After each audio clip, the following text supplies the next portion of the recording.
and we ain't never got to box again. Well. I already been getting these bets, but now it's time for you to get your just due.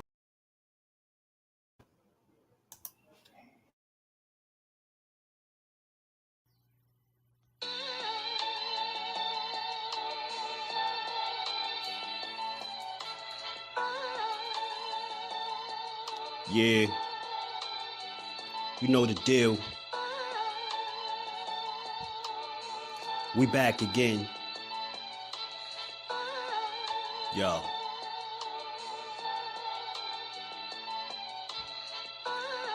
A round of applause for Jersey's finest. A lot of content creators not worthy, but they minus. They get offended and start singing like the whiners. Talking like they tough, but it's only screaming and whining. My homie JusDue is the cat you don't come to. Your squad get run through. By the time you come to, you duck food. You suckers talk tough on the internet, revealing all your threats. Now we got you trapped in the net. JusDue be on this grind, y'all better hustle up. You deadlifted 90 pounds, we doing muscle ups. There's really no comparison. His voice sound like a derringer. Throwing a towel, it's just embarrassing. My dog Just very philosophical and psychological, and he mixed it all with good boxing news. These YouTubers feel like Bishop, I guess they got the juice, but it's lonely at the top to Just to feel like child abuse. Be respectful, he don't wanna talk wild and loose. If you can't relate, you get dismissed like a mild dispute. These weird cats would tell lies, then they hide the truth. Why beyond views? You lose your life when you collide with dude. It's JusDueBoxing. All you cowards quit jocking. Kirk is official with no other options. Yeah, yo.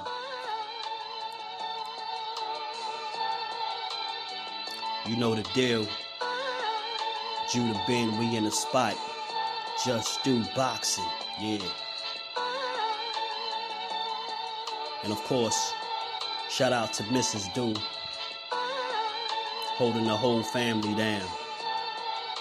Word 'em up, word 'em up.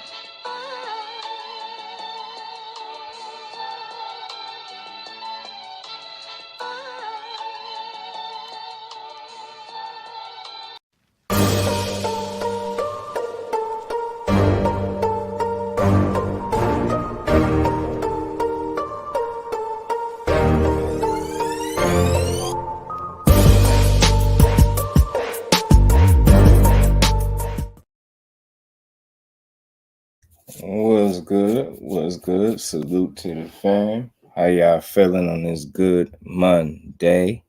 We back to get boxing. It's JusDue. Y'all already know how we do. We taking over the airwaves for a couple of hours. Giving boxing is JusDue. You know what I mean? Only how we do it over here, man. So we got what's going on with the fam, man. Feel like I ain't been here in a while, but we right back at it to put that work in, you know, to have us a good boxing build. You know, over here, we don't tear boxing down, we build it up. You know, so y'all already know the drill. If y'all catch this on the playback and you new to the channel, come join the channel. Come smash the like button, smash that subscribe button, turn the notifications on, and rock out with your boy. You know, that's how you do it. That's the JusDueBoxing room etiquette, you know. Y'all can do that. What's good? Let me say what's up to the few family members that I see in the building. Early shower, Allah, salute to the queen. Al Booger, what's good with it, bro? How you feeling? What's going on, shower? How you going, good sister? Appreciate you always showing up. Miss Joette, how you feeling today, queen? Appreciate to see you in the building. The Queens is in the building early. How y'all feeling? Pardon me, I had to push this back like 10 minutes, you know. Baby girl birthday, so y'all gonna be hearing me say that throughout this stream. You know what I mean? It's baby girl's birthday, so we was a little late, y'all. It was a little late. But we here. We here to have this boxing conversation. Behind the Hands TV. That's my bro. That's my guy right there.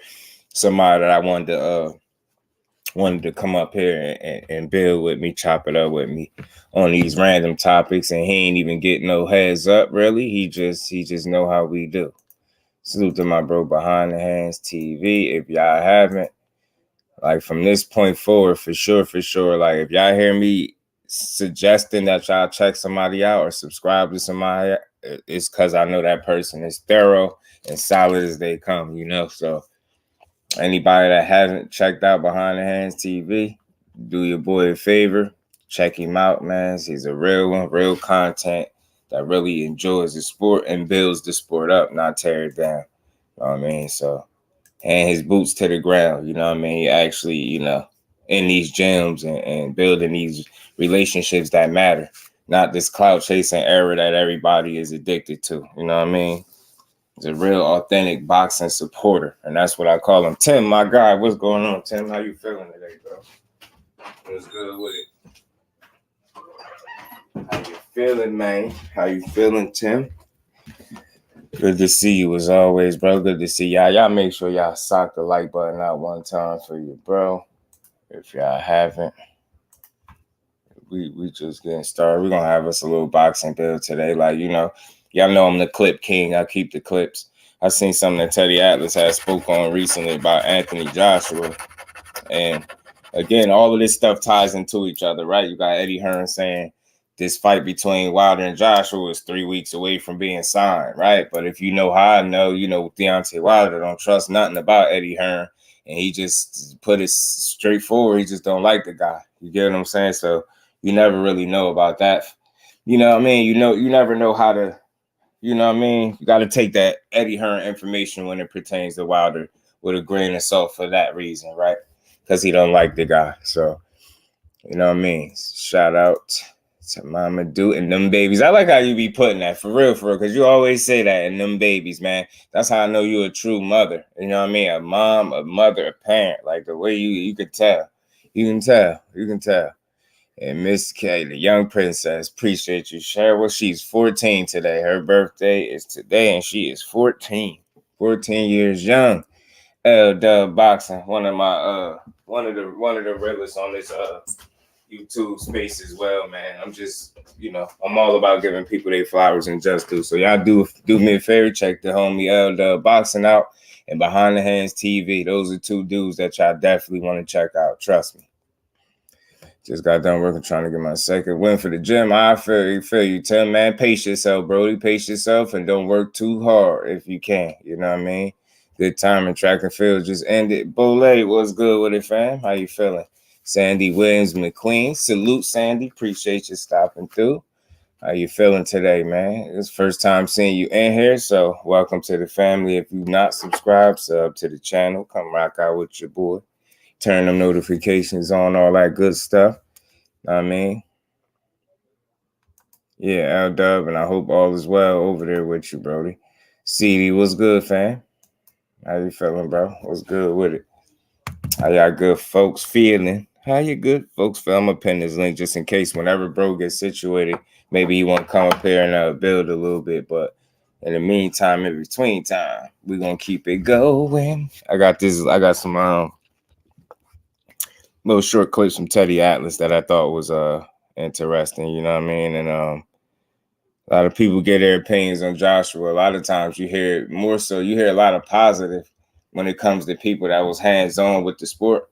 But I think the things that he said was a little, you know, I ain't gonna say shocking, but it was something to think about. You get what I'm saying? Something to think about. Salute to Bole, man. Appreciate you as always. With y'all on, CD, what's happening with it, man? We in here. We're gonna talk about these comments that Teddy Atlas had made about Anthony Joshua, and I'm gonna get my just due on. I'm gonna get my take on. I'm gonna let y'all know how your boys see things. First things first, salute to everybody. I respect opinions, but we just all have one, and I feel like I got one when it pertains to Anthony H.J. Joshua. Mo City, what's good with it, my bro? Behind the Hands TV. What's up with it, bro? You all right? Everything is all good on my end. So far, so smooth. So far, so smooth. It's the best way, bro. Yes, sir. Man, I appreciate you always making time to come up here and build. Greets, what's going on with it? Greets, how you feeling? And I was running a little behind, but nonetheless, I seen some things that definitely worth a good build, good chop up. And I ain't gonna get tired of this conversation here today out of boxing. One of them just wake up one day and all of a sudden they're no longer a heavyweight, then I won't be interested, because something about this fight when it pertains to Wilder and Joshua, was always some type of intrigue there. It's something there. You get what I'm saying? So Yeah. I think it's because I think it's because it's truly like a novelty. No, I can't fully call it, but I'm gonna say a throwback type fight, and it's a fight we should have already got. So I used to say, even when they both had titles, it wouldn't even matter. People want to see this fight regardless. So, and when you have fights like that, they kind of supersede the rankings and belts. It's just fights you want to see happen. True indeed, man. And they need to understand that. I mean, I'm pretty sure we can understand that they do, and that's why they need to strike and give us this fight. Don't milk the fact that this fight is meaningful without the titles. You get what I'm saying? Don't milk it. Take advantage of it and give us the fight. You don't need to see Joshua be no older than what he already is to fight him and all this. I don't think that people be understanding how they sound when they keep on saying he's not ready. He needs this fight and that fight. Bro, them fights not going to do nothing for him in terms of being ready. Like, if he's not ready now, I don't think he ever going to be ready, because it ain't another Deontay Wilder. So at the end of the day, you only as ready as you ever going to be. You get what I'm saying? I'm not a delusional observer. I just know there's only one thing that he could possibly be ready or not ready for, and that's getting caught with a right hand. That's you could complicate it all you want, and people could make it all confusing, but at the end of the day, is can he catch this to the chin and get back up? You know what I'm saying? Right. Because I think it's gonna land one way or the other. Right. Maybe he's a better fighter, maybe he's a better boxer, all that, but that dude has the ability to make none of that matter. Right. And it's crazy with one punch. Not like one or two punch, no, with one punch. Like, with one punch, the night could change, the fight could change, and possibly your life. Out of body experiences is a real thing when you fighting Wilder. Just ask Hellenius. You know what I'm saying? That man almost went to meet his maker. You know what I'm saying? God damn it, that boy was. They say you deserve it when your eyes is wide open. His eyes is wide open. So damn, he find out, Hellenius, you've been a bad man. Wilder done slumped you with your eyes open. God, so what's good, family? How you feeling? Facts, Al Booger, what's good with it, bro? And that's the bottom line. You get what I'm saying? One simple question is all we need. Facts, Mo, he simplify things. Very, very simple. You know what I mean? Make it very simple for people. You ain't got to confuse yourself. If he could possibly survive it, I think you got a real dog fight on your hands. You know what I'm saying? But if he gets clipped with that shit early and everything's downhill from there, or he doesn't even get back up, it's gonna be either or, bro. You know what I'm saying? I think we can switch coaches. We can delay it. We can make phantom negotiations that may or may not be happening. At the end of the day, that's all it is. Are you gonna pay Wilder to do this? Phantom negotiations. And can you get up? Facts. Fish Grease, what it do, family? How you feeling? Ashley's corner, what's good, cuz what's going on with it? How you feeling? But man, you couldn't be more right. And again, it's Eddie Hearn. He just keep on talking, and I'll keep on talking because I ain't tired. We gonna hold you to it. We gonna remember, like, you was the one pushing this, saying this fight is 3 weeks away from being signed. Oh, okay, sound is cute. Tay, salute, Queen. How you feeling? Appreciate you stopping through. Eddie Hearn has visualized AJ's nap too many times. I'm telling you. One punch away from eating through. Wilder, I'm telling you, he got that. I'm going to meet him. You know what I'm saying? He got that I'm going to meet him power. I'm trying to tell you something. I'm going to meet him. Where you going? I'm going to meet him. Got that upper room power, man. You know what I'm saying? It's that upper room boom. I'm telling you. Dad, we lost my bro. He probably got to call us up. Hopefully he'll pop back through. Always good to hear, man. Again, y'all go check out my bro Mo City if y'all haven't. Definitely a good dude. Great content. Authentic content. All of it authentic and his own. So, you know what I'm saying? Judah Ben guy, what's good with it? Usyk versus Dubois is going to be nice. Yeah, if it turned out the way the Wild talking, he talking like he gonna say he gonna pressure Usyk all night. Say he about to shake up the world. You know they all say that, but let's see how he approach it. Some ways I kind of believe him. You know what I mean? But I wonder how aggressive he gonna be with Usyk being a smaller guy. And I noticed the cruiserweight label came back up again. Y'all better be careful calling that man a cruiserweight. You go in there and he put them fisticuffs to you. You know what I'm saying? In cruiserweight form, he gonna be in there moving like one too. He might not punch the hardest, but trust and believe his boxing is gonna be on point. It's gonna be an interesting style clash. I ain't gonna lie, but I'm expecting Usyk to be able to kind of dance on this dude a little bit in boxing. You know what I'm saying? I'm just not overly impressed with Dubois since getting stopped by Joe Joyce. You know, man. In addition to being dropped 3 times in the first round in your last fight. You get what I'm saying? I just don't. I haven't seen an improvement from Daniel Dubois that I like to see. He's still the same explosive guy, young, explosive, but just limited. His approach makes him limited, I think. You get what I'm saying? Everything don't have to be no big heavy punch. I ain't saying he do it the whole, but you know, he still fight with that young boy energy to me. You get what I'm saying? That bravado, he's still fighting with that more so than patience and poise. Like I don't get a lot of that with him. Like you'll see it in spots, but ultimately, like he trying to get the job done, and I think that's what kind of makes him look the way he do. Like he kind of almost being a rush to get his work done.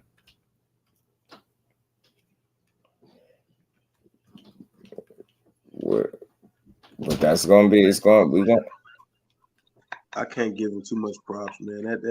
That Joe Joyce loss was terrible. You know what I'm saying? Mm-hmm. A terrible way to go out for that same guy to get beat the exact same damn way. It's like you not only are limited, but I don't see his mentality being what it should be to be a big. He would call himself dynamite. You know what I'm saying?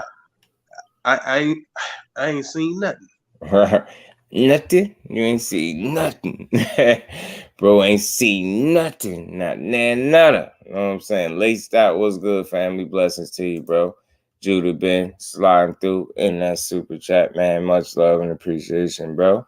So this part of I'll support my G sweepstakes. Salute, champ. You already know I appreciate the support always, man. Salute to the real, man. Everybody that continues to pull up and support this here grind, man. We only getting started. It's still only getting started. And we ain't never got a box again. Well, right. well. I already been getting these bets, but now it's time for you to get your just do.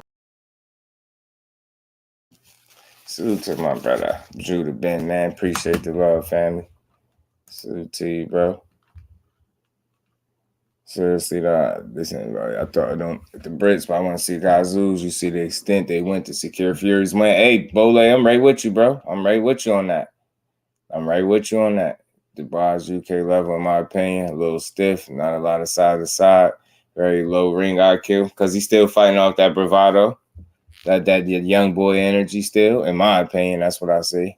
Every time a UK boxing fan discuss Wilder, the hate is different, bro. It's different. It's different for sure. It's different, but that's crazy. Through all the hate and the slight, that just didn't stop that man from being great and stop his people from supporting him heavily. I say this all the time. Wilder is rare, man. He anomaly in the sport because of how they always try to strip him and tell you what he is not. The more they tell you what he is not, and you look at the level of success that he's had, you can't find too many people that you can say duplicated that. So call it what you want. That dude different, man. He definitely forever will be. Sir, he already cemented his spot in heavyweight boxing, in my opinion. He wasn't a damn person that's out here that he ain't willing to fight. That's what I always say to people that go after his resume. I asked them who was they saying was the most skilled heavyweight in boxing. They was telling us it was Tyson Fury. And how many times did he fight that dude before that? Who was they saying was the boogeyman that nobody wanted to fight? King Kong. You get what I'm saying? King Kong. So when I look at that dude, man, and then he fought him twice and didn't even have to fight him once. So I don't know, man. I think just Wilder, a special guy. Win, lose, or draw, I'm always going to rock with him. And like I said, I haven't seen the time in boxing where he wasn't about to smoke. You get what I'm saying? The dude always want to fight. So you get what I'm saying? How many people do you know will go through what they went through in the first fight with Tyson Fury and still want the second and the third fight? So much so that you have to take this man to court.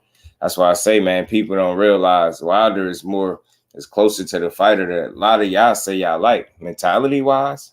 That's why he's going to always be a champion, because he behave and move like one.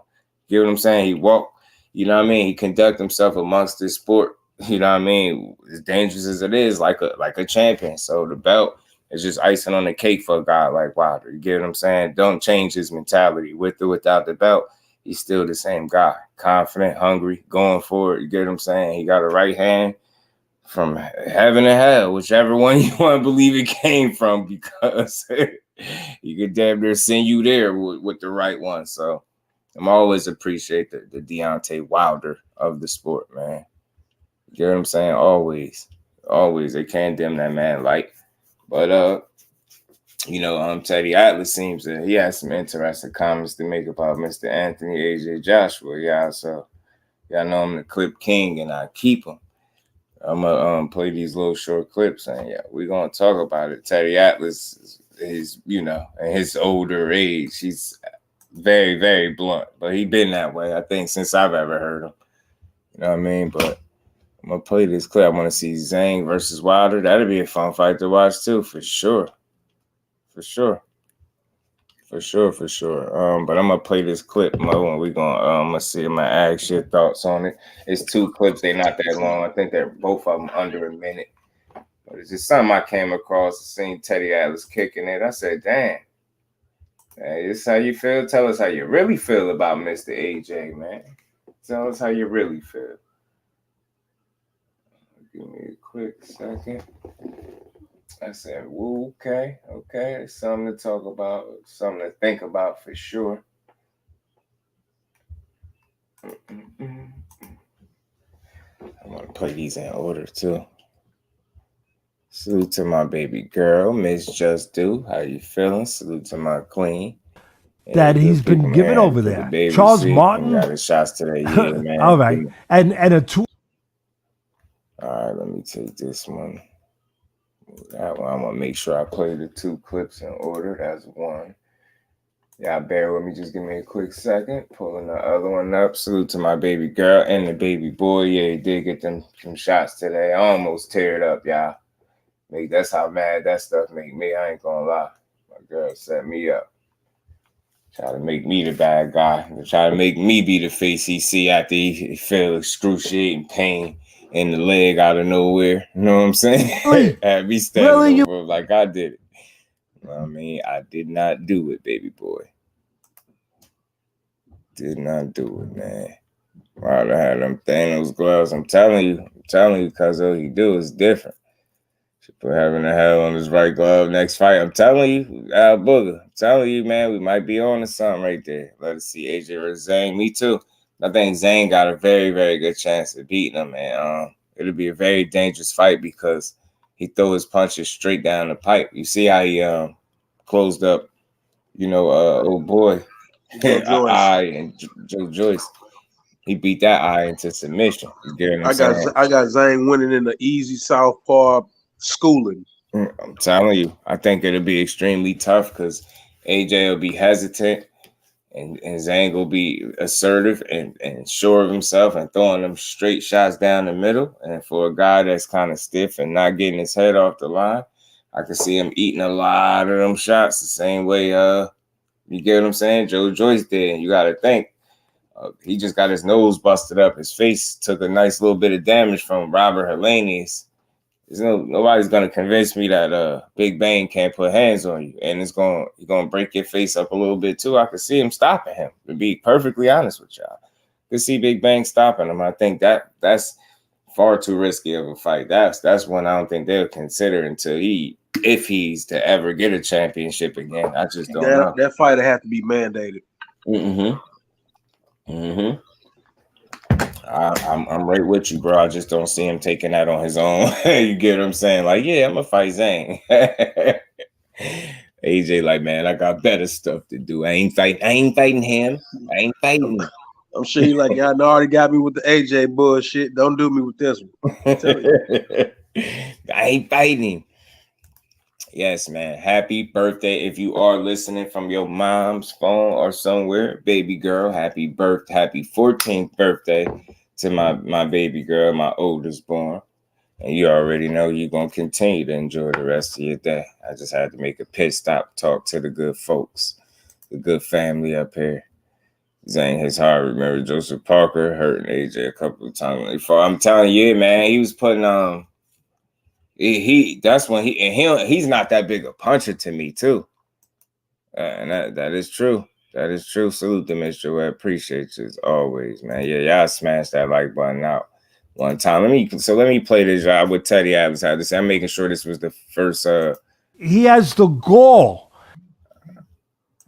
and this didn't bother you a little bit, really? Yeah, I think that's the second clip. So let me make sure. Put that first one back up there. So I did have it right. I did have it right. Yeah, and this again, y'all know how we do over here. We have conversations. So I thought this was something to talk about. I was like, hey, going in a little bit on Mr. AJ, Anthony Joshua. Who has he ever beaten to have gained the stature that he's been given over there? Charles Martin? All right. And a 288-pound Ruiz in a rematch after Ruiz knocked him out when he took the fight on 2 weeks' notice or less. A cruiserweight beat him 2 times. I know Usyk, right? His only real win was over. Hey, you guys are forcing me to go down this litany of stuff. You're forcing me to do it. But I'll go down there quick. His only real win was over 40-plus year old Klitschko who dropped him. And for that resume, he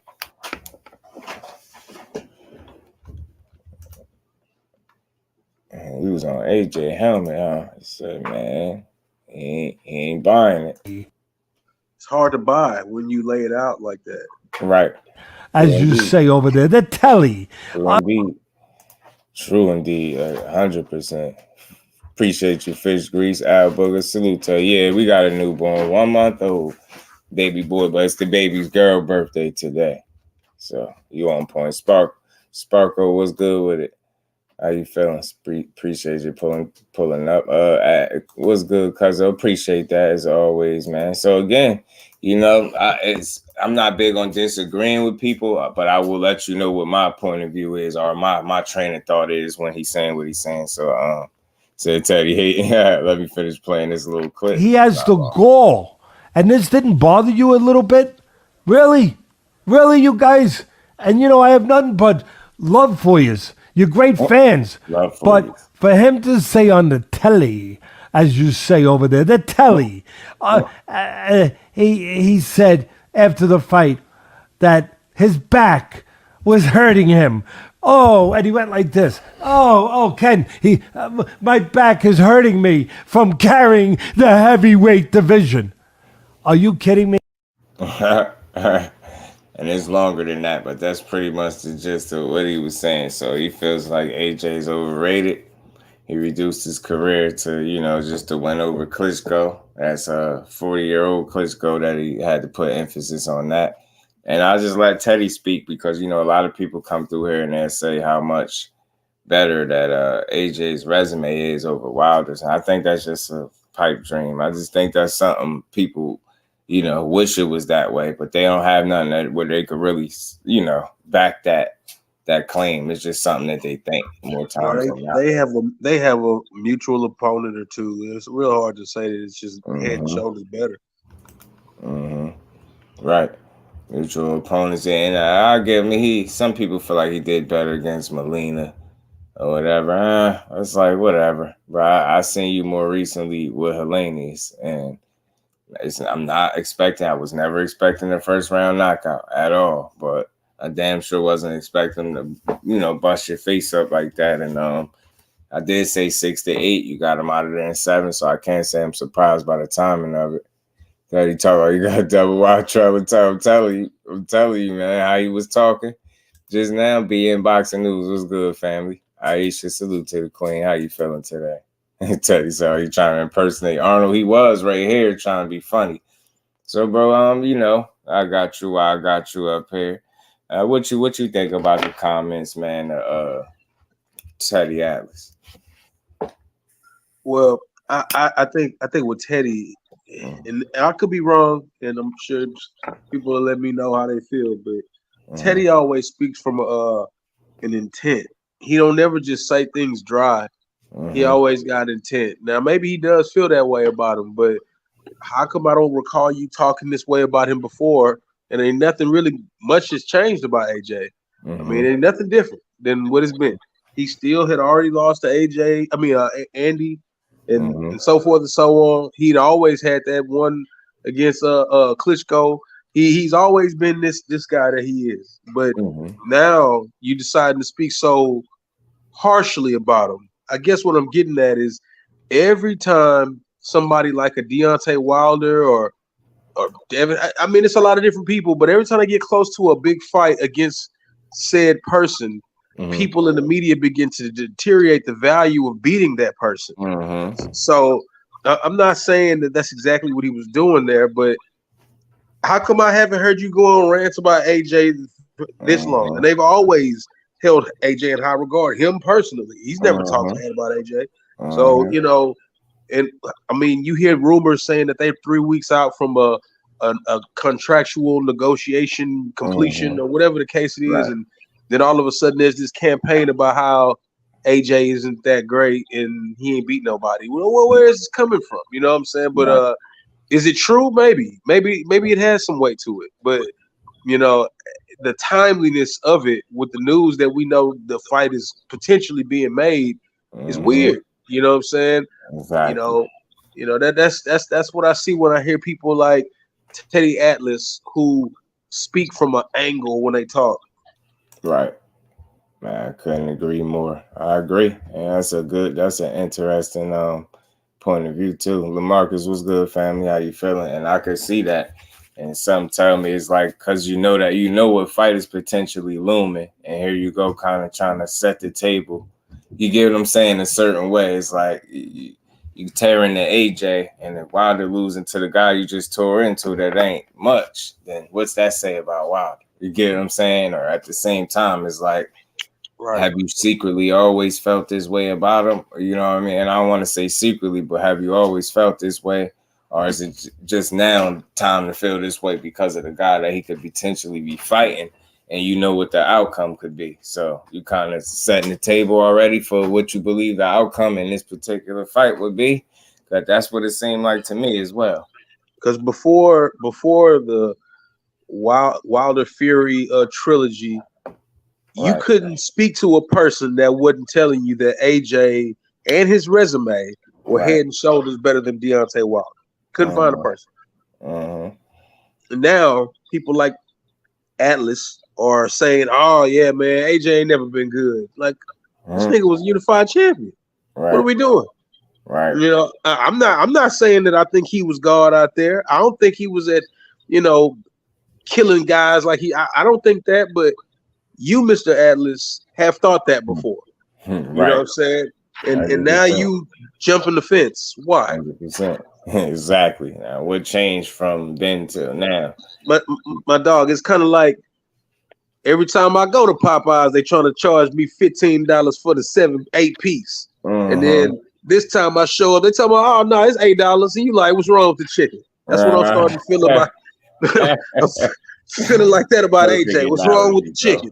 Quincy, what's good with it, bro? How you feeling? Perfect analogy, man. Perfect, man. That's exactly, and that's what it is. It's like, you get what I'm saying? Maybe Teddy Atlas always felt this way about this dude. You always felt like he was worth the $8 and not the, you know what I mean, 15. Right. Now telling us stuff. Not a chicken on sale. Get out of here. You get what I'm saying? It ain't that much change. So what you get what I'm saying from what we can see. So wonder why you feel like that now. And I get it. That's why I question intent and timing in which things are being said. The clip that you just put up came with him drawing out some scenarios as well.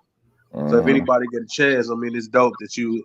Shout out to you, Just Do, for even putting this interview up there. But in this same interview, he was drawing up different ways that Wilder would stop him.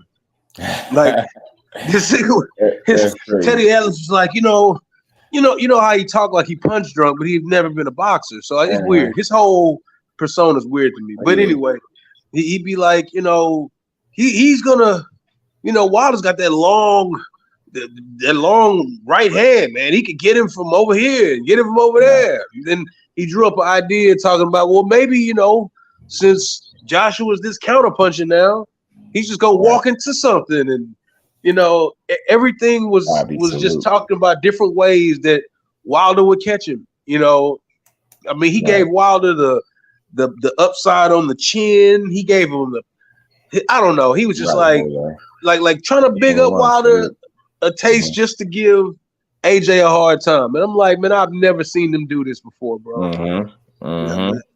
It's just weird when you catch them running across the street. Yeah, exactly. In real time. Like, oh, what's going on? Caught you? Ain't nobody was gonna see this. And I said, I guess with the timing of it, and again with the potential fight that could be looming, it's very interesting that you would come out and speak like this about it now. So it's almost like you said, like I said, you setting the table for people to either be prepared to see what we already felt like, a lot of us, or based on his theory of how he thinks the fight is, or all the negative things that he had to say about AJ.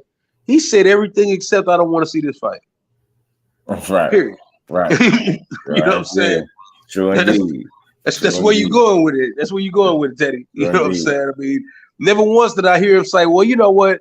I do appreciate both these guys if they do give us this fight. He never said that.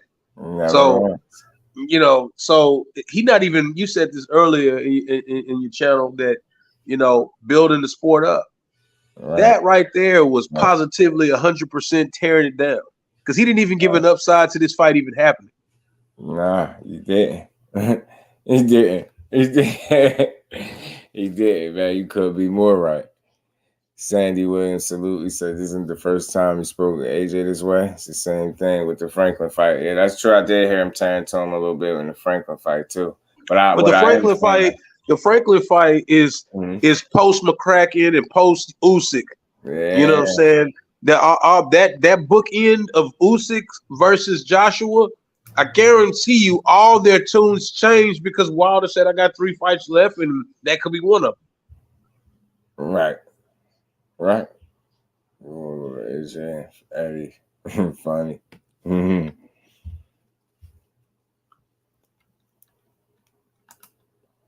Edgar Chavez jersey is in the building. What's good, bro? Said Ruiz took the fight on short notice. 2 weeks. Remember correctly. Less than 2 weeks. And dusted them all. Heavyweight one punch changes everything. Yeah, it does. It does, man. AJ learned. I think he learned a great deal going at 24 rounds with Usyk. But still in all, the stuff that it's not a matter of, I think, skill and talent that will put him in a position to lose the Wilder. It's just the mistakes that he made.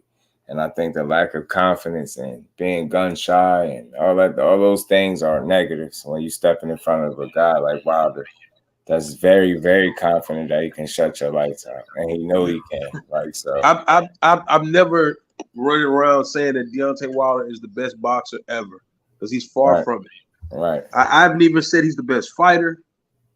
I believe, and I think Teddy Atlas said this too, he may be the greatest puncher ever. Just one punch.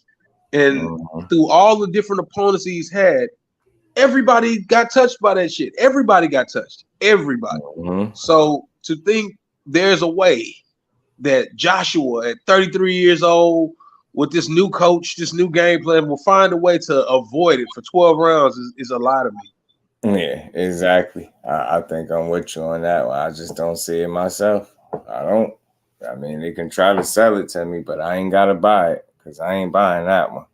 Think he can try to be competitive and make the fight, go some rounds, but I think ultimately that right hand will have his name and chin all over it.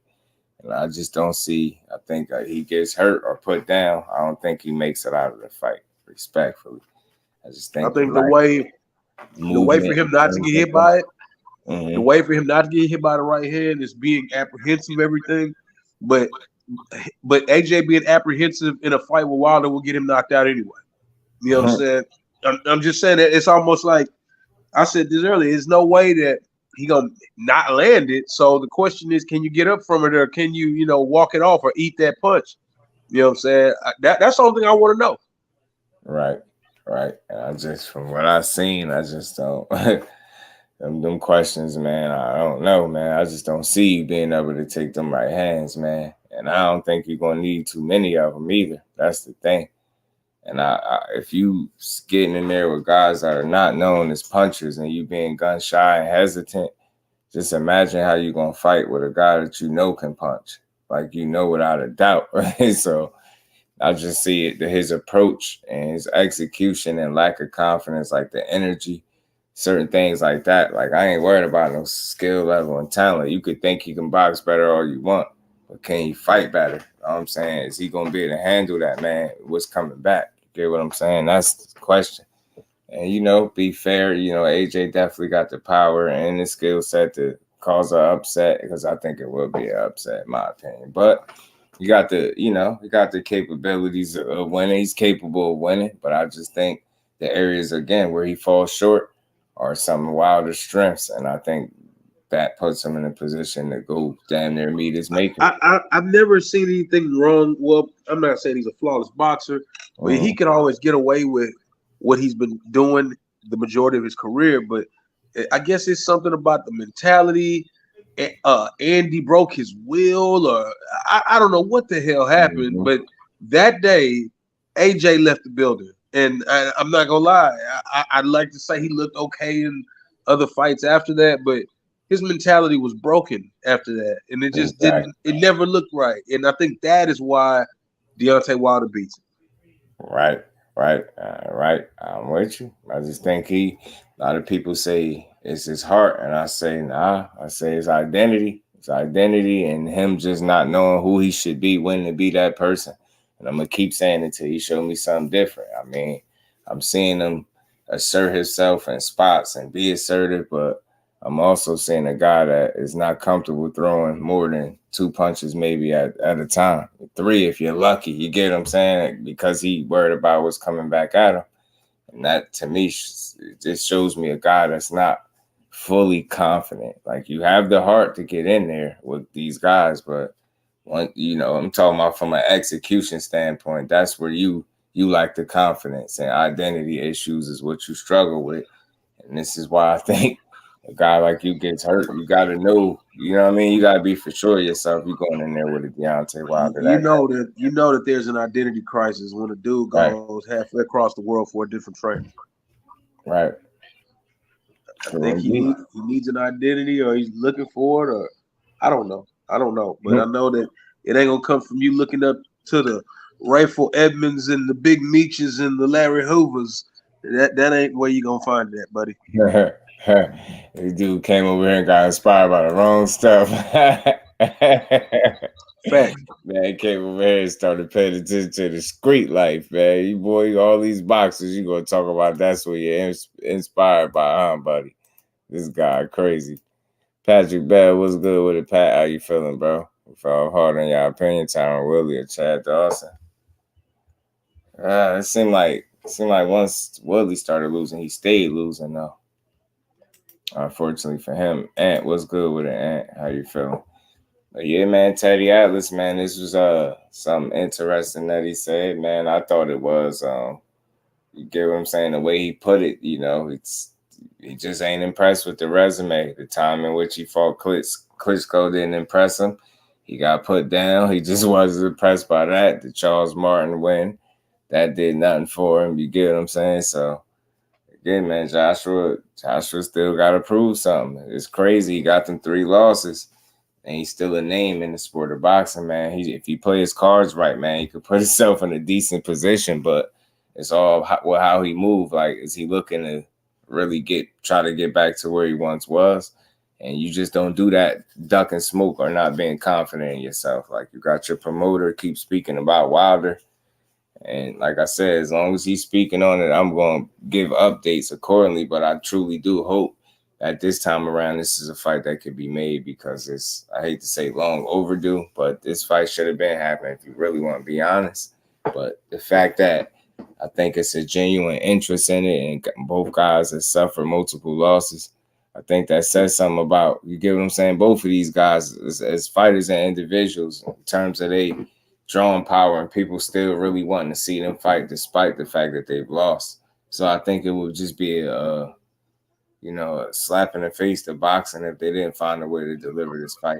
You know but that idea is how we should feel about majority of the fights that's presented to us, and it just tells you that we got so acclimated to mediocrity of fights, because I don't feel, well, it's just me, and I can't expect everybody to feel the same way, but a loss doesn't define the value of me wanting to see a fight.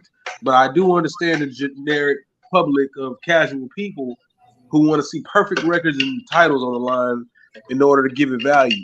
But me, I kind of appreciate the losses to make them add like a slight, season to the fight. Right. I appreciate the guy's been down or got lost or whatever the case may be. I don't expect these guys to be perfect, nor do I care to see perfect records. Yeah, I'm with you.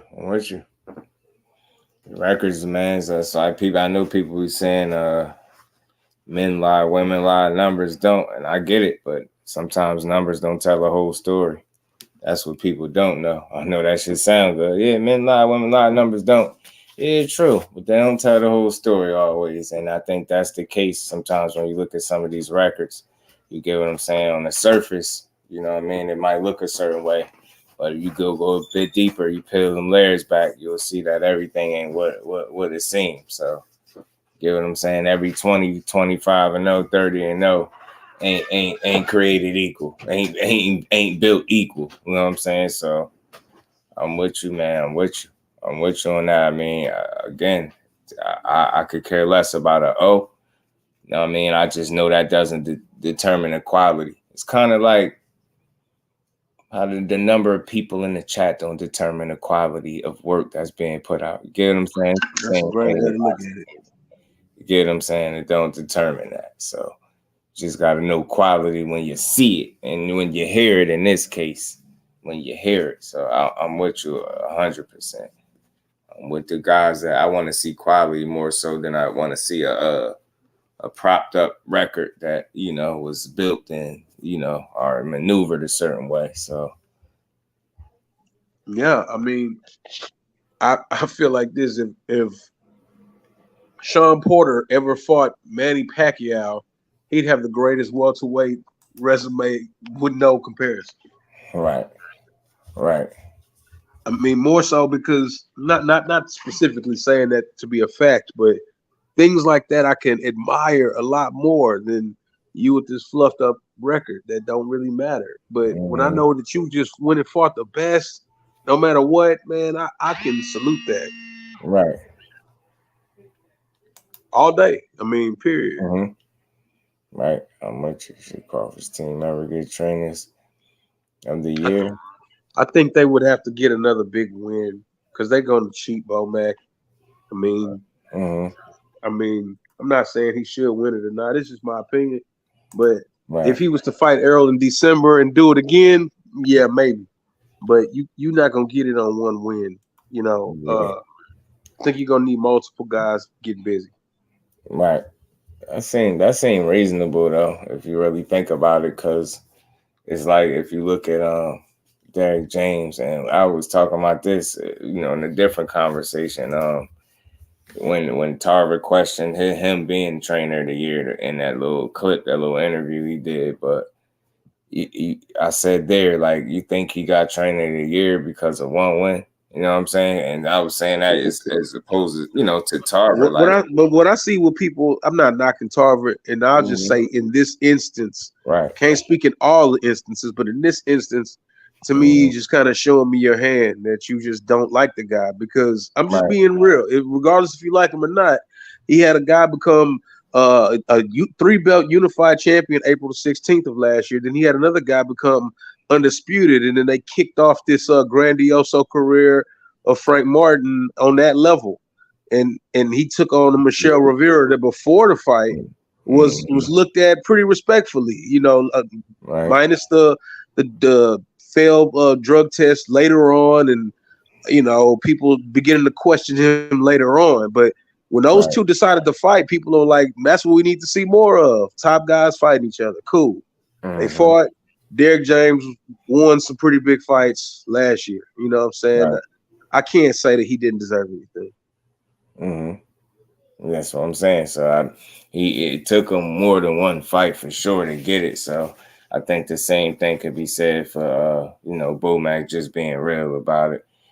Although this is a very big one, you get what I'm saying? He still need I think another one, at least bare minimum, at least another one big win. Whether that's in a rematch, whatever the case may be, you get what I'm saying? I think one more would really give Bomac an opportunity to really be a coach or trainer of the year. But yeah, because you truly only see Bomac in Bud's fights. I mean, we've seen him with a few other guys randomly in the past, but I think he just need one more solid fight under his belt this year. And I could see why he could need help, because I was listening to something, and I might pull that up if I still got it, where Keyshawn was talking about it. He said this was one of the first times they really butted heads, him and Bomac, because he said he had so much going on with Crawford, stuff like that. So I was like, got a lot on your plate. So just imagine how difficult that is. That one of your fighters says that, and I'm not tripping on him saying it, but the validity in it. He's one of 2 other coaches, maybe 3 other coaches, and Keyshawn feels that way. Now imagine in Derrick's situation, and I probably shared this with you before. In my opinion, he's probably taken on more than he could really deal with at one time as far as being coach. That's a real conversation. And you got guys like Keyshawn saying, man, Bomac really ain't got the time that he probably need me to have, or that he needs him to have. And then you go look at Derrick with Earl and Anthony Joshua and Jamel Charlo and Frank Martin, and now newly acquired Ryan Garcia. And it's just no way you could be all that many people at one time. But I mean, I'm not here to limit him or say what he can or can't do. But you can hear it right there in Keyshawn's complaint that that's not an easy task to obtain. And he don't even have as many. You get what I'm saying? So, and he got several coaches. You get what you get what I'm saying? So, man, that's why I love listening to these fighters and trying to pick up on these different things, man, because this stuff is real. And I think oftentimes we just make it seem like it's just a hop, skip, and a jump. Nah, it ain't, man. This shit a lot more difficult than what some people might think. And I ain't giving nobody no excuses, but we have real conversations, and inside of those we see some things that really need to be, a light need to be shed on. Like who could have told you in 2023 that it would Derrick James will be coaching not only Ryan Garcia but Anthony Joshua as well? Like who could have predicted that, taking on them two, like I said, big personalities, if you will, like a guy like AJ that's always been kind of coddled for the most part. I got a video coming up about that, man. So Robert Garcia has some interesting things to say about AJ and one of his camps, and the way they, from a work ethic standpoint, is crazy. It's crazy to hear. Comes to having boxers records, they're undefeated. I prefer quality over quantity. The quality's not there, and the quantity doesn't matter. Yeah, that's what I'm saying. A perfect example of quantity over quality, and no disrespect or slight to him, it's just what it is Gilberto Ramirez, prime example of that. About everybody on the Golden Boy roster, all of them. Zordo, I feel like Jaime Munguia is in that bracket. So those are those guys, and so I see what the next fight for this dude will be. They were saying Munguia and somebody. And it was a fight that you might actually want to see. So We're gonna see, but that's the example. That's a prime example of salute to Cuzzo popping back in the building. That's the prime example of quantity over quality, man. The dudes fought a whole bunch of you who don't know these who's, and you get what I'm saying. And you got to a point where when you put him in there, he put him in the frying pan. He came back extra crispy, man. And you get what I'm saying. You put him in the deep end and he drowned, bro. You get what I'm saying. Put him in there with them sharks, and you see exactly what happened to him. Forgot who. Oh, Joe. Is it Joe Smith and Zordo supposed to fight? I think it's Joe Smith and Zordo, which would be, I think, an entertaining scrap because Joe Smith coming to try to knock your head in the front row if he could. And Zordo, we're gonna be seeing what he looked like after getting beat up and embarrassed for 12 rounds, because that's what happened with him. He got his ass handed to him. Got his ass handed to him, and it wasn't nothing nice. It wasn't close either. It wasn't close at all. But yeah, man, we're gonna see. We're gonna see, because Oscar De La Hoya, man, seemed like his fighters is growing tired of him every time he turn around. Oscar got an issue. Oh, Berlanga. KO was good with it. KO, yeah, what? Yeah, that was the name. There you go. It was who they was talking about, Berlanga and Munguia. And then it seemed like they scrapped that and said somebody else or something. So we'll see. I don't know. But I wouldn't mind watching it. The two guys that's padding the hell out of their records, and or not so much Berlanga, but yeah, he in that elk. He padded up. He padded up pretty nice. Got spoken Joe by KO. Yeah, Joe Smith might get him, man. Joe Smith might catch him. I just don't believe in Zordo. I seen that man get his confidence taken, and at a crazy level. He just didn't. You could look at his face and tell that he didn't feel like it was no way he was going to win that fight. And that's a bad look when you see a guy just mentally like they broke. It's not a good look. Cam Mingo was good with it, fam. I'm not going to lie. I got Shakur over Martin. Martin too idle. Shakur going to suppose if they fight from the situation that, somebody that was close to the camp spoke on it. So if they don't hit us with the monkey wrench in the program, man, they were saying that fight looked like that's the one that's next. And I think the fact that Frank Martin is not signed to the PVC or Showtime, I think he got, he's a man down promotions fighter, if I'm not mistaken. He got a little freedom. Exactly. So I think that makes the fight easier to make. He got badly exposed by old boy. But you was asking about who Munguia about to fight. Nah, KO, you're right. Nah, I couldn't think of another name. I just thought they said they was like about to scrap that fight or whatever the case was with them two. But I hope that's not the case, and I hope they do fight. How I feel about it, Cam, I'm over here in Jersey with it, man. I'm gonna just be honest about it. I think Frank Martin and Shakur is a great fight to make. You get what I'm saying? The man just won a quality fight at the weight class. It's one that I don't think not a single solitary boxing fan could complain about. Those are the 50-50-ish type of fights that we want, right? Guys that, look like they got the goods. And, make no mistake about it, Frank Martin is one of those guys. I think very talented. If I'm not mistaken, the dude picked up boxing. I think about 18 and things like that. Won some bunch of tournaments and different things. So, he's very, very talented in his own right, man. Skills, I think he got good feet, good power, you know what I mean? I think he's well schooled, things like that. You know what I'm saying? He's one of them guys that can make a good fight for any top fighter, I think, at 35. But with that being said, like I said, very impressive his learning curve to pick up boxing as late as he did. And then, to be as nice as what he is, I believe is impressive. But I think the same thing that makes him impressive are the same things that get him beat. You know what I'm saying? I just don't feel like I'm talking about just going from all the way from the beginning of things. Like, I just don't feel like a guy that picked up boxing that late is going to have the necessary experience or pedigree, should I say, to beat a Shakur Stevenson. I think, you get what I'm saying? Just put this in perspective, right? While he was probably, turning pro, or not even turning pro, picking up boxing, should I say, you got to think Shakur was somewhere in the Olympics, fighting the best of the best. So when I look at something like that, it's just one guy has been molded from the beginning of his career since he started boxing to be in a position to be fighting the best of the best. And that's what you do in the Olympics. And I feel like that's that pedigree that I speak of. I think that's what that was Keyshawn Davis's sentiment when he ran up on Keyshawn. That right there. They already know who I am. They know what I do. Right.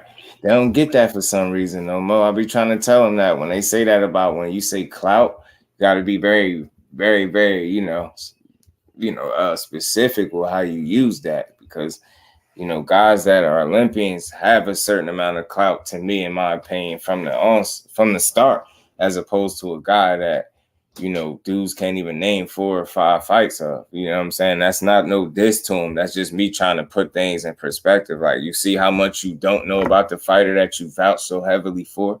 Yeah, you get what I'm saying? That's all I'm saying. Like, I just need to see him do it more. But YB, what's good with it, fam? I watched Keyshawn Davis.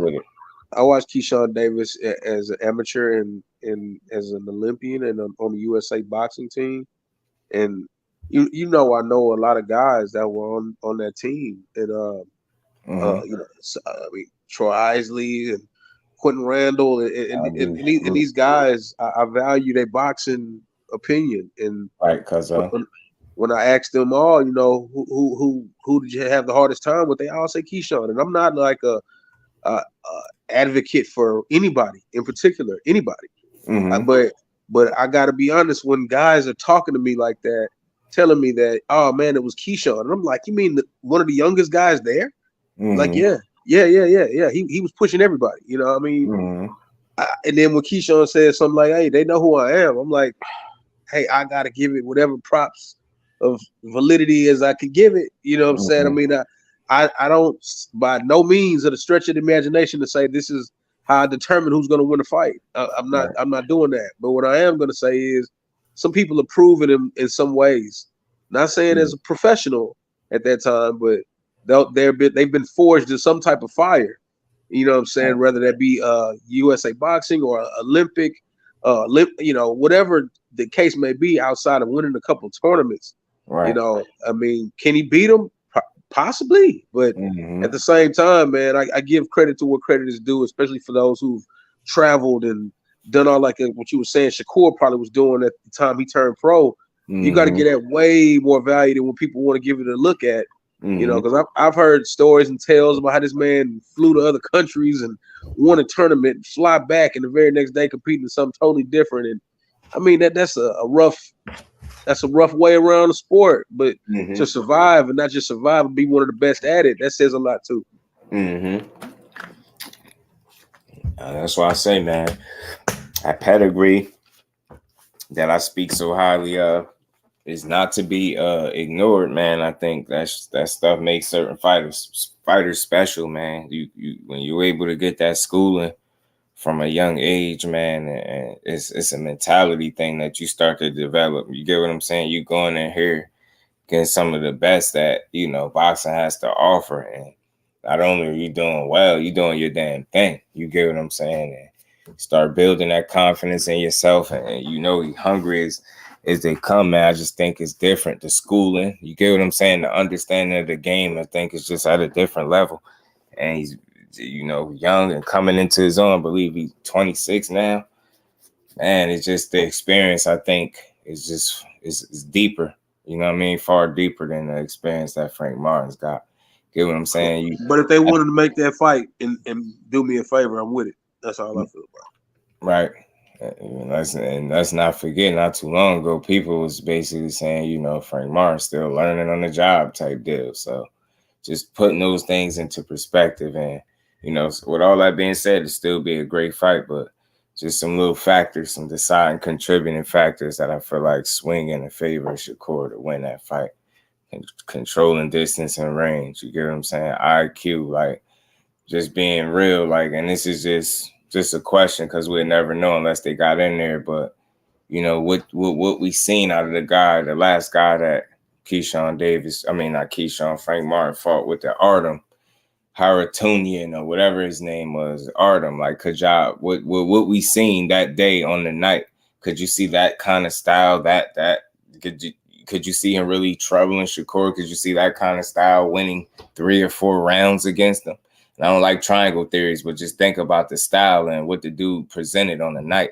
It was nothing that you've never seen before. It wasn't nothing super spectacular. It wasn't. You've seen far more awkward guys than that. You get what I'm saying? So I'm just think about the in terms of the level of talent, and had that same guy got in the ring with a Shakur, what you think he would have done with him? How many rounds do you think he would have got fighting that way? You get what I'm saying? I look at stuff like that. Like, how do I think with his skill set would he fare against an Artem? And I think he would have just washed that guy, because I ain't seen him doing a lot of things that was special in there. Yeah, he can fight, but again, when you being pegged as one of those guys, and I got people jumping in comments sections and different platforms talking about Frank will wash him at 6. And I just want you to tell me what you basing it off. With your personal feelings, or how you wish it had happened, or what? Are you realistically telling me you got a body of work where you can go allude to and show me and break down, like, look, for these reasons, this is why he washes him? Because I don't think that evidence or that film is there. You know, sometimes when I watch Frank Martin fights, since he's been with Derrick James, right, I've rarely, if ever, seen Derrick James not yelling at Frank that he not listening. Mm-hmm. I've been in his last 2 fights. Oh, not the last 2. I went to 2 of them last year, and I remember being there really close. And he was like, "You're not listening. You're not listening." Mm-hmm. And he said that a lot to Frank. But I know they converted Frank into whatever he is today. That wasn't what he was before. Mm-hmm. But you know, right. I know somebody who's really comfortable. I know somebody who's really comfortable with who they are, though. You know what I'm saying? Shakur's pretty comfortable with who he is. He's not like being molded to be something, or he's being changed because of, it ain't nothing like that. It's a guy who's pretty comfortable who he is already, and a guy who's becoming something. That's dangerous. Yeah, right. That's real. I think that's, you being comfortable as a fighter and understanding who you are and what you are, and what you possess and bring to the table. I think I will always say that I think that makes you very dangerous. That's for any fighter. You see a guy that's truly coming into his own and understanding himself and what makes him special, and how to continue to bring that out of himself. And you get what I'm saying? Stay motivated, stay on top of your game, man. Those are truly gifted fighters, man. And there's a handful of them running around in the sport. It's not every day that a guy, I think, is that aware. You know what I'm saying? Overall, in terms of when it comes to this fight game. So I just hope, like I've been saying, that boxing continue to deliver how they've been doing all year and give us the right fight, because this would be the one. I sparred his cousins at Quinn, and it was taught the same style from East Orange, so it was brought up to all. It's the same way. Not gonna lie. Salute the Cam, salute the East Orange, man. Jersey in the building. More Jersey, man. It's in the building. Growing up in Texas, to try to bring that Mexican style, and that don't work for us. Americans feel me. I got you, Cap. I feel that, bro. Salute to my bro, BC. How you feeling, Brody? Appreciate you sliding through. Yeah, man. That's the fight. That's the last thing I heard. And I know y'all seen the Keyshawn tweet and the tweet and delete, but everybody already seen it. You get what I'm saying? We're basically saying he would have fought him, but bro gonna get him and pretty much do the same thing he would have did to him. So that could only be one person. That could be, and it's especially after a time where y'all ran into each other face to face. So of course, sweet right, 2 hollows. Yeah, let's give it to us. You get what I'm saying? That's what boxing need. B-Dog, what's good with the fan? More 50-50 fights. I mean, we'll struggle with Artem, me either. That's for Shakur, be frank. Yeah, different styles, right? But I'm just saying, when you look at that and I just imagine him struggling with that guy, right? And you then just look at the way Frank fought him. Get what I'm saying? But again, not to do a triangle theory, it's a fight that still would be fun and worth our time, worth watching, right? But they gotta give it to us at this point. So much talk about it. Like, what else makes sense? Like I said, they going down the line, just go on down the line and give us the guy that's right there. With Shakur, I wouldn't mind seeing him with De Los Santos Frank Martin, or if the guy could make weight, because Jermaine Ortiz. I mean, I don't know. I called it beforehand. I knew he was a little heavy, but he was. A lot of people unaware that he was supposed to be the co-main on the T.O. Josh Taylor fight, and that would have been dope. But but any of those guys that say they not avoiding them, or they say they would like to fight them, I'd like to see you fight them. I don't give a damn who it is. Yeah, that's true. I'm with it. Yeah, man. And again, at the bare minimum, we want to see a credible fight for this kid, so he could really prove his worth. Because that's all he wanted. That's all he really want to do. And that's another thing I was going to touch on too, outside of AJ and this Wilder stuff is that's my only concern, like with him being at top rank. I know he got a good team behind him, but man, I start to feel a little concerned, like with this top rank situation. Like, why is this man having such a tough time getting a quality fight? It's mind blowing to me, and it's a little frustrating. It's like, damn, bro, y'all mean to tell me this man got here and now I can't get him? You get what I'm saying? It's starting to look I'm not gonna act like I've seen his contract. But I'm almost willing to guarantee you they don't say nothing about no quality opponents. That's what I'm saying. And because he's not in the self-sufficient space, I don't think he could just go off making his own fights. Right. So he kind of at the mercy of Top Rank until maybe he gets some movement. You know what I'm saying? Or I'm not sure, but because I think. Was good. I think he's gonna be there. I think he's gonna be there long term. So whatever it is, they got to get that shit fixed. Yeah, that's my little concern for him right there, because it's like I already see what the issue is now, and it's like then you tweet and you feel like you're being froze out, and I'm like, here we go, man. Like, we don't need this you don't need this situation for yourself, because you just want to prove that you're great. And you can't do that if you're being held back, if training wheels is on, if you get what I'm saying, people is, I just don't like it. I don't like it. And it's frustrating. Like, because again, like we talking about a guy that just want to prove himself. The hell with all the games that the business of boxing be playing with people's careers. But more so, I just see a kid that just want to prove himself. And I feel like whenever you a quality fighter in any sport, especially one where you can't play, allow that man to try to be great, chase greatness, and don't get in the way. Support him and really promote him the right way. You get what I'm saying? And I don't know, you at that point where it's starting to seem like, get what I'm saying, it shouldn't be this hard. Like, you should have been had an opponent locked in my opinion. You know what I mean? Ready to go, because I knew you ready to get back in there. But it's like, again, too, because I don't want to see no run-of-the-mill fights, because you're just far too talented for that, and they selling you short by not putting you in there with people that can push you. And you don't want to become complacent. Fine, you get what I'm saying? You beating up a bunch of guys you're supposed to beat. Nah, man. Put this man in a position to be pushed to some degree and see how bright his star shine, which I think is going to be damn bright. But at least you got to get him in there to be able to prove it. If you don't do nothing else, get that man a credible opponent before the year out and let him fight somebody that of some substance. I think the question is how down is Top Rank for him, for real. Like, true. That's I think I could tell by looking at the young man that he really want to get it going, but I don't think that Top Rank is willing to move at the speed that he's moving at. Right. That shit is that's a real question, and I'm not a but see, it's a real question for some. For me, it's rhetorical. I mean, when you look at, if I tell you Miguel Cotto or Oscar De La Hoya or Floyd Mayweather or Mikey Garcia or all the other different types of examples I could point at that caused some kind of issue where somebody wanted to leave, buy themselves out, or sit on the shelf. Does he escape that same thing just because he's Shakur, or will he be subject to go through the same shit?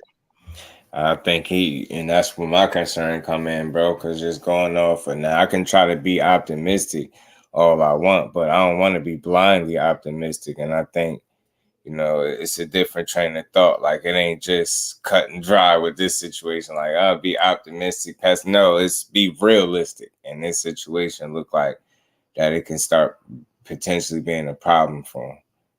And I would hate to see that. You get what I'm saying? And I don't think just because you, like, yeah, it's going to change for you in that regard. But I'm starting to kind of just be aware of what I feel like could be a potential problem for him. And it's like, it's crazy to think that somebody that's that talented, this is about to be an issue right here, getting the fights. And it's like, bro, y'all got to do better, man. Get that man in the fights, man.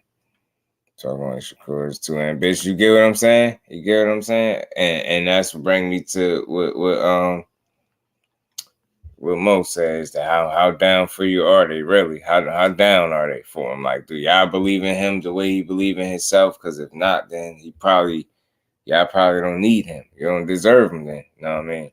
I think Tank will eventually fight the guys that people want to see him fight. That in that situation, I could try to be optimistic with that. Right? I feel like after a while, people will demand it.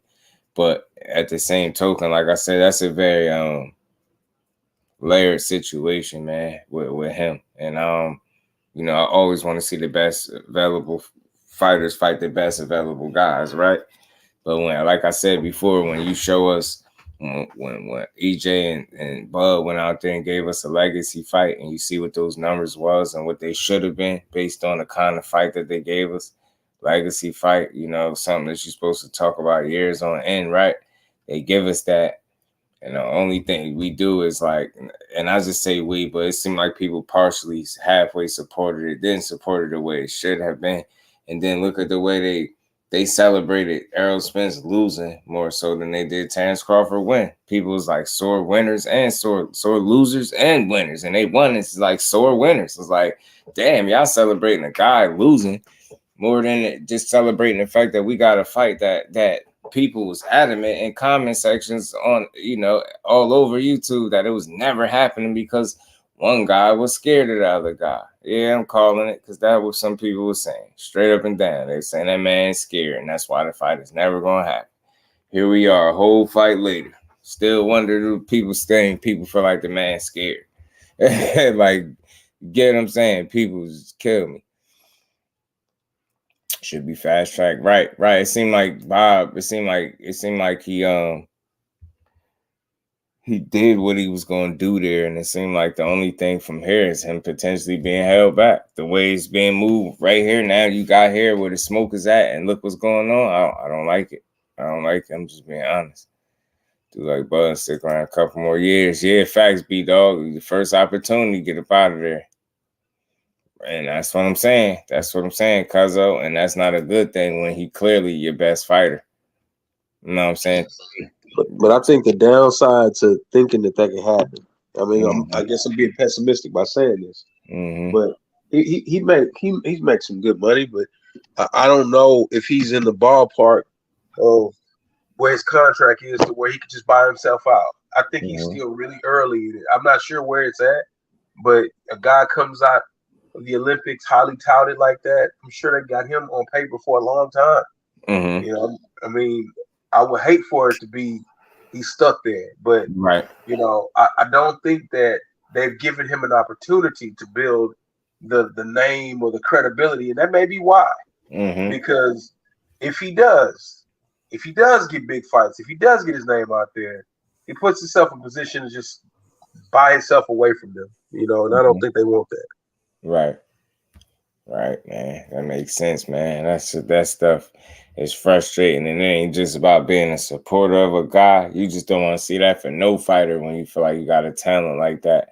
You don't want to see that talent like shortchanged and not be allowed to blossom and be exactly what he is or what he ain't gonna be. You know what I'm saying? But allow that process to take place by putting that man in the best position possible and stop seeming like, you know, coming up with little slick ways to give, you know, for fights not to happen. I'm just not buying. Bro, this gonna sound a little messed up, but I think they fast tracking Keyshawn faster than they are Shakur at this point. That's just my opinion. Yeah, you might be right, man. I'm telling you. Bro, we talking about them fighting the same guy. You get what I'm saying? Come on, man. What the hell is going on for real? He 20 in, bro. He 20 in. What the hell are we talking about? I'm tripping, man. Salute to Omega Red, man. In that super chat, always showing love. Salute, just giving you your just due. Stay solid, bro. You already know. Appreciate the love, family, always, bro. And we ain't never got a box again. Well. I already been getting these bets, but now it's time for you to get your just due. Salute to my bro Omega Red, always showing love. You get big text. What's good with it, bro? How you feeling? Say he's starting to think he hiding behind the money. I just think it's a very layered situation, right? It's people that feel like that, and you know they have examples as to why they feel like that, right? But I always say this, like with the way, like I said, with us, sometimes I feel like people need to be better fans, and we just, even who's to say, like, what changes if he starts to, you get what I'm saying? That's me playing devil's advocate. Like, what changes if he starts to do people respect it? Because it's like up until this point, no matter who he's fought, even though there's, like a handful of names, probably less than that, that's eluded him, that people truly want to see him fight. He hasn't been given any credit pretty much for nobody that he's fought thus far. So it's kind of spooky when you think of that. The dude got close to 30 wins and don't get credit for none of them. And he's campaigned anywhere from 1-6 to, he's fought at 126 all the way up to 140. You get what I'm saying? Had a fight there. So it's like he don't really get the credit anyway. So you never know how he would think, right? Do I continue to go this prize fighter role and you get what I'm saying? It's just a lot when it comes to that situation with him. I swear it is. It's just a lot. But ultimately, like, do I think he's going to fight these guys? I think if he's 35 is where he at. If he's going to fight the best guys there, I think the possibility is always there because people going to demand it. And I think it's going to get to a point where people will be able to tell if you really don't want to fight. You get what I'm saying? That's not going to be here's a question for you, bro. How much on a percentage, if there's 100% pie, how much of a percentage would you say that Shakur did not take advantage of a Devin Haney fight himself versus the people who control what he's doing? I think the dude is uberly competitive, and I think he probably would have personally done it. I think that there may be people around him driving the car a different direction. I know people always say the fighter is the boss and this, that, and the third, but we all know that there are more things to the game than just that, But I wonder if people are purposely driving it in a direction. That's just a real possibility, man. And sometimes you can kind of, you come to the conclusion like that because you see the way things are transpiring and playing out. You get what I'm saying? And I think whenever that's the case, it obviously got to be some, you already know, Omega, I appreciate you. I know you being the cut. Appreciate you, fam. You see the dysfunction and you kind of, you can see something to a certain degree where there's no way you can all be on the same page with some of the stuff taking place the way it's taking place is what I'm saying. So I think that's a real possibility, man. And I think when you see people all on the same page, you'll see less of this and more fights being made. You know what I mean? You won't see a bunch of this, what we've been seeing. And I hate it for them because I just want to see the fights. But real quick, Quincy, to your point, just think of it like this. I know where you're coming from in terms of the slander that Terrence Crawford dealt with. But I'll say, for the most part, if you were slandering Terrence Crawford, and I seen it, trust me, I seen a great deal of it. If you were slandering him, I don't really think you were an Errol Spence fan as much as you were a hater of Terrence Crawford, and it's vice versa. People that were slighting and slandering, EJ, not true Terrence Crawford fans. They more so haters of Errol Spence. You know what I'm saying? That's why I've always felt comfortable with my pick, because I know I wasn't unreasonable about my pick and my reasons that I gave for why I thought who would win. You get what I'm saying? So for the people that slandered them, really just haters of you get what I'm saying?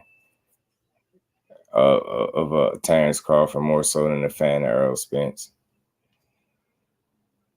That's how it is. Yeah, you do need them. You need them fights now. Chop was good with it.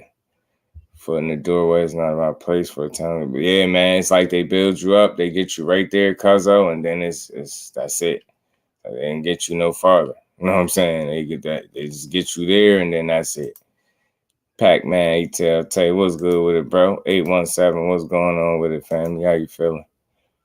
But it's not the first time that colorful hair guy. I think it's been a couple years now. Yeah, you talking about Sean O'Malley? Yeah, he got to chill. His knockout was nice the other night, though. I liked it. All the tank head is crazy. Right, man. I don't, you know what? And I never understand it. For me, I just love boxing too much to hate on fighters. I feel like everybody ultimately is going to do what I feel like they feel like is best for them. You get what I'm saying? I think, it's a reason Tank moved the way he's moving. I think it's a reason all these dudes do what they do. You get what I'm saying? But I think it's just it's a number of different ways to look at it, right? You get what I'm saying? You could look at it. Some people feel like legacy don't feed their family, so they're gonna make that bag, right? Could you really be mad at them? Like at the end of the day, and reason why I say it, and I want to be very clear, do in no way, shape, or form am I justifying somebody not fighting quality. I would never do that.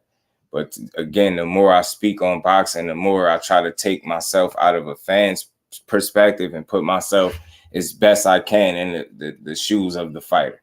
You know what I'm saying? I'm never going to just transform and wake up one day, all of a sudden I'm a boxer now and I know exactly how I feel.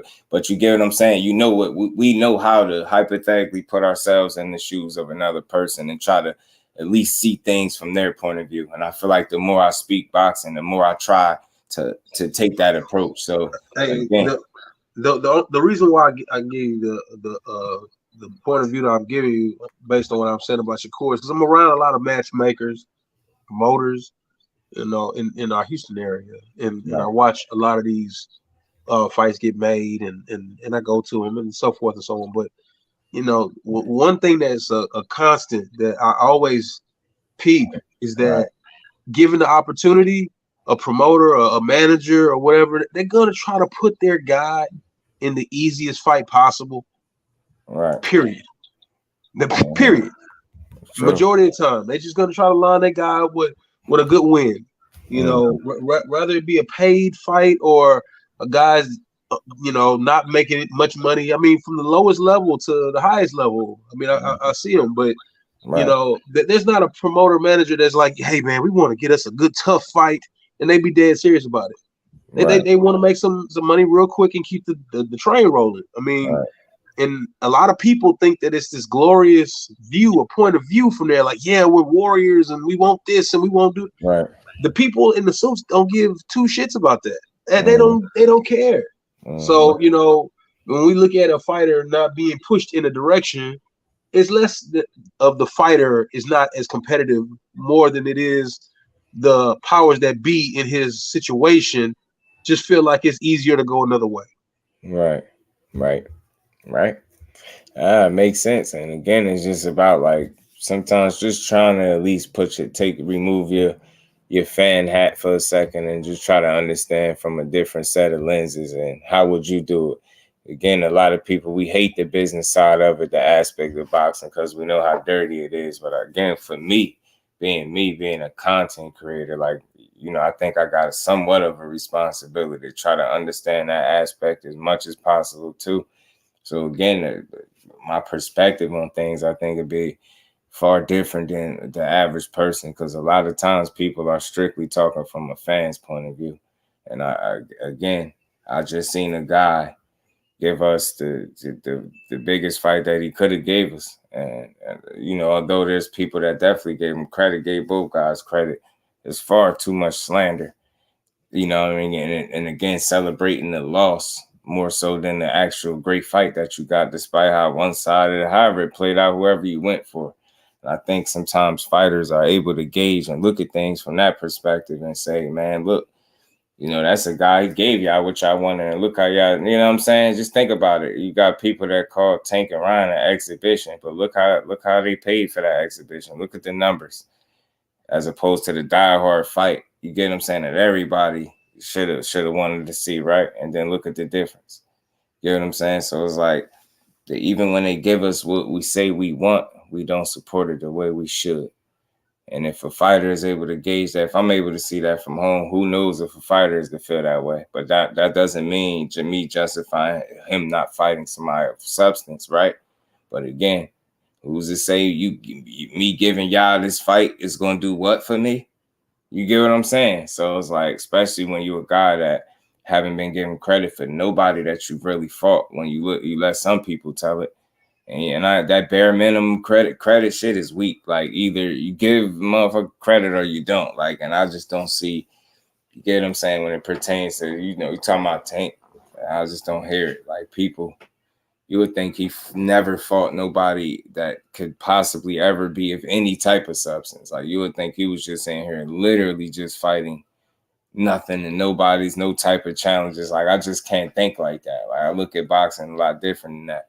No matter how easy he's making some of these fights look or whatever the case, man, the stuff they doing ain't easy at all, bro. They make it look that way, but it ain't. And again, when I look at the landscape and I want the same thing as everybody else, the best possible opponents in the ring with them, right? But I always say the same things when there's until this time runs out, like I don't think the time has ran out on good fights right now. So you got some people that's going to peek into the future and they feel like, look, I know what he's been doing. I know what he's going to continue to give us. That's just what it is. That's cool. But for me, well, it's just like a wait and see. Got to wait and see, case by case basis. Let's see what we get next type deal. I think that's the only real way to approach it, right? Just see what you get next. Call it how you see it and see what we get next. I know UFC is just one league, but they seem consistently put on competitive fights. Yeah, UFC be doing their thing, but not to knock them. D1, what's good with it, bro? How you feeling, bro? Appreciate you sliding through. So teach him how to be a man. Feel you, cuzzo. King Judah, what's happening with it, bro? They just came in and see the Devin hate in the chat already. I don't know, man. I feel like I don't know, man. I ain't seen no hate yet, but I ain't seen no hate. I don't think. I mean, I know people just don't see things the same way on that guy, but I don't know if they're hating on him. You know what I mean? You win. It has always mattered. There's a reason. The little guy gets all his attention. It's true.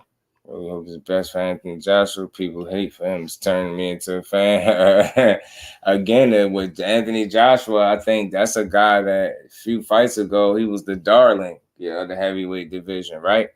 I think the hate that he get, I'll never justify no type of hate, right? But I think some of the disdain, should I say, not the hate. The haters going to do what they do, but some of the disdain I think people have for Anthony Joshua is self-inflicted. I think it's his behavior and it's like, erratic behavior and just being a back and forth guy. Seeming to be a guy that be in his head too much. Man, the hate that people derive from Anthony Joshua ain't like the quality of chicken you get from Popeyes. It's like walking into Popeyes and you see the cook ain't got no gloves on. You're like, oh, come on, man. You couldn't put some damn gloves on, man. Oh, come on. Like it's just mentality. It's just, it's just small stuff. It's not to say the man can't box. He's not big. He's not strong. I've never seen the dude out of shape. I mean, clearly it has nothing to do with boxing per se. Right. You know what I'm saying? It's just something else, man. When this dude cooking, he ain't got no gloves on, bro. Ant, what's good with it, Ant? How you feeling? Yeah, that's a fact, though. And again, I always try to influence people to build up the sport and not tear it down. That's why I always over here I put out a certain energy so people know how I give it up. I don't hate not a solitary boxer, not one single fighter, not even a Tyson Fury. I don't like the stuff he do and what he represent, but I'll never hate on him, right? It's just that's not a grown man way to get what I'm saying. Like, I told you, people move so far away from what boxing and sports really supposed to be. It's supposed to be entertainment. I told people if it makes you mad, it's probably not the sport for you. You wake up every day mad at these dudes. I let it be what it's supposed to be, entertainment, and build dope conversations around the entertainment that they're giving us. You get what I'm saying? I don't know. I'm never going to be the guy that's telling you somebody ain't fought absolutely nobody when they did. You get what I'm saying? So I feel like a lot of hate is misunderstood. I see the fan base is causing it, right? Get what I'm saying? Like, even like, I'll use myself as an example, right? I see people get mad a lot of times about when they say Shakur is being ducked, and people say they don't want to hear it no more. They don't want to see that. Everybody ain't ducking them. And I said this before. I hate the fact that anybody is spewing that everybody is ducking them, because that wouldn't be the truth. And you could get tired of hearing that because it's not the truth. But if you're going to say it, say it the right way. You're going to mention the names that you know really said no. And then you go from there. You get what I'm saying? But I see a lot of people having energy towards him because of the ones that decide to say everybody is ducking him instead of saying the specific names that are. So people start to build a disdain for Shakur and so on and so forth, right? If I say, I think Loma won 7-5, now I'm automatically a hater. You get what I'm saying? Or I'm not staying on code or something like that. It's different. It's weird. Like, so people be building, disdain. Their fan bases of the fighter be causing it sometimes. And that's why I've seen it with all the fighters so far, just sitting there observing. That's something that I see a lot. Like, I just don't, I don't know. I'm not mad at how none of these dudes is moving. Only when narratives start being spun and pushed off of how people are moving. That's when I have an issue with it. Other than that, like, yo, bro, if you want to do what you feel like is best for you, do it. But it's a certain conversation or it's a certain way the conversation is going to go. We're sitting here talking about, legacy and who got the best resumes and who really put it all on the line and who really fought for the fans. You get what I'm saying? At the end of the day, it's going to be what it's going to be. But I'm not going to wake up every day mad at a person for doing something that they feel like is best for them. Now, I will say this, and I've always said that this has always been my message when it pertains to boxing. You get what I'm saying? I'm a guy that get up here on the Saturdays and I call fights. So because of that, I don't steal the fights. I pay for them, right? And I see just how, it get expensive, bro. Boxing ain't cheap, right? So I feel like, with that being said, if you are a guy that's on pay-per-view, if you're a pay-per-view, and this is anybody, any weight class, if you're a pay-per-view guy, the only way we can see you, we pay our money. I feel like those guys specifically have a responsibility of giving the people something worth their money. You get what I'm saying? Like, it's one thing to fight who you want, and maybe it's on free TV. Maybe we could flick a channel and turn to it and watch it, right? And I ain't saying that's cool if you're not fighting nobody, right? But it's just different. It's much worse when I have to pay for you to fight who you want. So it's like, that's what, like, you get what I'm saying? So it's like, what you saying right now, bro, that's what sparked that Teddy Atlas rant. Right. You get what I'm saying? So we don't mind paying for the product, but at least give us something that's worth our dime. And it's a responsibility that comes with anybody, any fighter that wants to be on pay-per-view, that, that's the only way we can see you. Like, I feel like there's a responsibility there. You get what I'm saying? But I just ain't going. I'm more patient. I think, when in this boxing than some people. So I just look at things differently. You know what I'm saying? I see what's going on, but I also see what's going on at the same time. So it's what it is. I see what people be saying, but I also see room for fights to be made that people are saying can't be made. And why am I optimistic? Because I just heard people with 100% certainty tell me that Bud Crawford and EJ was never going to fight. Never mind the reasons that they gave. It's just the fact that was something that was being said with a ton of confidence. And look what we got. Fast forward to today. That fight is over and done with a possible rematch looming. So not only a fight that people told me was never going to happen. There's a chance that we get it twice. So again, when people tell me that, this fight ain't going to be made because of a previous opponent that somebody fought, I might not have that same exact train of thought. I might still see opportunity for fights to be made, because if you just look at a Bud Crawford and who he's fought, you have people that feel like he's never fought the people he was supposed to. And because of those reasons, that was going to be a determining factor as to why he was never going to fight EJ, because he never challenged himself in his career. Some people feel like that, right? But again, what did we get? We got to fight. So again, people were hell bent and adamant and confident, chest poked out. Hey man, I'm telling you, this ain't never happening because of X, Y, and Z, and it happened.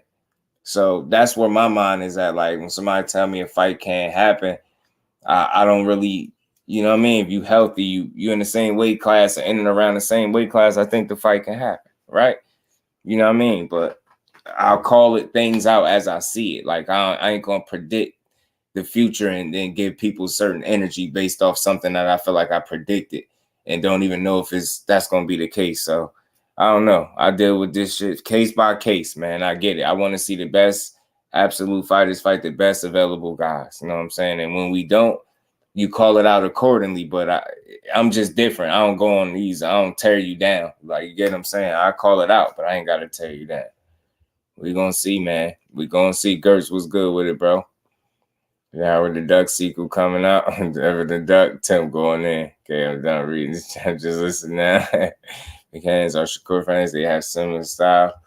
I say, man, I don't know, man. I would hope that some people would, see things the same way and just call it down the middle. Not the same way, but however you see it, just call it down the middle, man. You can never be wrong for calling it how you see it. You know what I'm saying? Will, man, that's a fight I can't wait for either, man. I ain't gonna lie to y'all. I just put Shakur in his fights because the style tank fans ain't Shakur and that because their casuals are only like power punchers. Right. I get you. On Devin and Bud, both undisputed. Ain't that something? Right. They are, man. And Bud did it in 2 weight divisions. Much credit to him. I was doing some reading today, and Bud said beating Spence wasn't easy as what people think. He still it's cool to see that he's still, still showing a level of respect for the man, which is cool. This is why I say, like, for everybody, it's people that really fell out over arguments and conversations that took place regarding that fight. And here you go. Here you got those 2 rich dudes, got each other numbers and all types of stuff. Now here you are now speaking to somebody you knew for years or months or whatever the case, all over a fight. And them 2 dudes sitting around with each other numbers. Cool as a fan. Up one. You know what I mean? Up a big bag. The fans that never ate on Shakur. I'll be honest with y'all, like, I didn't notice the amount of hate existed for Shakur Stevenson until he got to 35. I'll say that. That's me being very honest. I've never seen hate for him until he got to 35. Then I started seeing people going after his character, and I was like, man, damn.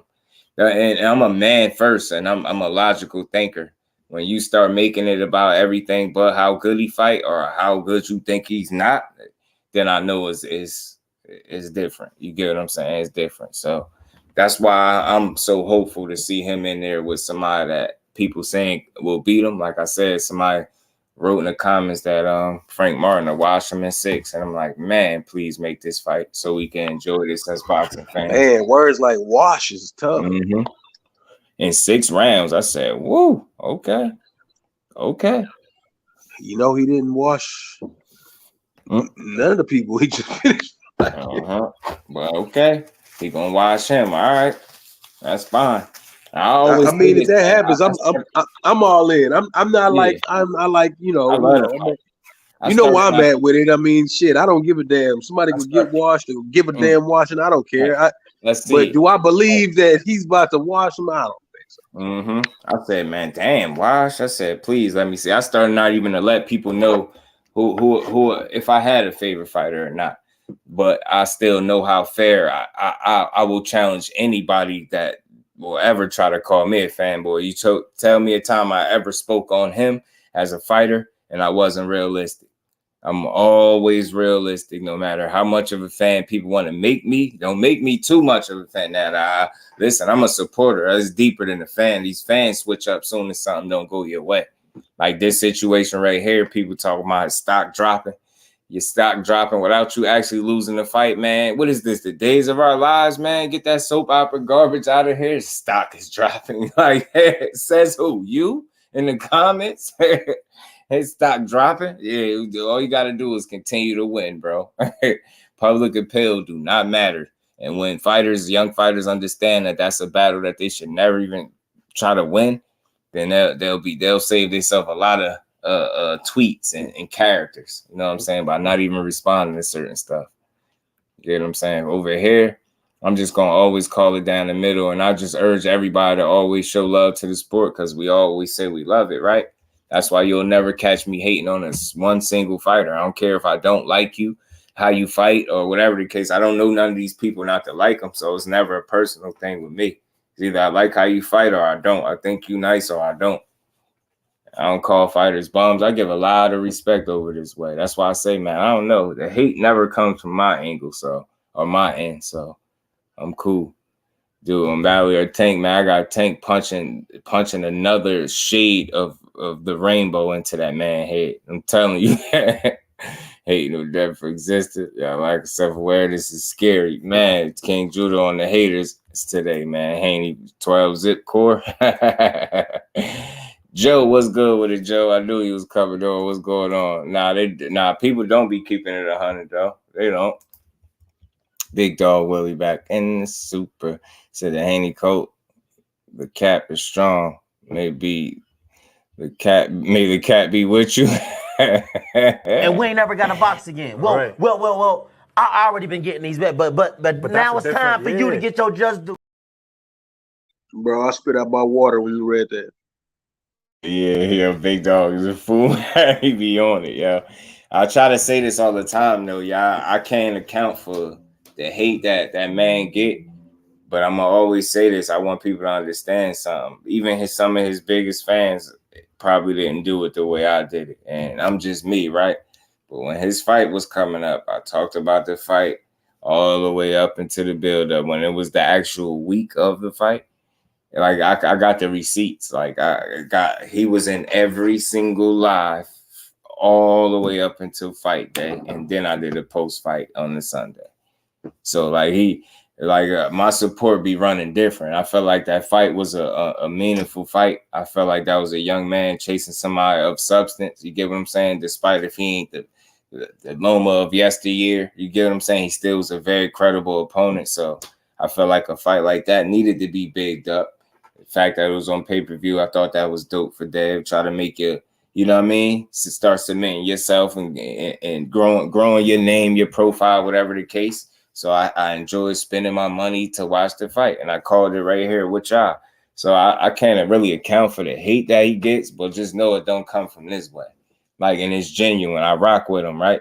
If I think somebody can beat him, that don't make me a hater of him. You get what I'm saying? He's still a top fighter. It's not a long list of people that, you get what I'm saying? Especially when we was talking about 35 that I got beaten. You get what I'm saying? It's not one of them situations with me. I know how to get a man his credit. It's not that hard. It's pretty easy, like, because I start from I simply because I love the sport. So you love the sport. Is he participating at the highest of levels? Yeah, right. He 30-0, bro. He going out there doing his damn thing. I'm not mad at it. I enjoy the fights. You get what I'm saying? I enjoy, you know what I mean, watching him do his thing. I don't go into a Devin Haney fight expecting the wrong stuff. So then when I come out and see something, you get what I'm saying? I don't find reasons to complain about how the dude fight. He is who he is. He's a pure boxer. Disciplined, smart. He always in shape. Dude is a gym rat. You get what I'm saying? I think him and his dad is smart, team, businessmen. I think they put themselves in a very, very good position, bro. You know what I'm saying? And all he got to do is just continue to make the fights. You know what I'm saying? Continue to make the fights and win. I mean, just salute to him. I tip my hat to them dudes, but like I said, none of the hate that he receives come from over this way. You know what I mean? I'm always rock with the dude as long as he moving how he been moving, bro. Except for that 25. Nah.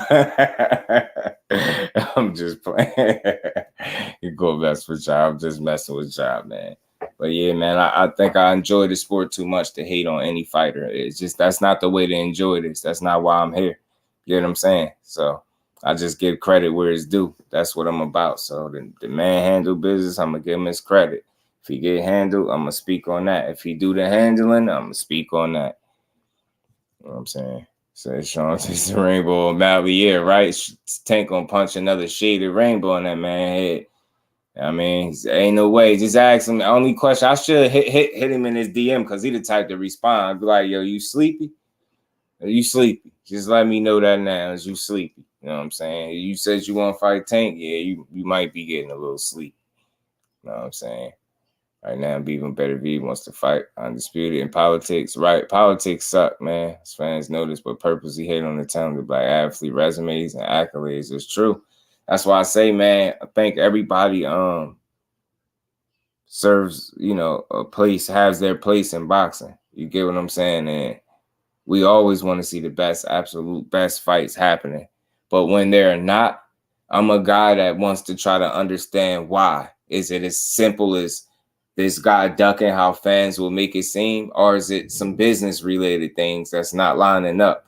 Is somebody interest is not being met so certain fights don't get made? I'm just that guy. I'm always trying to look for information and answers because unlike everybody else, or nothing directed to nobody specifically, but unlike a lot of other people talk like they have all of the answers. JusDue don't have all of the answers. So I always looking for information and answers to my questions that I be having. And again, I know the easy answer to saying why fights don't get made is because somebody ducking. And although I do feel like that's the case in certain situations, that's not always the case. And I want to make sure when it's not the case, I'm able to identify that and speak on it as such. I'm not comfortable and cool with running around just saying everybody's ducking. Like we just had a panel a few days ago and we was up here building. And again, one of the bros was like, such and such duck because of X, Y, and Z.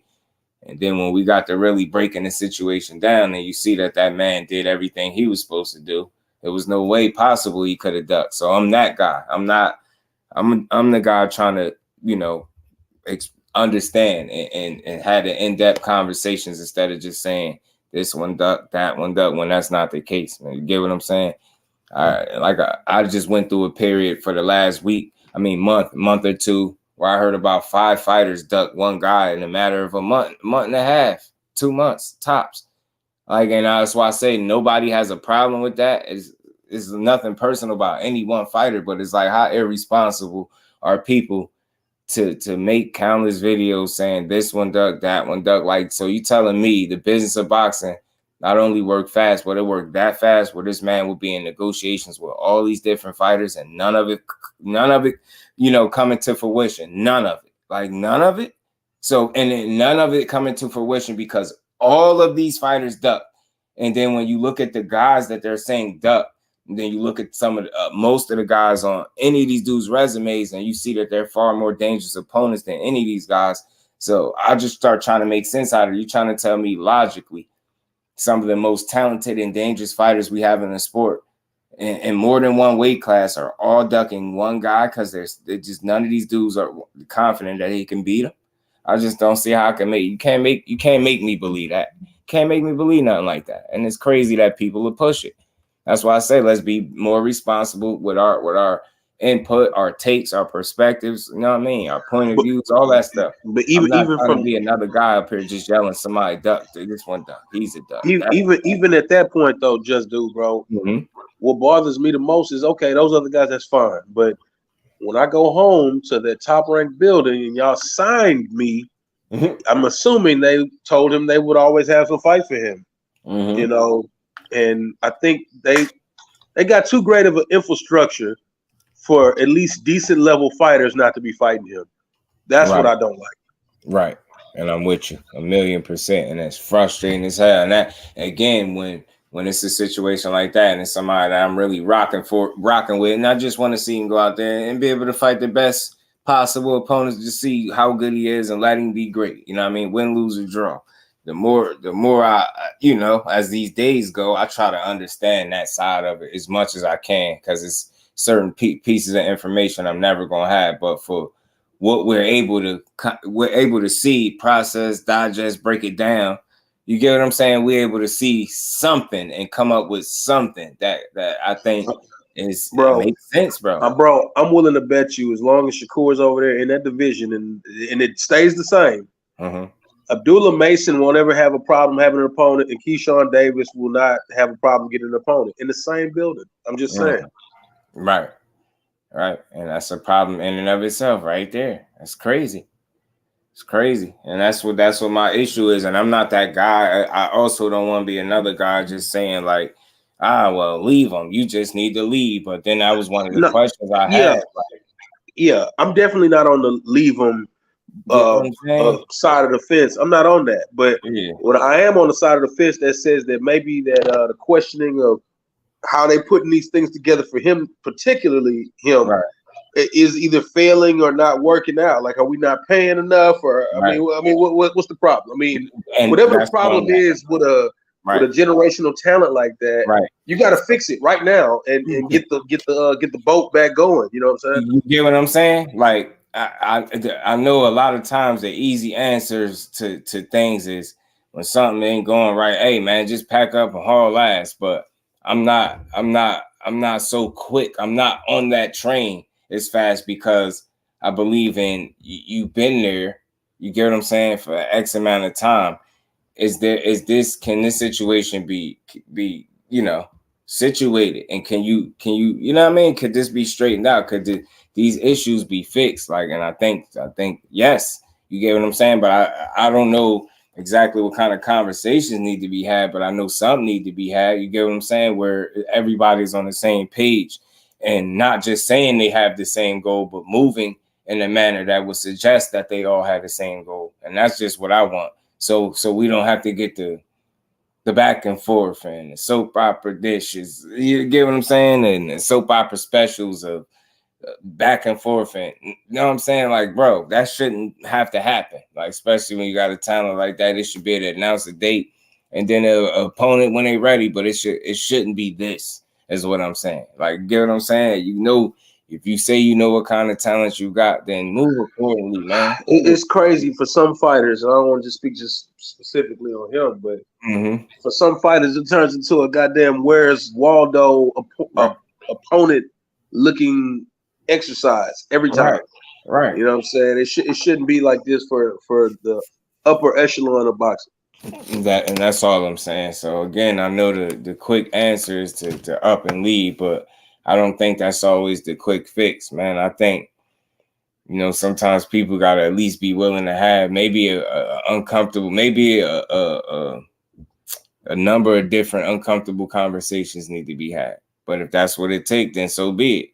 I mean, because realistically, you with ESPN, what's top ranked, ESPN. That's a enormous platform that if the vehicle is driven right, it could be easily the most successful looking, or definitely the most successful in some kind of capacity in what they're attempting to do. But if you're gonna go out here and make sure that your underbosses are getting fights in the same division. Right. But all you're gonna say is, oh well, they ducked him too. I mean, that something doesn't seem right to me about that.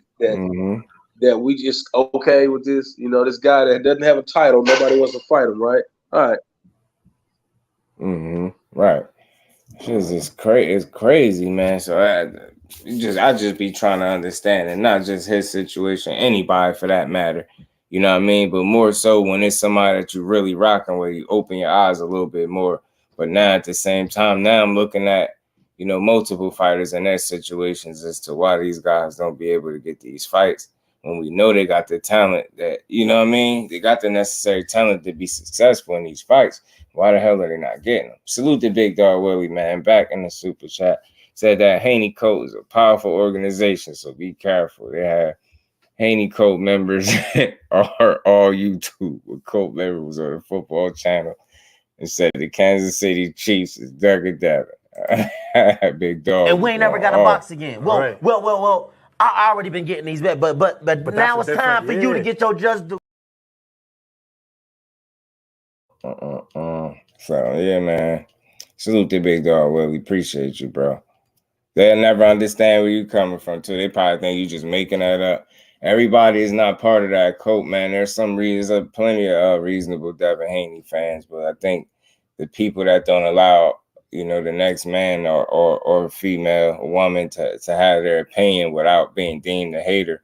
That's where the disdain starts to come in. I'm trying to tell you, I'm trying to put y'all up on game because I'm far more observant than the average guy just typing in the chat. And this is something that I've been able to like really observe over a period of time, over these months. People typically start getting mad because people don't allow each other to have an opinion on a fighter that they represent or they rock with heavy. So that's when I start. Notice how many back and forths do y'all see me going to? Joe just said Haney Shakur 12 zip. Now one time, just think about it. And I know he's joking, but even if he was dead serious, which he possibly could be, would I look like arguing with him if that's his opinion? Right? I just let it be what it is. You know, just let people rock out, have their opinions. It's all good, man. Salute to my cousin. You feel me? Well, anybody supposedly Devin, hey, Crush, what's good with it, Crush? Calling out you crybaby. See his Omega on him. Get him, Omega. Just drop the link, bro. Oh, I got you. Pardon me. My bad, y'all. I got you. I ain't see you in there. Pardon me, y'all. Y'all know y'all always welcome to come up and build with your boy. Y'all know I'm always keep it a buck, man. I'm just different, bro. It's very easy to do, yo. Like, first of all, for starters, I don't know none of these fighters, right? So it's never a personal thing. That's for starters because I don't know them, right? You know what I mean? I just, you know what I mean? Either I appreciate your style or I don't. When it comes to the boxing, you know, everybody got their place in the sport, you know? Everybody got their place. 12 zip, the closer might be a KL. See, Joe going in on my boy right now. What I look like arguing with him? Like, nah, Joe. Nah, man, ain't no way. Even though I know it ain't happening. Your opinions are all wrong. You know what I'm saying? Like, how do you know what I'm saying? Give me, you know what I'm saying? Even though I know it ain't happening. But I make it fun. Like, I'm trying to tell y'all, I'm trying to bring something different back. I know everybody don't do it this way, but I'm trying to let y'all know I had fun with y'all talking crazy. Just notice ain't nobody, it's no disrespect. It's fun. You could say 12 zip, beat up in the first round KO. Like, I laugh at that stuff. Like, it's funny because I know y'all joking, but even if y'all can rock with y'all, boy, boxing is supposed to be fun, bro.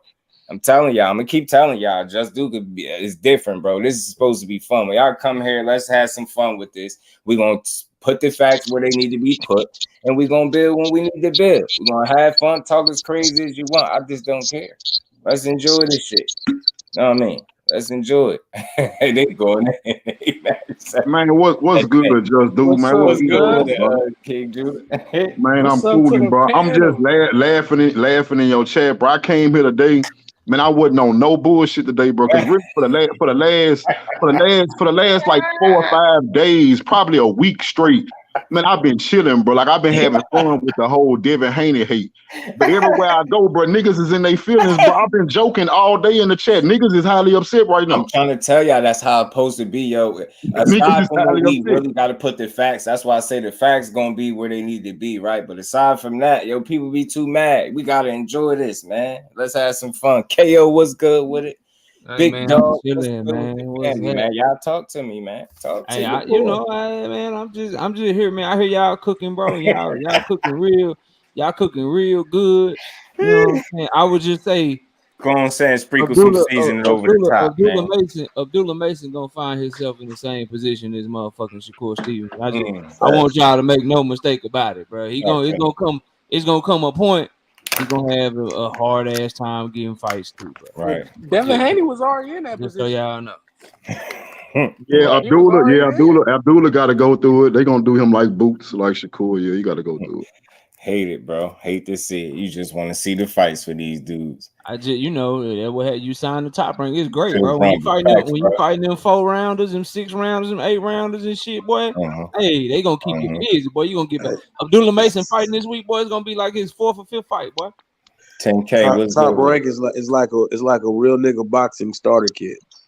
That's how you get it going. Like when people was first saying that to me, I was sitting there listening, and you know, I'm a dude I'm not trying to argue the minute I hear something that I don't think. I try to understand it because I heard multiple people saying different things about Top Rank, and then I started to look. And when you look at it, it's like they'll start you up, they'll get you right, and then it's like it's a cap there, and it's like they're at that point they're no longer willing to try to push you further than You get what I'm saying? A certain point. So it's like just do. If you're young, if you're young, ask a question to the panel, big dog. You go ahead and say what you gotta say. But okay, just do when you're a young fighter and you get guaranteed money for fighting, 6 round, 8 rounds, 10-round fights. I mean, I can see why a young fighter would like to do that, So I mean, like you said, after your 3 years are up, and you need to get out of there for real. Right. Yeah, right on Pitbull too. So I have a question. I have a question for everyone up here. Who is the man at 140 pounds right now? Well, I gotta get on the scale, KO, because I gotta get on the scale to make sure. I don't think I lost that much weight. So nah. But you say who the man at 140? Yeah, who the man at 140 pounds right now? T.O. I mean, KC. Hey. KO. Can you say people with belts or people without belts? Because I think some people with belts. The champions, bro. Who the man, bro? Regis. We got Regis. We got Matias over there with a belt. Who else got a damn belt over there? Rolly. I gotta say T.O. because I mean T.O. beat the man that beat Regis, so I gotta say T.O. One of them, right? T.O. Regis. T.O. Yeah. I wouldn't. One thing about me, I'm gonna say this right quick because a lot of people think I just be hating, but I wouldn't be true. I wouldn't be true to my code if I didn't say T.O. because my code is you only good as who you beat. That's my code. So I got T.O. Hey, KO, I wanted to know where you was going with that, brother. Where you headed with that? Well, I wanted everybody to answer, but I got to give a big shout out to King Judah, and I got to tell my boy Joe. He on that bullshit again. He on that bullshit. I gotta give a big shout out. Is that Joe or is that Jonathan? I don't. Boxing talk. What's good with it, Brody? Is that Joe? Jackson. So all the same. Yeah. I gotta give King G a big shout out, bro. Cause keep calling me my brother name. Say what? I said you keep calling me my brother name. Oh, so I thought I was brothers. Now I got confirmation. I thought so. Okay, salute to y'all, the brothers. Yeah, hey, cause look, I know where you're going, KO. But yeah, that's how I feel. It's T.O. You keeping it 100. I just, brothers like Jonathan and Joe, they were saying that Camboso was the man because he beat the man who beat the man, and then T.O. beat the man who beat the man and shit. But since Devin about to fight Regis, then Regis is the man all of a sudden. I just be trying to see what what I'm saying. I heard Devin. See, I thought you saw that recent interview Devin did. Yeah, I saw the one he did with KO artists with that hypocritical ass statement. Yep, yeah, he said, but hey, you know what? This is my thing about it. I don't agree with him. I'm gonna say that, bro. Like I don't mind saying Devin was wrong, but I agree with him. But I think he's saying what somebody gonna say right before they fight. They gonna big up the dude they about to fight. But the truth of the matter is, it's Teofimo Lopez. I'm just, same energy and shit. Shout out to you for keeping that same energy, Jonathan. You got a lot of work to do, bro. Nah, you got a lot of work to do, bro. God damn, bro. Nah, boy. Hey, I guarantee you, if Devin was fighting Rolly Romero, you'd be like, "Shit, Rolly, man, he the man, bro. Rolly, we don't call tune-ups over here the man, like you know what I'm saying, like y'all be doing over there with Ryan, like you was saying. Oh, I said Ryan was the man. You said he was one of the men. I bet you 100. I bet you 150 push-ups right now that I call Ryan Garcia trash. I'm gonna take that smut out your mouth, but you said you was trying to say he was a king. Facts. I didn't say that he was a king. Boxing said he was 4 kings and shit. He was cool when Devin was about to fight him. No, he was good. Oh, he got trash. Devin was never gonna fight. You talking about the hangout, Tim? When Devin was chasing him and pulling up on him and hopping in the ring with him and trying to fight him, saying Ryan's my mandatory. Why won't you fight me? You my mandatory. Ryan was good. It was a good fight, but he trashed. He trashed when Tank fight. I got you, bro. Yeah, all I ask is that after this fight with Devin Haney, should Devin Haney beat Regis and go after Teofimo Lopez like I know Devin will? I just want everybody to keep that same energy when Teofimo for the 3rd time turn around and duck Devin Haney in front of the whole world and say he definitely ducked Devin. That's why I understand why y'all becoming that Tank. That's the duck right there, bro. Yeah, we gonna get on his ass, King Judah. Especially all that trash he was talking. You can't duck nobody. Talking how Teo was talking, he can't duck nobody. He gotta fight. Yeah, if that fight get made, bro, I like that fight because T.O. he rides to I don't like that motherfucker, but boy, he rides to the K in them big moments. That boy rides. He able to operate chaos is crazy to me. Yeah, he show up in them big moments, but you put him in there with somebody trash, he might lose that motherfucker. He gonna really have to show up then, because you already know Mr. 36 minutes. Bro, stop calling him there, bro. Hey, KO, I have a hard time seeing him be able to get that fight with T.O. It pending that he beat Regis.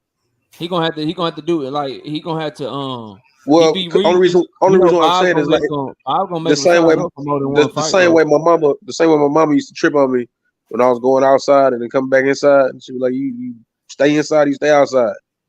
And I think y'all know one thing, Bob don't like T.O., bro. Him going to match room is almost definitively staying outside. You get what I'm saying?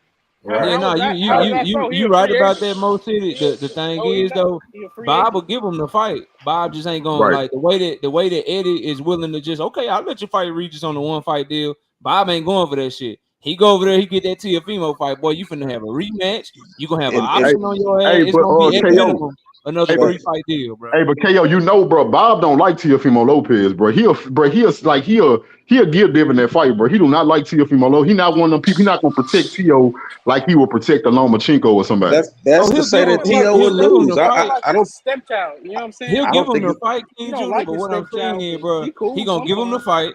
And he gonna probably make him have a rematch clause to get more money off of him, and then he gonna have a third fight on him, just like he did with Camboso. And he gonna try to find his best 140 pounder today, like he did with Loma, and make Devin sign to fight him, so he can still try to keep control of them belts, bro. True. That's gonna be his play.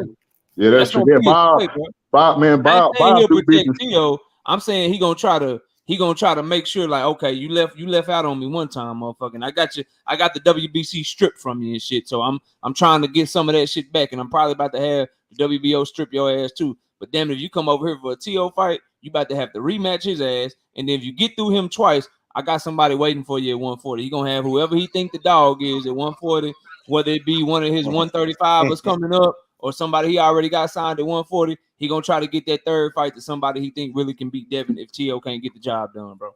Right. Hey, look, Bob do business like Kingpin off Spider-Man. Y'all ever notice when people go to the Kingpin for help, they end up worse than they was before they came to him.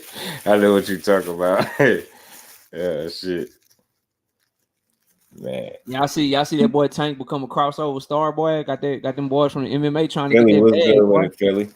O'Malley want that money, man. O'Malley want that. Let me tell y'all something though. The crazy thing is, bro, Blue Blood touched on it early. He made a lot of sense, bro. Like this. Now, this is something I'm not blaming Tank for that people calling for him and wanting to cross and make that money. The problem really, with nobody paying, Dana White is the problem.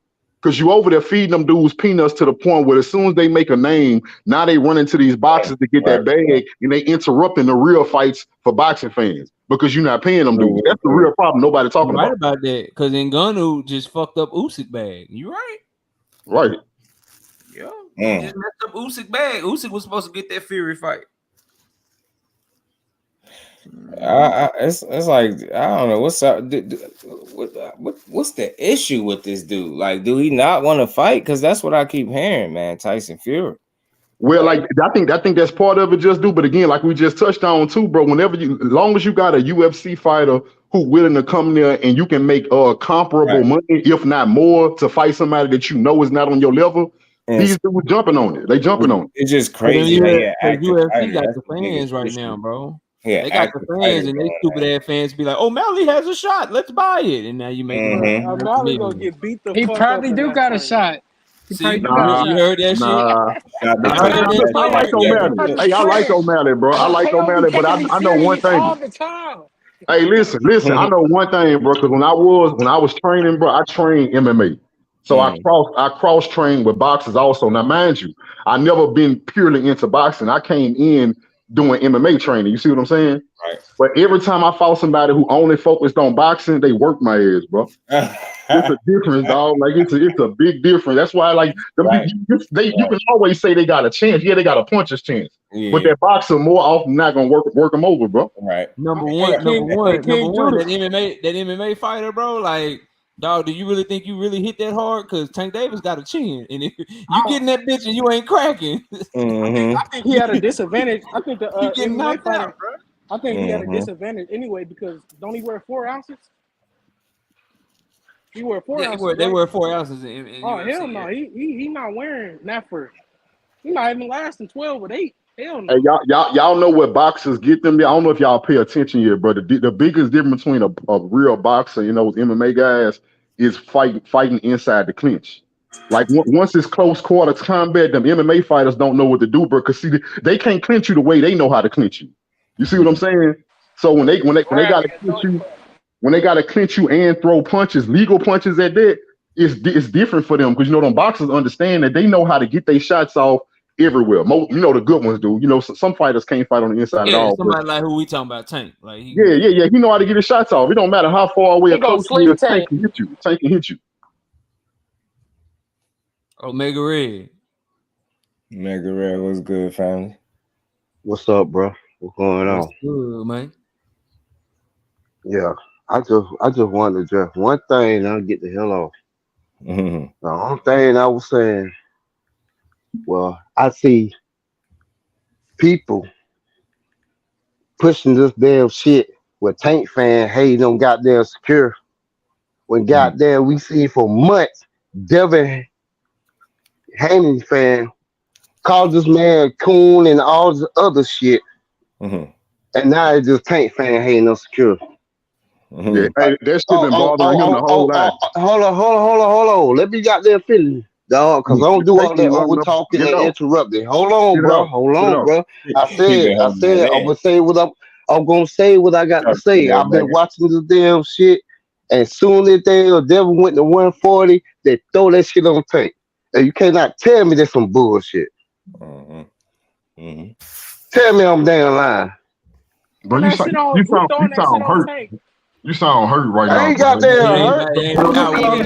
Bullshit y'all be there. Look, dog, I'm not a fan of nobody. Everybody know this. I'm not a fan of no goddamn body.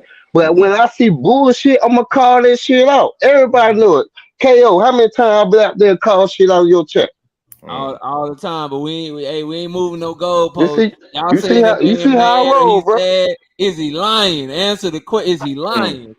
That's what you need to answer. He said Haney fans quitting this team. No, he's saying Haney fans. He's saying Haney fans. He's saying Haney fans was the ones hating on Shakur. But again, we go back to what Just Do was saying. Everybody, no matter who you a fan of, everybody got a fan base. Every fan gonna big up their fighter, and every fan gonna defend their fighter when it's time to. But it's only when Haney fans defend their fighters that you're doing something wrong. It's criticism for that. When you a Haney fan, you be like, hey, I don't like you talking shit about Devin. I'm gonna talk shit about your fighter. Now you a fanboy. But you guys went on a full assault, though. You guys went on a full assault on Shakur. Shakur, you guys went on a full assault for real.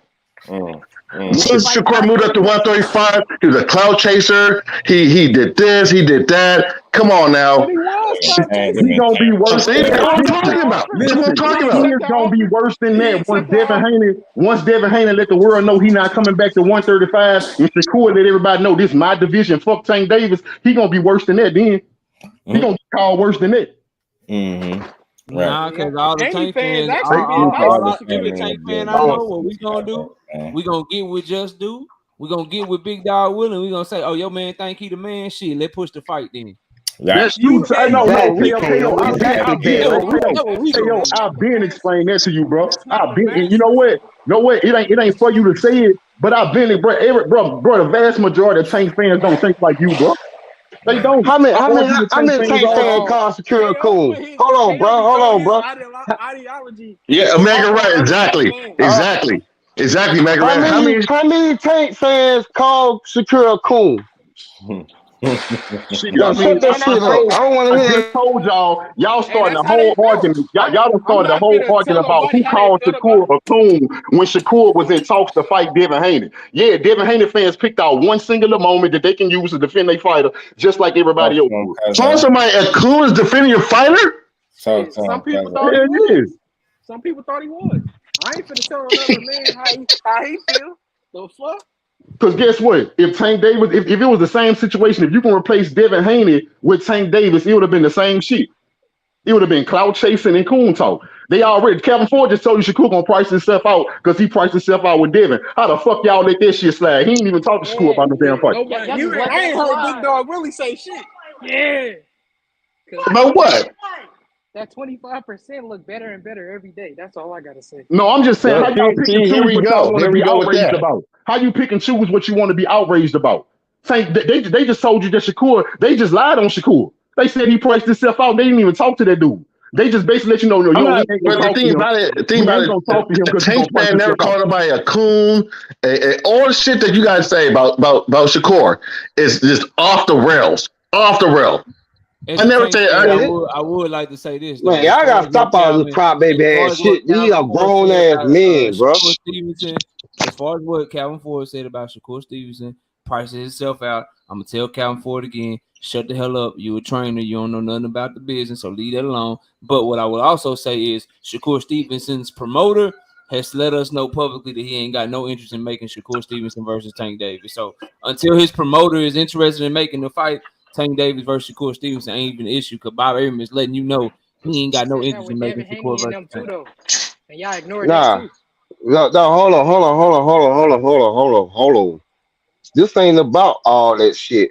I'm just saying, how you gonna damn put Tank fan on goddamn hating on Secure when ain't nobody even said shit? It was goddamn for months. Y'all motherfuckers been out there hating on Secure, calling Secure and all the damn nicknames and shit. But then all of a sudden, it's just more memorable because Devin Haney on Secure. Man, get the fuck out of here with that bullshit, Tank Davis fans don't like Shakur either, because they was the one that said he was born. Every time you do a poll where niggas say Shakur gonna beat Tank Davis, Tank fans go crazy. All fans do that. But you crybaby ass niggas, you only want to nitpick on what you want to pay attention to. You done kick the fucking niggas come up here and cry. You been crying the whole time you was in the chat. Crying over Devin. Nigga don't even be talking about Devin. You go every channel crying over Devin. Everybody was in this bitch talking. Everybody was in this talking about boxing, trying to get shit together. You came up here and caused confusion because you couldn't let the shit go. You've been crying since I got in the chat, my nigga. You've been crying since I got in the chat, my nigga.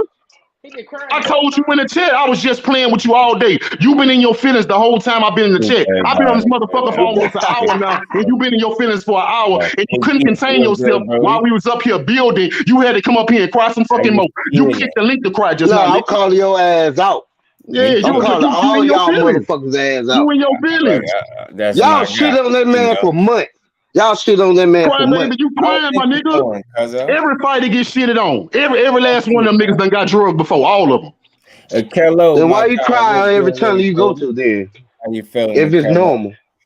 What's good? Why you crying about it? You crying like it's not normal. I know it's normal. I ain't crying about shit. Devin get drugged. I don't like none of these motherfuckers. Tank get drugged. Errol Spence get drugged. No mama jokes. No mamas. No mamas. Yeah, I love this boxing talk, man. It's the only thing that can get people in the mood. Are you singing no mas? What's going on? I love the boxing talk. My brother coming up here on this panel to cook with you, boy. It's always good. That's the problem. Everybody want to argue about everything but the damn fights and why they not fighting each other. I don't want to argue about nothing. I just call this shit out. A nigga want to cry about who was talking about who. Bro, go back to elementary school with that soft ass shit. You want to cry about who was talking about who. The fuck out here with that, man. He sound just like Shakira on Twitter. He's spitting in my face. Nah, don't do my boy like that. The thing about it, just do say don't do it. Don't bring Shakur in this shit, man. The thing about it is you guys. The fact that I have problem with Devin Haney fans, because you guys say Shakur caps and Tank caps, but Devin Bill Haney caps tough, and you guys did not admit that he does that. You can't let him do this with the belts. Yeah, I'm just saying, let that shit go, bro. Like, dude, that shit don't even, bro. That shit is in. Now you want to let things go. Okay, I'll let it go. Just admit that Devin capping. Big dog, like, man, nah, I endured all this stress over this last month. We just established that Devin was capping when he said Regis was the king of 140. Well, and some other things he capped out too, like him going staying at 135 until the end of the year. That was a cap too. He had 140 fighting a champion now. So you gonna demonize the man because he ain't at 135. He's fighting a champion at 140. That's not what I'm saying. I'm talking about him capping. Is that not let this shit go, bro? Damn. You the type of nigga you gonna argue with your girl for months because she wore that dress you don't like that one night, huh? It was a month ago. She wore that dress out one time, and you told her now you gonna keep bringing it up, huh? Salute to everybody. Calm down, Drew. Calm down, Drew. They just trying to get some straightening. I get it on. See, Just Do really a guy. I really represent both sides of the spectrum. I really be understanding where people coming from. I'm different. Like, I get it. I know where Big Dog Willie coming from because again, he's speaking to the people that made it about other stuff and not boxing. I don't think nobody up here did it, right? Nobody up here did it. I don't think nobody was calling that man a coon up here, right? For saying who he thought won and stuff like that. So I get it. I called him a crybaby. He was crying for I mean, shit, I hear that all the time. My thing is, for me, I know I don't have to argue people's point of views on what they think about him because as a fighter, I just know he one of them. So like when all the other stuff, I've learned how to kind of hear that for what it is. Bruh. I know people that's joking when they saying this stuff to me, like they joking and crybaby stuff. I ain't mad. That stuff, I don't gotta be mad for him because he got his hands to do it for him. You get what I'm saying? I know he can fight. Just do. Just do. Just do. Let me say that. Just do. Hold on. Real quick. I'm just gonna be real quick and simple. People have got blocked from channels they can support it for years. I'll never do just that because they said that ain't right. Yeah, but you out there be calling that man a coon. Yeah, I never do that. Man, everybody I done got blocked from channels I support just because I ain't talking about you, dog. They'll say I'm letting you know it go both ways. Stop crying, my nigga. Everybody get it. Stop crying. Damn, man, who raised you, my nigga? Everybody go through it. You can't sit up there and whine like you the only one going through it. We all go through it. I ain't get blocked. I ain't get blocked. I said people got blocked. I ain't say I got blocked. You would have a meltdown if you got blocked. The way you be acting, you would have a damn meltdown. I rock with all y'all. I never block y'all. As a matter of fact, the more different your opinion is, the more I welcome you up here. Like, you get what I'm saying? Because it might be somebody in the chat that might rock with what you're saying too, or want to hear. You get what I'm saying? I'm just different. I don't care. I want you to come up here and tell the people how different you see it than me. I welcome that. It's cool because it helps the conversation for me. You get what I'm saying? I don't have every perspective, right? And some of y'all, even if y'all thoughts are differently than mine, I ain't gonna sit up here and tell you ain't cooked. If you coming from a place of logic and reason, I can rock with it. It might not be my train of thought, but I ain't gonna sit here and say you ain't make sense. You get what I'm saying? That's how you avoid the back and forth. I respect people are coming. Let me say this. All I know is just to invite you up here if he disagree with you, because he welcome other perspectives. I'll invite you up on my platform if I disagree with you, because I'm gonna cook your ass. Y'all go ahead. And I know that about I already know that. I already know how you coming, KO. You the other half. Yo, KO, let me ask you a question though. All right, so we know how Just Do get down. We know how Just Do get down, right? I want to ask you a question though. Now tell me, do you think, man? Let me say this right quick, bro. Let me ask the brother something real quick, bro. I ain't been able to get it off. Man, go ahead. I ain't going nowhere. I ain't going nowhere. You let him get it off, and then you can ask me, bro. Go ahead, talk to me. Or talk to KO. KO and Just. Y'all swear y'all be down the middle, right? Y'all be down the middle until it comes to y'all favorite. Y'all 50. Out of nowhere. I never say I'm down the middle. I never say I'm down the middle. What I tell you is I'm gonna keep it real and I'm gonna be objective. I ain't never gonna tell you I'm down the middle. Bro. I want to be clear. Just because you down the middle don't mean people are going to agree with you.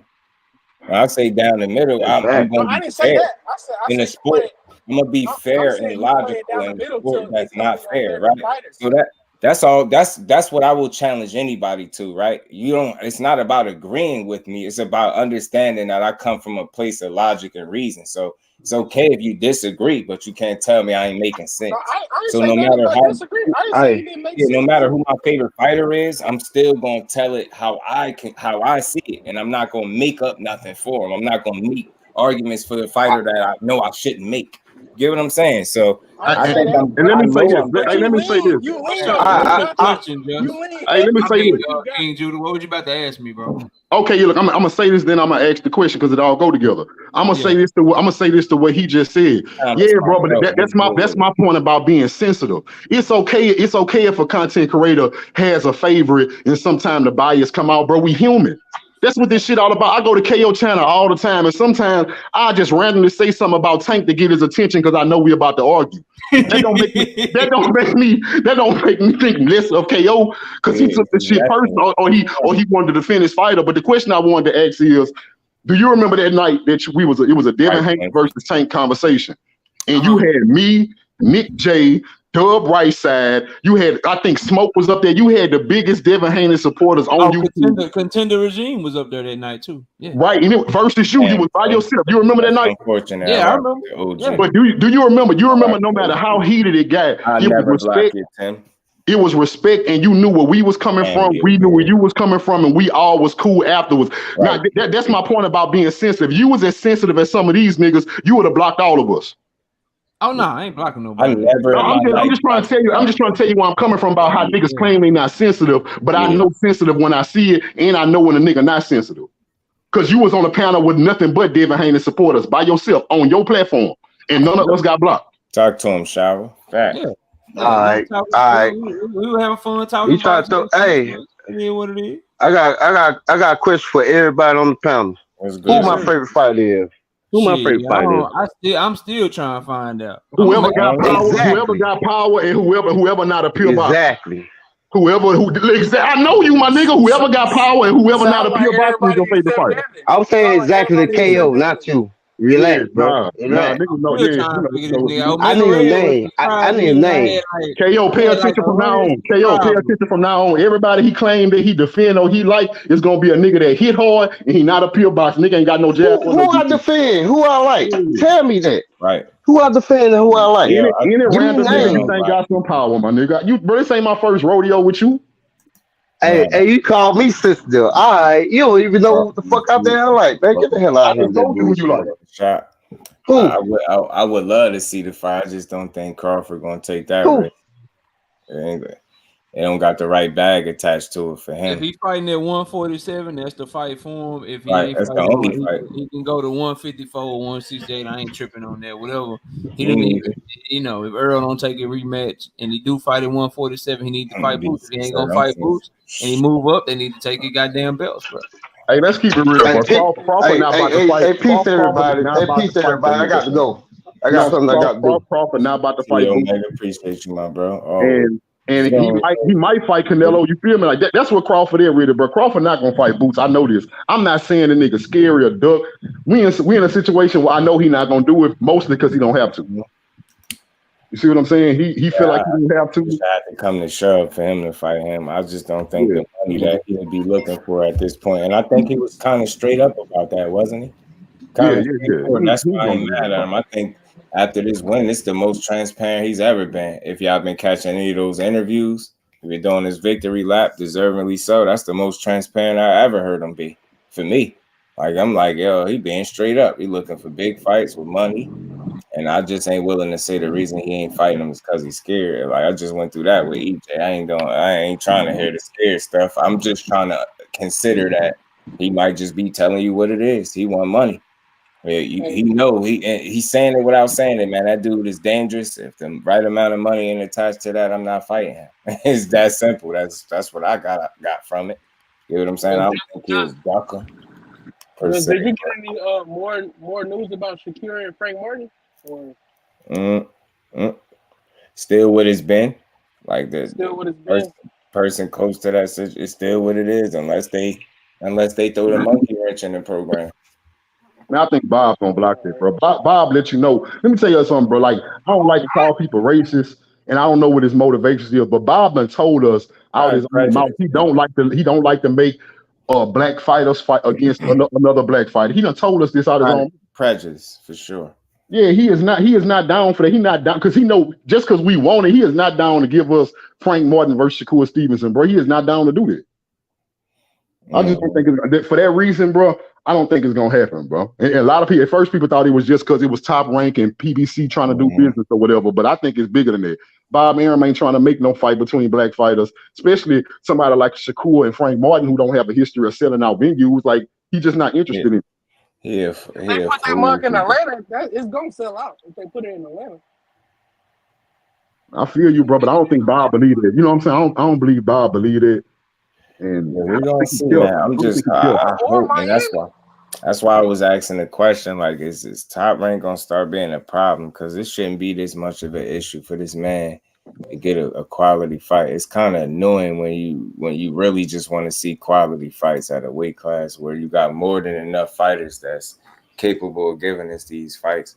Especially when I got people talking about he'll wash them in 6 rounds. Will y'all please give me this fight so people can shut up? On some real shit though, with Top Rank, bro, they going they in trouble, bro. Like they contract with ESPN is up in 2025. You see all these big ass fights and all this money that they competitors pulling in. ESPN ain't used to being in second place, bro. So worst case scenario, it's gonna do one or two things. Either Bob Arum gonna get his shit together and start actually trying to spend money to get big fights so he can get another contract with ESPN, or B, he gonna be looking around and he might have to go do business with people he been trying to shit on and not do business with for a long time now. And he might have to bring his ass over there to where we can actually get fights. So it's all about to come to a head. We probably won't know till around this time next year. But if you don't start hearing news that they done re-up with ESPN and shit, them boys might be looking for a home because their contract is up in 2025. Bro. When does his contract end? Shakur's.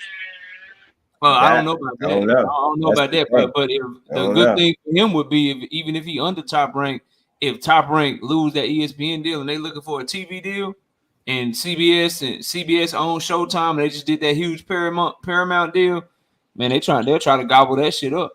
They'll try to get them over there, bro. If they lose that deal, I think Bob would die after that. Like, I don't think he's gonna live too much longer if they lose that ESPN deal. I'll be getting on my damn nerves. Salute to Miss Joette. She said, dude, you could blame this on Quincy. I told him not to start talking about Tank, but he never listens. And we ain't never got a boxing game. Well, I already been getting these bets, but now it's time for you to get your just do. You see your boy about to fight. Your boy Loma fighting Cambosos, man. I should punch both of them out. I saw that. Let me tell you what it is. Hey, let me tell you what it is. Now, again, bro, y'all ain't gonna like to hear this shit, bro. They both fought Devin. They both lost to Devin. They both was in there frustrated, bro. They don't want to have to deal with this shit back to back. Them dudes, bro, they not in a rush to jump back in there with somebody that's gonna outbox them, bro. They gonna give they all. Both of them gonna end up crying like Lomachenko was, and they don't want to go through this shit no more. That's over with. Loma gonna whoop the fuck out of both of them. I don't even know why he wanted to do that. Hey, I believe that too, bro. Because I ain't gonna lie, Lomachenko, bro. If you can't fight off your back foot, or how I want to say this. I see you, Tim. They both gonna end up coming at each other. There's gonna be a lot of punches exchanged. I think Loma just gonna get the better of it. Like Loma if Max Hughes from the Southpaw stands really beat the shit out of George Camboso, fuck we think motherfucking Loma about to do? Bob won't give Loma shit. Loma about to dog walk that man, bro. And Bob know it. Bob trying to get Loma. He trying to get Loma another championship, man. That's all. And he know Cambosos is easy pickings for that boy, man. Hey, that might not be such a bad thing, though, bro. Because think about it. Lomachenko win, it boosted his confidence again. Then you got an opportunity for a Shakur fight. But he a year older now. He's 35, 36 years old and shit. Man, all right. You think they finna strip him of the WBO too? This is crazy how this is. Oh yeah, Devin about to lose. Devin about to come up off of all them hoes. I know they're gonna do it one at a time on some petty shit. Like it's not petty, bro. It's good for the sport, bro. No, I'm saying if they're gonna do it, they all might as well do it. No, they don't work. They don't work in conjunction with each other, bro. Yeah, for all we know, Devin might just drop him. I think, bro, this called monkey branching, bro. Devin not no hurry to drop him. Now he don't even have a build at his new weight class. That's good. He might get that build at that new weight class, and he might just drop him. We don't know what he gonna do. But I definitely wouldn't drop him right now. 135, bro. He said, You need to go ahead and go to 140, bro. Go ahead and stay up there and do what you do. Okay, I already told you what my thing about that is. Why he keeps saying the thing if he ain't got no plan? You know because, bro, I try to put y'all on how I feel. Did you watch the live yesterday? Yeah, I checked it out today when I was all right. So I'm trying to put y'all up on game with Devin. I'm trying to put y'all up on game with Terrence Crawford, bro. What they do out those two camps specifically, bro. Listen to me. I'm trying to put y'all up on game so you can catch up, bro. They tell you everything so that when they make their real play, their real chess move that they really intended to do, you will support it. So if Devin tells you, I'm staying at 135 for the rest of the year.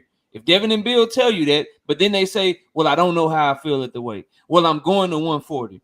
Then when they actually do what it was they were planning to do the entire time, you support it because they told you that they were going to do it the whole time. And then when everyone's like, well, hey, they also said this and they also said that, you can say, well, nah, bro, but they said that. So that's what they're doing. They're keeping their word.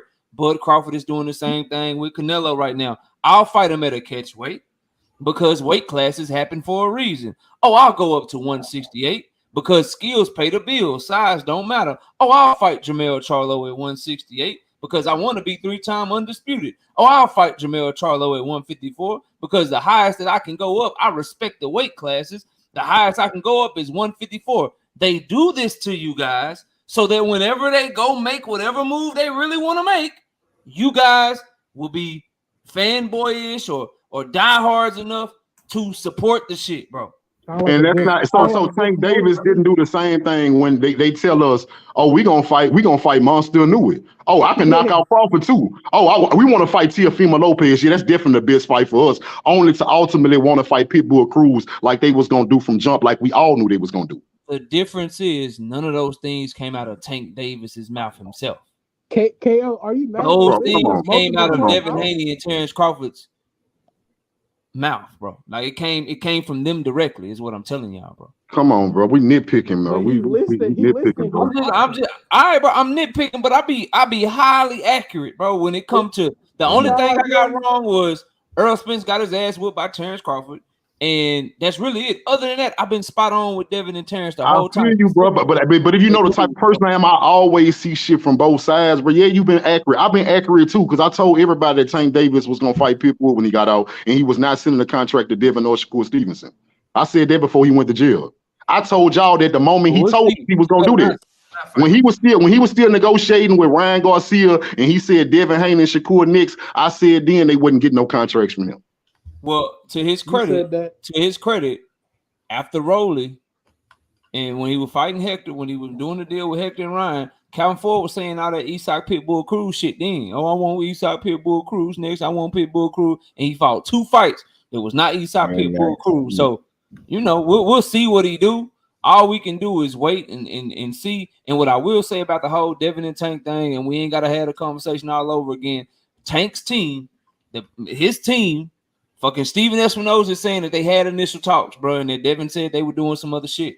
So that's, you know, I take him at his word because he ain't led me to believe that he a liar. I can't name one time that he lied about giving updates on fighters that he's in business with. So I will still say that to you, but it is what it is, bro. We'll see who he fight because at this point, Devin off the table. And just because you didn't get Devin, they don't give you an excuse to go fight no motherfucking pit bull. We ain't trying to see that shit. That's why I'm campaigning against it damn near every fucking day, bro.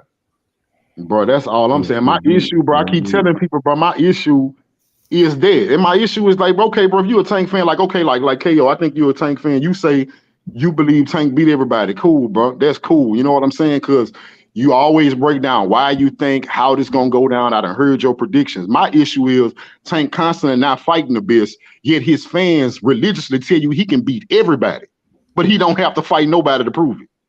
That shit is crazy to me. But I think crazy you can go to Leo Santa Cruz, you can go to Mario Barrios, who way bigger than him, and you can see that he can take people's height away, take their jab away, take their length away. The fact that what he did to Hector Luis Garcia, I know people try to shit on him, but Hector can fucking fight, bro. Hector can fight. People try to shit on Ryan Garcia like he ain't mad talented, bro. Like it ain't some shit you got to get through to get in there. And he's shorter and smaller than all these motherfuckers that he fighting, bro. The only weakness that man got is that he ain't tall, bro. if he was tall, nobody would even say his name, bro. It's like if Devin Haney had power, bro. Like it just, you know, it is. No, what I it say is. that. No, I agree. I always said that if Tank was the same size as Devin Haney and arm length as Devin Haney and Shakur Stevenson, neither one of them can beat him.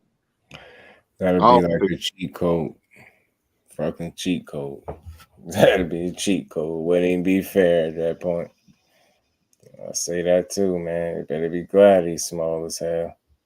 I just, my only point is, bro, why everybody trash when Tank fight him? You know what I'm saying? Like Leo Santa Cruz, he ain't fought nobody, but when Gary Russell Jr. was trying to fight his ass, boy, that was a good fight. We need to get the fight for Gary. Gary can prove himself. Gary this, Gary that, bro. I remember this shit. I've been around here a long ass time, bro. Right. But then the moment Tank didn't pull him up to 135, Tank went all the way down to 130 and fought him where he was a champion at, bro. All right, he don't get no credit for that, bro. And that man is a 4 division champion who had beat everyone that he had ever been in the ring with when Tank fought him, and also had never been stopped before. And he got stopped badly, bro. He's a meme today, but that ain't shit. All right, bro. I agree, bro, and that's facts, bro. But like I said, I see everything from all sides, bro. It's the same, bro. You can say the same thing about Devin Haney, bro. Every win Devin Haney had was a bad win. If you let his haters tell it, Devin never had a good win before, ever. If you let it, no, it don't matter who he fight. People already telling you why before he beat Regis Prograde, why that's a bad win. See, the same nigga that they told you months ago. The same nigga they told you months ago before they knew Devin was going to 140. They said Devin was going to avoid 140 so he didn't have to fight Regis. Now I'm telling you that Regis is a cherry pick. I feel what you're saying, and this conversation ain't for me and you because you say Leo a good win. I call JoJo a good win. This conversation for me is for people that say JoJo Diaz is a good win, but then Tank ain't fought nobody. Jorge Linares is a good win, but then Tank ain't fought nobody. This is for them, bro. Peace, Omega. Appreciate this you. This is for those people, right? That I'm talking to, bro. You know what I mean? Like that's for them. George Cambosos is a great win, and it's a legacy win, but Mario Barrios is trash. Those are the ones I'm talking to, bro. Not you. That's not you. That comment is for them, bro. That's it, bro. That's all I got on that. Yeah, that's right. That's right. I'm with you. Oh, look, in lighter news, I just want people to know because it seemed like this whole Devin Haney back and forth between the 135, but I can see that's gonna die off soon. As soon as Devin Haney, announced that he gonna stay there, he gonna drop them belts when he not gonna be tied to 135 no more. But I will let y'all know that just because I won't argue with y'all and make y'all cry about Devin Haney, I will be here supporting Anthony Joshua since I found out most people hate him just as much as Devin. So I will be here to make y'all cry about Anthony Joshua. We like AJ over here. AJ. I hope he fight Wilder, though. I do. That boy going to sleep, he getting there with Wilder. Inside 5, bro. All right, man. I need to see him in there. That boy mental fucked up, boy. that boy mentality messed up, boy. Andy Ruiz did a number on him, man. Yeah, Andy Ruiz changed him the wrong kind of way too, and I don't think he changed back. So, you get what I'm saying? Just think he too far removed from the guy that he once was. You get what I'm saying? Like I know people look at the Wilder losses to Fury, and it's easy to think that. He took a lot of punishment. Yeah, but his confidence don't lack. And I said this before, his confidence really just don't lack. So I think that's going to be one of the biggest factors right off rip. Yeah, did what I know. If Joshua catch Deontay Wilder with a good shot, Deontay Wilder laying it out on the line, and he coming after that man, and you either going to stop him or he going to stop you. If Deontay Wilder land a good shot on Anthony Joshua, he going to fold. Right. So who in that scenario, bro? Like, come on, man. I want to ask y'all, hey, why are we not talking about Usyk and Dubois? Do we just know Usyk gonna win that fight or what? Because I don't hear nobody talking about it. I'll probably do a prediction on it, but it's for us diehards and shit. Everybody ain't trying to talk about that shit in detail. Dubois just, man, Joe Joyce already, bro. It just, how can you see Dubois winning that fight, bro? He got a punch his chance because he hit hard. Yeah, but that man, his head is right there, bro. He gonna be getting hit with straight punches the whole goddamn night, bro. Right. Hey, and I'm gonna tell you something, bro. Usyk good. We all know Usyk good, right? But I did see in that last Joshua fight some things that might work against him because y'all know he undersized for a heavyweight. And I saw with a bigger man imposing their will, that can be problems for Uzi because sometimes in that fight, Joshua was imposing his will and his size, and that shit was problems for Uzi. Yeah, it was, but Joshua way better than Dubois. And Dubois, his mental may be even more fucked up than. Remember, bro, in the last fight, he fought this dude. I never forget it, bro. I watch all the fights. He fought this dude named. The dude name was Kevin Lorena, bro. He was coming up from cruiserweight, bro. He knocked stuffing out of Daniel Dubois, bro. Like rocked him, was about to stop him. It was about to be a goddamn huge upset or whatever. Yeah. Daniel Dubois started acting like his knee was hurt, bro. Yeah, like he ain't know. He ain't even know his Achilles or something. I don't know, bro, but it was just weird, bro. It was weird to watch in that fight. Yeah, he looked crazy. Yeah, I can't pick him over Usyk. Nah, he gonna have to show me. And you know what? I was reading the article, bro, and King Judah, he do got the right idea because he said the way I can win the fight, I gotta go to his body, slow his legs down. I gotta show him that I'm the bigger man. So he got like what you saying, like he got the right idea. He said he gonna pressure him. Like yeah, he got the right idea. It's just can you do that shit, bro? Can he implement it? Yeah, I got you. Not the right idea. I'm interested in it. I hate Usyk ain't getting this shot at Fury though. Hey, what if he go in there and try to just blast him out? Hey, Fury told us, bro. Fury told us what was up. I don't know if y'all remember, bro, but I don't know if it was after the first Wilder fight or after that last one where they was asking him about Wilder. You remember he got real respectful about Wilder. Wilder got his respect because he told everybody, he said, yeah, fighting Wilder, it took something out of me. Like I remember this dude was saying, I can't find the clip. I'm gonna find the clip, bro. I remember him saying Wilder took, and I believe him, bro. Like, bro, Fury is not in a rush to fight a good fighter who's gonna put him in another war, bro. Because Wilder took something from him, bro. Wilder took something out of him. I'm saying that, and I know the losses probably make it easier to look at Wilder and be like, yeah, you definitely you got the worst of it. But you don't get dropped and put down by them right hands like that, and you just exactly the same guy either. I don't give a damn what you talking about, win, lose, or draw. God damn it, you don't get punched upside your head with them rights and just be you good. I tell you what, bro. After that Wilder trilogy, that boy he starts dealing white, but he was on his back foot boxing like a motherfucker. He wasn't trying to come forward. Right. He was back foot boxing, ran him into an uppercut. Like, boy, I ain't finna do this shit no more. He probably had 3 concussions. I just don't feel like he really want to challenge himself like that. I don't think he's scared. I just don't think I think he's getting complacent.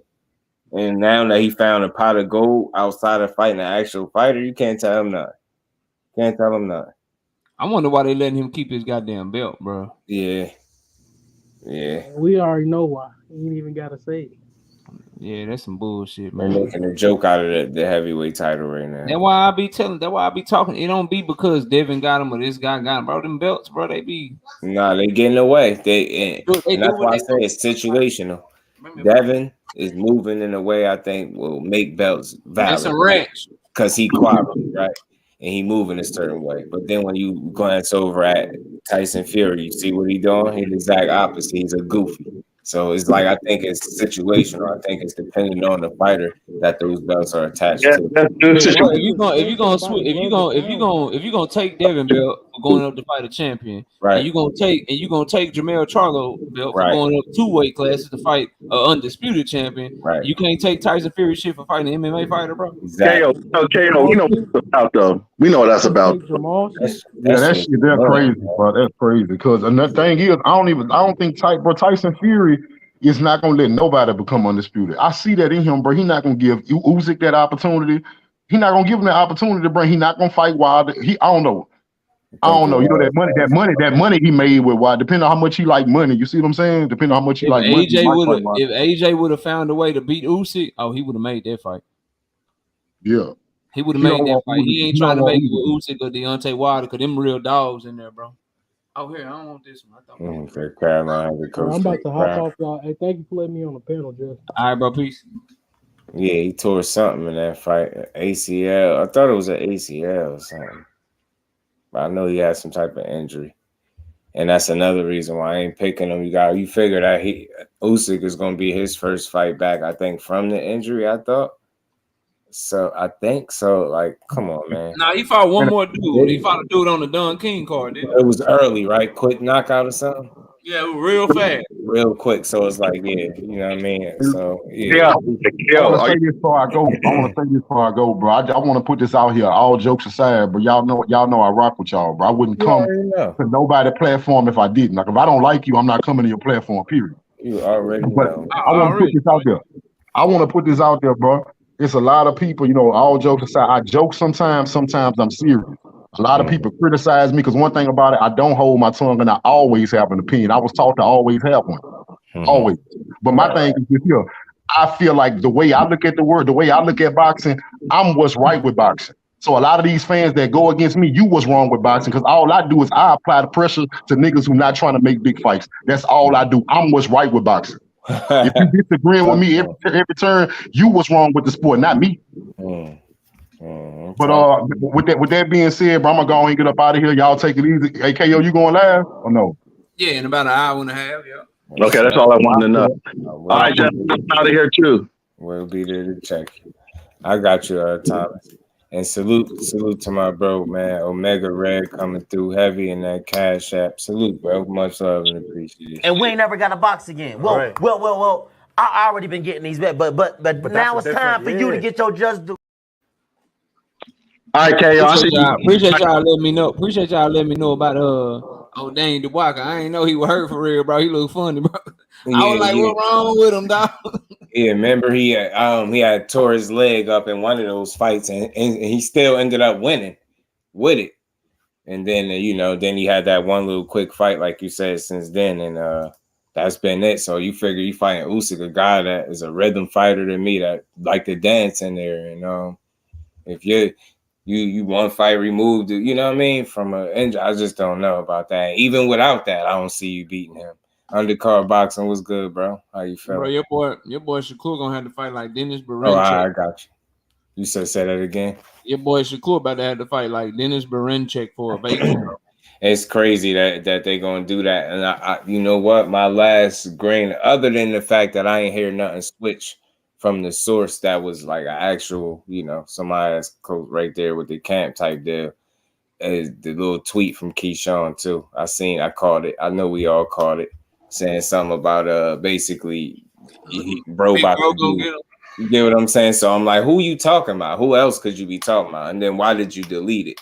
You delete it because it's not happening, or did you feel like you let the cat out the bag? But if you're paying attention, people already kind of on it. Like I know I posted about it because I just said, man, the boxing guys got to give us this one. I hate Twitter because it's really toxic. That shit is like so immature. I'm big on maturity, and I see so much immaturity on there. It's just like you will never. One thing, if you see me commenting at a fighter, it took a little bit for me to do that. I operate different. I just don't believe in moving that carelessly because I know I'll never see you. I still don't conduct myself that way. People are toxic as hell, man. They don't really care about having no real good boxing conversation. They just want to, be a part of the confusion. That shit is so weird. Never seen that. I know. Ant was good. I know Miss Just love her some Keyshawn Davis, right? Mm-hmm.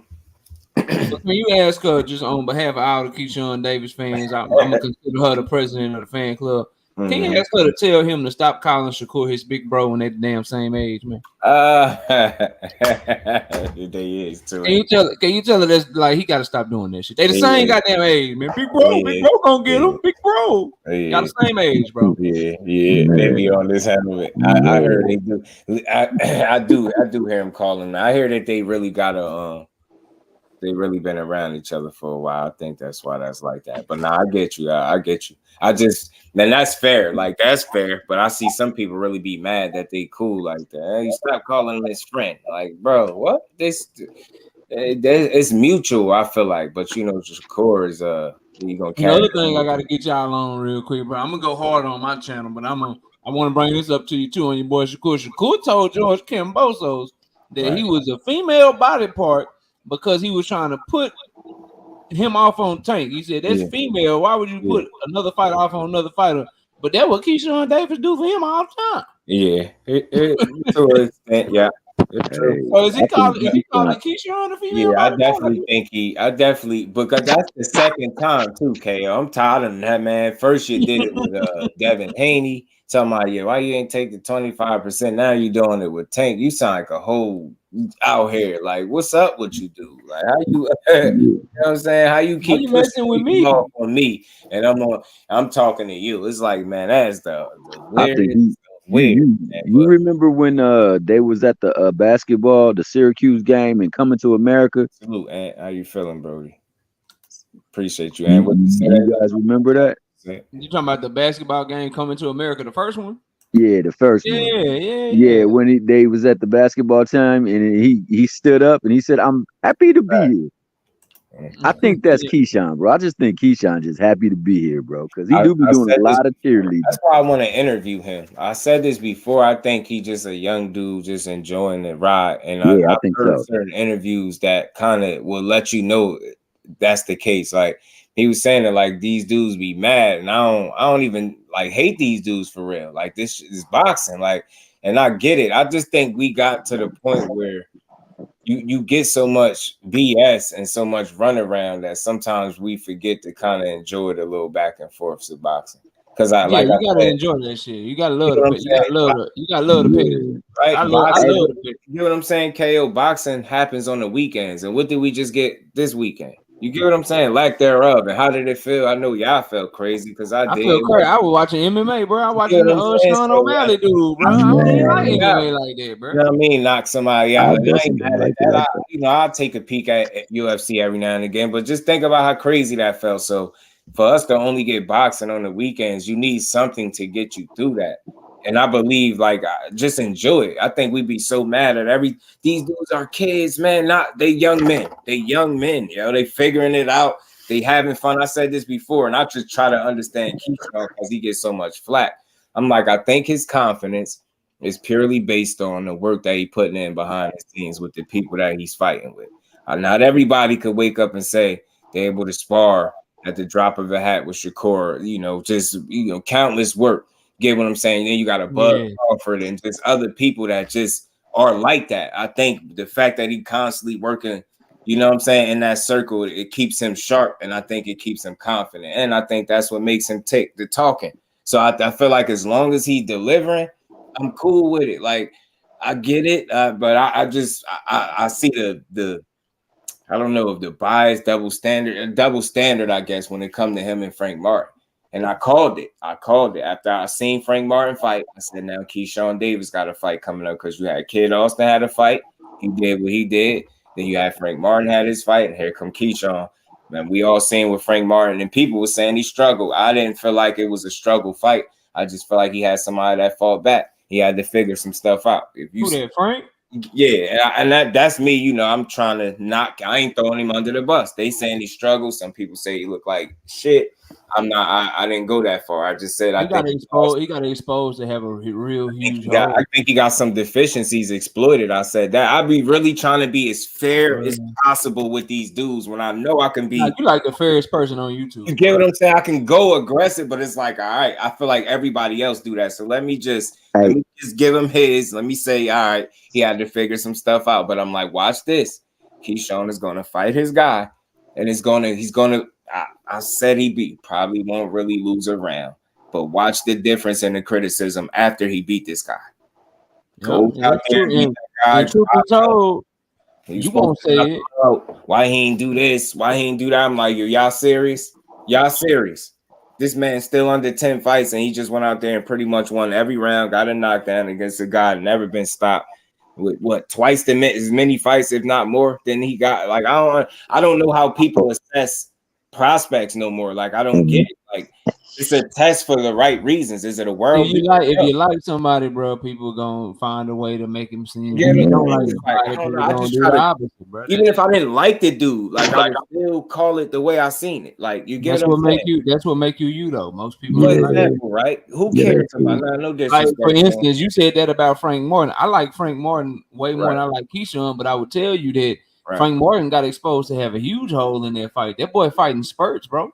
See, and he gonna have to find a way to fight 3 minutes of the whole round, bro. You can't be fighting. You step up and you get tired and you need to like recharge. You fighting spurts at the upper level, bro. You gonna find yourself getting your ass whooped. Hey, KO, you know what I saw in that fight though is that he has a really good defensive parry game. I didn't think he had that good of a defensive parry game, but his parry game is pretty good. Frank Martin is, but like you said, I mean, But it made him tired though. You're right, and like the problem, like, bro, them is basic moves that you need to have offense and defense in boxing, and he was using so much energy to be defensive, bro. People when they watching boxing, bro, like I can't stress upon y'all enough. One of the most important things that you should look for is can a dude be on offense and defense at the same time? What is transition looking like? Frank Martin, his issue is, bro, he was cold on defense, but when he was being cold on defense, old buddy was open for some shit. He couldn't fire shit back, bro. Now you couldn't fire nothing back. When you look at Tank Davis fight, or you look at even Keyshawn that showed it to a lesser degree, you look at how Shakur fights. These are guys that they on offense and defense at the same time, all the time. They can be jabbing, but be ready to roll with a shot and then come back with something. They could be being defensive, be ready to pull or slip something and throw something. Like they always on both at the same time. And that's why I thought Frank struggled on top of carrying all that muscle and fighting in spurt. He fights somebody like a Shakur, or he get in there with like a Tank, like people calling for Tank versus Frank. People think they want that fight. Y'all really don't want that fight, bro. I'm he's just gonna be labeled a bum afterwards. That's all. Yeah, because the moment he get in there with Tank, bro, and what happened, what I know gonna happen is gonna be like, oh, he wasn't ready, or he was all right, bro. Just letting y'all know. Hey, but since I got both of you here, man, because this is what I really wanted. I wanted to say while Judah was up there too, because Judah, my guy, but Judah, he be talking out the side of his mouth sometimes, bro. like he said the last thing is he just get on people for not making the big fights. I want to ask you, because both of you guys are fair and you guys call it as it is. What is the big fight around the 130 to 140 division? That's funny. No, I'm just saying, for real. I get you. Tank and Davis. That's Tank Davis. Yeah, so everybody should be going that Tank. Like Teo said, this Mickey Freaky Ryan Garcia gave you 30 million reasons why you go after Tank Davis. Yeah. Shit, you got dude from a whole nother sport calling him out. Shit. Right. That dude said, I get knocked out. Shit. I'll take it, because he gonna get paid more than he in his life. I mean, he gonna be feeling like Bud on this what you call it, the victory lap tour. Right, victory lap. He definitely doing that victory lap. That boy been dropping an interview every other day, dead ass serious. Right. And the ones that I've caught, like I said, he's been what they call transparent. Like, so I don't know, maybe the win or the fight opened his eyes, or he just talk a little different than me from what I'm hearing. And it's just more straightforward. I ain't saying he just reinvented, but it just seemed like he very straightforward. And I can always respect honesty. I don't have to agree with what you're saying, but I can still respect it if you're being honest. Oh, yeah. Nobody want to hear you say, you not only it's like, all right, it's cool that you're looking for the big fights, but we know based on the way you sat in the table, that takes boots off of that table. So of course, the fan and you want to hear people say, yeah, I'll stay here and do this and that. I get it, but me just trying to be me, I'm trying to understand where he coming from, and at this point where he at, I get it. Like the risk, you saying it without saying it. Like I said, the risk is there, but the bag got to be there too, or there's just no way in hell you fighting him. Yeah, all I know is this, bro. Like he represent. I don't give like name your favorite fighter, bro. It ain't gotta be Devin. When it comes to Tank Davis, name your favorite fighter. Shit, I go out on the limb now with the numbers that I done seen. Pick a fighter from 154 down, bro. That's busy. It ain't Jermell Charlo. You pick a fighter from 154 down, bro. Tank they biggest bag. Niggas need to be calling him out, bro. Yeah.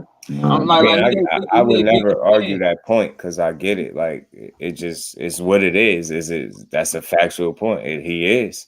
You know what I mean? But I would love. That's why I love to talk to these fighters. I be really wanting to know without no capping, like, because I think what I was saying is some of these dudes don't be playing, especially the way. Like, let me just use Shakur for a perfect example. Like when I hear him lay out his fights, I usually hear Tank name last for him. And that's from me to y'all, like from what I get from when I hear him speak, I be hearing Tank name last. And I'm not mad at that. Because you get what I'm saying? I get it. It was just like, I get it. And I think he get it. And he called a fight with each other a Super Bowl fight. And I get that too. So I ain't saying you in a rush to fight him, but I just know more gonna have to make sense for that fight to happen. Because when you got a Bob Arum saying, "Why would you look to make a fight with Tank Davis?" That just pisses me off. Like I'm tired of that type of stuff. Like the boxing at some point is gonna demand and need that fight. Not so much now. I'll take it anytime I can get it. Meaning, if I can get it tomorrow in his next fight, you asking me, the supporter of him? Do I? Hell yeah, give it to me right now. I don't give it. I don't care how many fights people feel like he need. I don't want to hear none of that. He there. If I can get that fight tomorrow, I will watch it. But I think it's definitely gonna get a point where it's gonna be a demand for that fight. Yep. All you gotta do is keep winning. Same thing for Tank. Like people, all you gotta do keep winning. Tank keep knocking people out, bro. They all gonna have to see each other. The thing that we doing a good job of, bro. No matter who you support, or we call cap, we call this. We keeping all these fighters connected. And even if it happened for us when we don't want it 4 years from now, we don't get it when we want it. What's gonna happen is the same way that Errol Spence and Terrence Crawford had to see each other, bro. Right. Tank, Devin, Shakur, bro, y'all gonna have to fight. Otherwise, no matter what you do, people just gonna be like, "Well, you ain't fight Tank, or you ain't fight Devin, or you ain't fight Shakur." So great job, but y'all didn't fight. We need y'all to fight. So you know. Now, Dad might not make 30 mil, but I think Ryan was able because Ryan, you put two of them forces together, man. I think that's what you got. However you want to try to slice it, they're business wise, that's always going to be great for boxing. And you see what it was. Look what it did. That was the same fight people was calling an exhibition, and boxing didn't need it. And they shouldn't do this. And what did Ryan do to deserve? Could we shut up about that? What did he do? He been asking for it for years. Don't y'all think his nap was long overdue, bro? His nap was long overdue. How could you not? It ain't about him getting 30 mil. They trying to pull the wool over your eyes. He will get more fighting Tank than anybody else he could fight. So it may not be the 30 mil Ryan got because Ryan is a bigger name than him. Exactly. But he will get more. I guarantee you this. He fighting Regis next. He get more money fighting Tank than he would fighting Regis.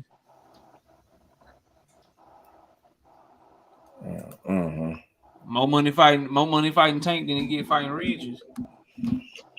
Yeah, he had a more consistent, fluid fight and performance against Michelle Rivera. But I feel like that dude, and that's not even to take nothing from Frank Martin. It's getting to a point in boxing where you can't even call what you see without somebody thinking that it's in a direct attempt to take away from the guy that won. That's not. You still not going to tell me to ignore what I seen so you can feel better about it. So you can, what I mean? Because you love the hell out of Frank Martin. I love some Frank Martin too, and watching him fight in that ring. But I know that Michelle Rivera that was in there, a lot of guys would have probably beat that guy tonight. That's all I'm saying. That he clearly has something wrong with him. But even I think at his A game, I still was picking Frank Martin to beat him anyway. So, but you still know when you see that's off, man. And I ain't ignoring that so people could feel better about it. You got to understand how to separate the two. The win is the win, but you can still look at a guy and say, man, something was extra off about you before you even started taking punishment. You just didn't look like yourself. Something was off. So, you come to find out people say PEDs, but I think what was it, like water diet pills or something weird or something he had going on. Yeah, I think it was like something like that. He looked something to take water out of you, a diuretic or stuff like that. Even if he didn't have nothing going on, bro, you only your last performance is what we judge you off of, bro. Right. And in his last performance, Frank Martin showed that he got some things to work on, bro. And one of the things is he got to work on that gas tank. He got to find a way to be more aggressive when he see openings, bro. Hey, KO, that's simple as hell, but it's the damn truth, man. Because we all know Regis' last performance was crap. Yeah, bro. Like people just trying to cap like Regis look bad, bro. He looked hella bad, bro. He had a bad night in the office for sure. That's definitely admitting that is like it should not even be hard to admit that, at all. Because that wasn't his best. You better off admitting that and understanding that he still found a way to pull off a win, and he can look much better than that. So, you get what I'm saying? You got to be careful what argument you try to make for the fighter. You get what I'm saying? You shouldn't argue that he didn't look like himself, because what else is you going to say? He look good? No, you get what I'm saying? Nah, bro, you going to say, yeah, that was the bad night in the office. And boy was squared up on the inside, couldn't cut the ring off, was jabbing at the goddamn air. Footwork looked horrible. Like, come on, bro. That was the worst part. They couldn't cut the ring off. I do say this just to be fair, because y'all know I'm a fair person. And this is not about Tank. This is anybody that fights on pay-per-view. And this is coming from the fans' perspective. It got nothing to do with who he's fight this, fight that. When I feel like when you demand our money for us to see you do have a responsibility. I do feel like that. But like I told y'all before, again, we just seen two guys give us a fight that everybody said they wanted, and that's a legacy type fight, right? Those are the type of fights that people say they want to see Tank Davis in, right?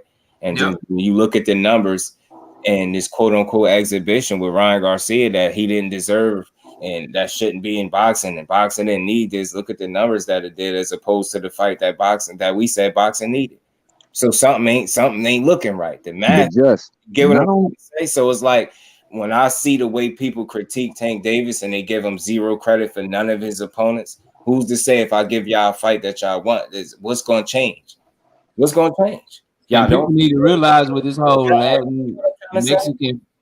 People need to understand. Yeah, bro, you 100% right. And another thing, people, this whole Mexican I ain't making no excuse for him. I try to see the whole, on both sides. Like we fans, we always want to see those type of fights, but I think we got to start being real. Look the way we just shit it with the numbers. We should have did better than that. And I say I bought the fight.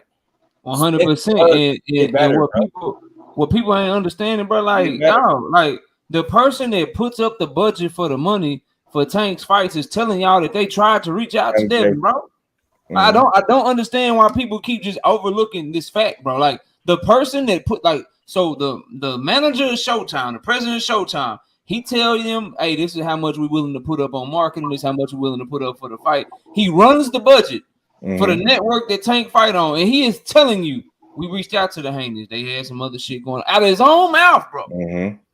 Right. But we just ignore that shit. Yeah. All right, bro. And that's what I say. Whatever y'all say, bro, y'all that's got it. That's why I say, KO, it's not about us trying to, you don't push narratives. I can listen to I've never heard you do it, bro. Ever. So again, it's not people don't have to agree with what you're saying, but you can't tell me you're not using logic and reason. And then in this case, the facts. That's not nothing we making up. That's what Steven Espinoza said. When has he ever lied to us? Or can somebody point out a time where he just lied, just came out and lied? He don't do that. So I'm gonna go off what his track record suggests that he's a solid guy. So why would I just now start not believing him now? He's been honest thus far. Why would he start lying? Like, bro, it's crazy. I'm watching people ignore that shit, right? And the same people that ignore that shit will come to me and tell me that Tank Davis ducked Devin Haney when George Kambosos had a rematch clause, or Tank Davis ducked Devin Haney when he didn't send a third contract because he sent 2 contracts to 2 Garcias. But the person that makes fights for Tank can literally tell you, hey, bro, we talked to him. He said he was going to do something else. And then you can see your favorite fighter, the one tweet he deleted in the last 4 or 5 months was a tweet where he said he ain't heard from nobody at motherfucking PBC. He deleted the shit. He said he ain't heard the from same guy. The same guy. It's all still up here on Steven Espinoza timeline, right? Back in October of 2022, the same guy that was saying, "Oh, I'll take his little Mickey Mouse belt," and then Steven Espinoza told that man on Twitter for the world to see, "Have whoever makes your fights call me. Fights are not made on Twitter." And Devin Haney's response, "Oh, that's lame, Steven. Why you getting on fighter business?" So y'all see all these facts that I just gave you the whole time. He said that. What are you trying to? You see all this shit, and you just ignore it, bro. What does that mean that he said? Tell Steven to get out of fighter business. Because if what does that mean? What are you trying to imply? It's very simple. If the person that makes fights says, "Tell whoever makes your fights to call me," your response, if you want the fight, is, "Oh, well, say less. I'm about to have my dad hit you up," or "Say less. I'm about to have Bob hit you up." His response was, "Why you getting in fighter business?"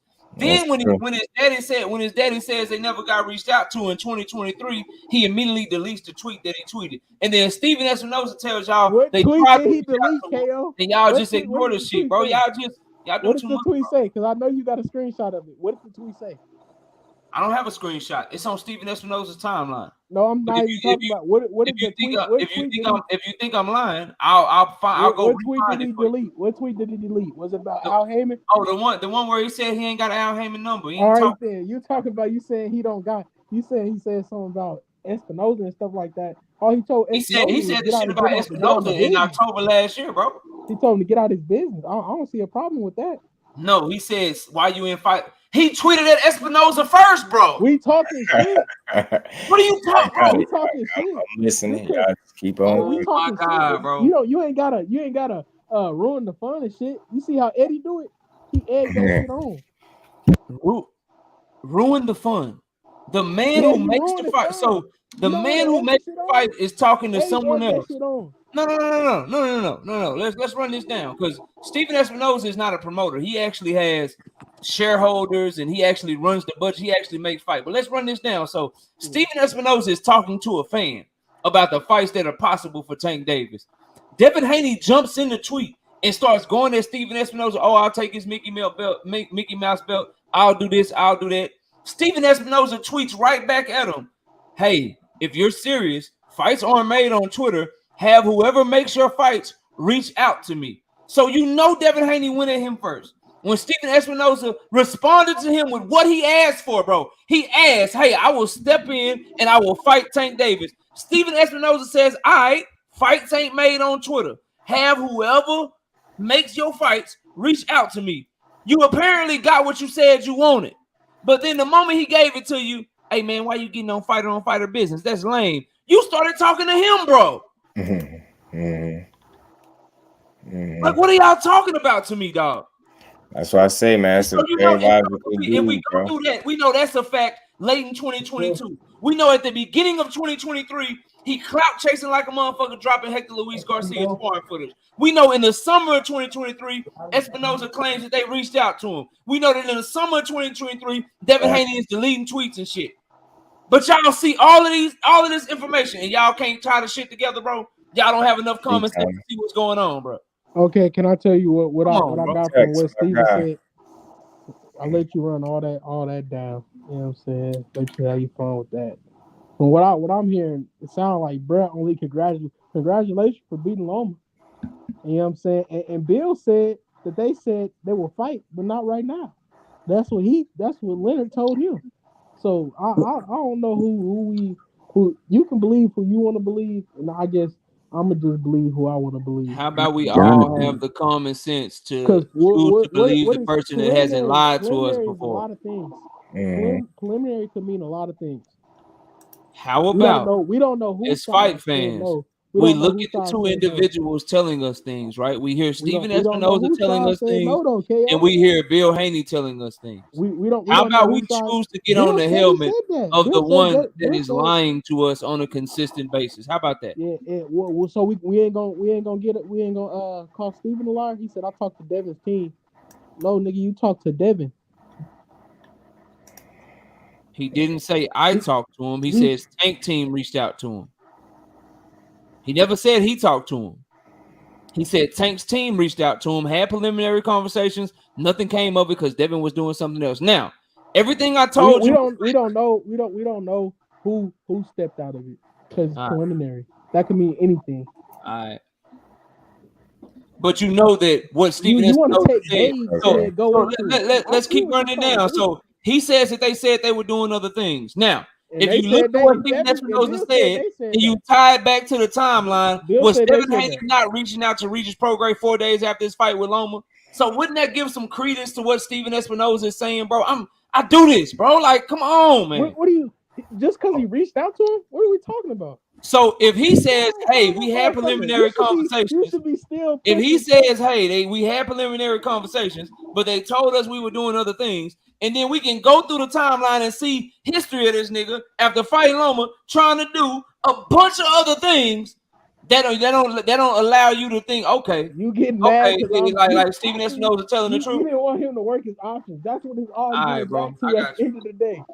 Oh no, work your options. But how come with Regis and with Top Rank, this is where he let y'all down, bro. With Regis and Top Rank, he never told Bob Arum, hey, don't negotiate with me. Don't put nothing on the table. I don't want to talk in depth with you because I'm doing something else. Now he talked to Regis and he talked to fucking Top Rank at the same time. He was sending Shakur offers at the same time. But when Tank and them reached out to him, oh man, I'm doing something else, bro. No, that's not even. Why did he try to negotiate with you, bro? That's not. I mean, you can assume that. We can assume. That's what happened. Whatever you can assume that. And I can That's what happened, this. bro. We just gonna have to what do you mean? Agree to disagree on this one, KO. Because that's not we. It's just that one point you saying. I don't know who said I need to do something else. Obviously, the fight didn't get made, so that's on both parts. Because Devin Haney was doing every other thing other than trying to fight him. He wasn't trying to fight him, bro. That's what they told Steven. That's what Tank Team told Steven. We don't know what they Tank told Team is Devin. lying. We don't know what he told Devin. So they lying. He told Devin because Bill said they said not right now. That what Bill said, huh? Yeah. But Bill also waited till they had the Regis fight. And now his son is ready for Tank right now. We don't even know if they got it. No, all right. He said that, but you see Devin letting Regis know in public that he had already called Eddie Hearn 4 days after he fought fucking Loma. Never moved that fast in his life, but he called a lot of people out doing that song. He can negotiate. He can negotiate with Top Rank and Matchroom and DAZN all at the same time. But when it comes to negotiate, when it comes to seeing if Tank Team got a better deal for him, he got other shit going on. Okay, bro. All right. Now we don't know. All right, dog. Hey, whatever you say, bro.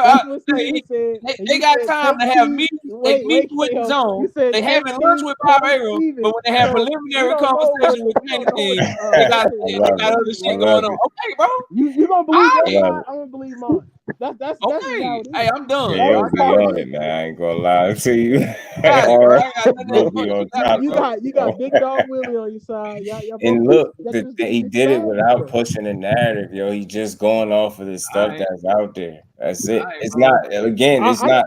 You're not gonna always agree, but you can't tell me he's not using. Like, that's what I'm saying. Sound logic. Get what I'm saying? Sound logic, bro. And what these people. I keep trying to tell y'all what these boys doing to y'all. Y'all just keep believing this shit, man. I think for myself around believe what? That don't mean Jonathan and you ain't making sense, but when he lay it out like that, it's hard to like. I'm not gonna make a guy that's been known to be credible and solid with his information out to be a liar. The one time it don't fit something that. You get him? I can't do that to him. I don't think that's what Tank Team told him. You gotta give him the benefit. Jonathan, but on top of that, like he said, man, he works for an entity that's publicly traded. What does that mean? He cannot put out false information. Yeah, he ain't gonna just sit up there and lie. And Bill said they said something different. That boy could lose his job because them shareholders get to call and say, bro, we bought this stock because your president came out here and said this shit and it wasn't true. Boy, that boy get fired. Boy, you think he about to lose his job trying to cap for a fighter, bro? You know how much money that man make at that position? Come on, bro. Neither side. He ain't trying to both said it wasn't happening. All right, bro. Hey, man. You want to dig into minute points. I'm not gonna get into. All I know is one of them pulled away. One of them pulled away, and he didn't tell Bob Arum and them. He didn't say, man, I'm already, you know what I'm saying, I'm doing something. Nah, he was willing to negotiate. He obviously did. I won't call him a liar, Midnight. I won't do that. I'll just say he'll walk you down the block. That's as fair as I can call it. He'll walk you down. He won't Midnight, but I will. He be capping like a motherfucker. Yeah, Midnight. He do be capping. You know he do. Across the street, take you to the grocery store, and he might leave you right there. He's not gonna bring you back. You know what I'm saying? So make it out what you will. I think he has many different hats on when he speak a lot. Promoter hat, dad hat, manager hat, all that stuff. So salesman, and you get a little bit of all that. That's why I don't knock him for what he does, because I feel like I understand it. But for people to act like he don't kind of like slick talk you, rock you to sleep. And that's what it is. Well, that's all promoters. You know what I'm saying? And I like him. I'm a supporter. I'm a supporter his son. I'm gonna keep so you call it promoting. You just basically admitted what just said that he be slick talking and shit. But you're choosing to believe him because everything else makes Devin look bad, bro. No, it don't. Because all promoters cap. He's not the only promoter that's lying or putting extra shit on it. when it comes to a promoter versus a network executive, I'm gonna trust the network executive, bro. He's the best one because the shit he be saying, he'll say 80% and then 20% a lie. He's not the best one. Y'all just love Tank so much. Love Devin so much. Y'all believe him. That's what promoters do, though, KO. If that like when it's Bob Arum, y'all will catch it. When it's Eddie Hearn, y'all will catch it. But for some reason, with Bill, y'all can't catch it. Name one that don't lie. Name one that don't lie. They all do, but for some reason. So why? No, they all do, Jonathan. You're right, bro. That's what I was like. We not finna attack one person and then he's a liar. I attack them all. The difference is you attack everybody, but then when Bill lied to you, you choose to believe it because you love Devin, bro. No, I don't. What is it then, dog? You on payroll? Cause man, real talk, Ash, manager, coach, father, promoter, like he wear a lot of different hats, and I think he do his job well, bro. But when you make that many public appearances, oftentimes you're gonna say things that a lot of people are gonna scrutinize and criticize. You can look at it how you want. I don't take it with anything he says and make it like a negative or a personal thing. I think I understand his positioning and what he's doing for the most part. I'm a grown man. I can look from the outside looking in and see, okay, when he speak, what's the consistencies to his appearances? He's always he's gonna let you know that his son is undisputed. He's gonna let you know he's one of the baddest fighters. You get what I'm saying? It's a lot of that. It's nothing wrong with that, but do understand when you make as many public appearances, you're gonna that's gonna hang on to everything you say. And some of the stuff come back to some stuff don't age well, but at the end of the day, it's make a bad guy in boxing. He's not, he's not a bad guy, but me saying all that, that's just checking the boxes. Like crazy. So I don't miss nothing. Somebody say they think he's a capper or he be lying, like, you get what I'm saying? Like, because you admit that they all do it. So. Okay, I'm saying if you're gonna call him a liar, don't leave it out the situation that the other promoter lying too. Yeah, but I don't even like to call him a liar. Again, I'm an easy going dude. I say, yo, he just be promoting, bro. You get what I'm saying? He be promoting. And I know when you got that hat on, you liable to say some things that's not going to be what you say. Hell yeah. You're saying things in an effort to please the fans. And that's, again, now, depending on how serious the situation is, it will determine the kind of conversation I have centered around what it is you're saying. But for the most part, I feel like it's harmless now when we have in certain situations and you trying to make it seem like people are ducking them based off things that he's saying. Now the conversation is a bit different. It's not a scene. Overall, it's not a scene, he's harmless. What he's doing is what he's supposed to be doing. It's not a scene, though, Just. It's not a scene. It's not a, you know what I mean? I don't know, Jonathan. I thought that KO said it perfectly, man. He run a play, and it's the same play every single time. So that like, I'm gonna tell you a bunch of stuff, and one of it's gonna be what we're gonna do, but we're gonna make it look like we're doing all this other. Okay, now you said that. Name a promoter that doesn't. I'm not saying no promoter did. It's just that you guys hold him to a different standard than you hold everybody else. Because you're saying somebody that's publicly responsible for a company that's publicly traded to give out. I just said that's what Tank concise information, and you saying I said that's what Tank Team said to him. Now, if you want to take that he lied off of that, go ahead. I'm not gonna stop you. Good for boxing. Great for boxing. You said it. I didn't say it. I'm gonna keep rocking with him. I just think, when I say that don't mean I gotta agree with everything he say and process it the same way everybody else do. So that's why I say a lot of times when I play clips and stuff and we break them down, notice how everybody will have different interpretations of what they just heard. I don't think that makes you wrong. It's just you process things the way you do. I can't be mad at you for it, but you got to leave room to understand that everybody's not going to see it. I do. I never said y'all don't make sense. Oh, man. I never said you didn't make sense. I got Quincy admitting it so bad. He just got to the point. He's just like, hey, man, you can't expect honesty in the most corrupt business. KO. I got Tyler out here bad right now. Just name a time I said that don't make sense. I've always said I get your point, but we gonna have to disagree on this. Yeah, we go. Salute, man. We going out when I get off, man. Appreciate you. Baby girl. What was that? I'm disagreeing with what? No, Jonathan. The only thing I'm saying is, like, of all the people that we're talking about, who is Steven Espinosa loyalty to? Tank. It's to his company, bro. and two of them shareholders.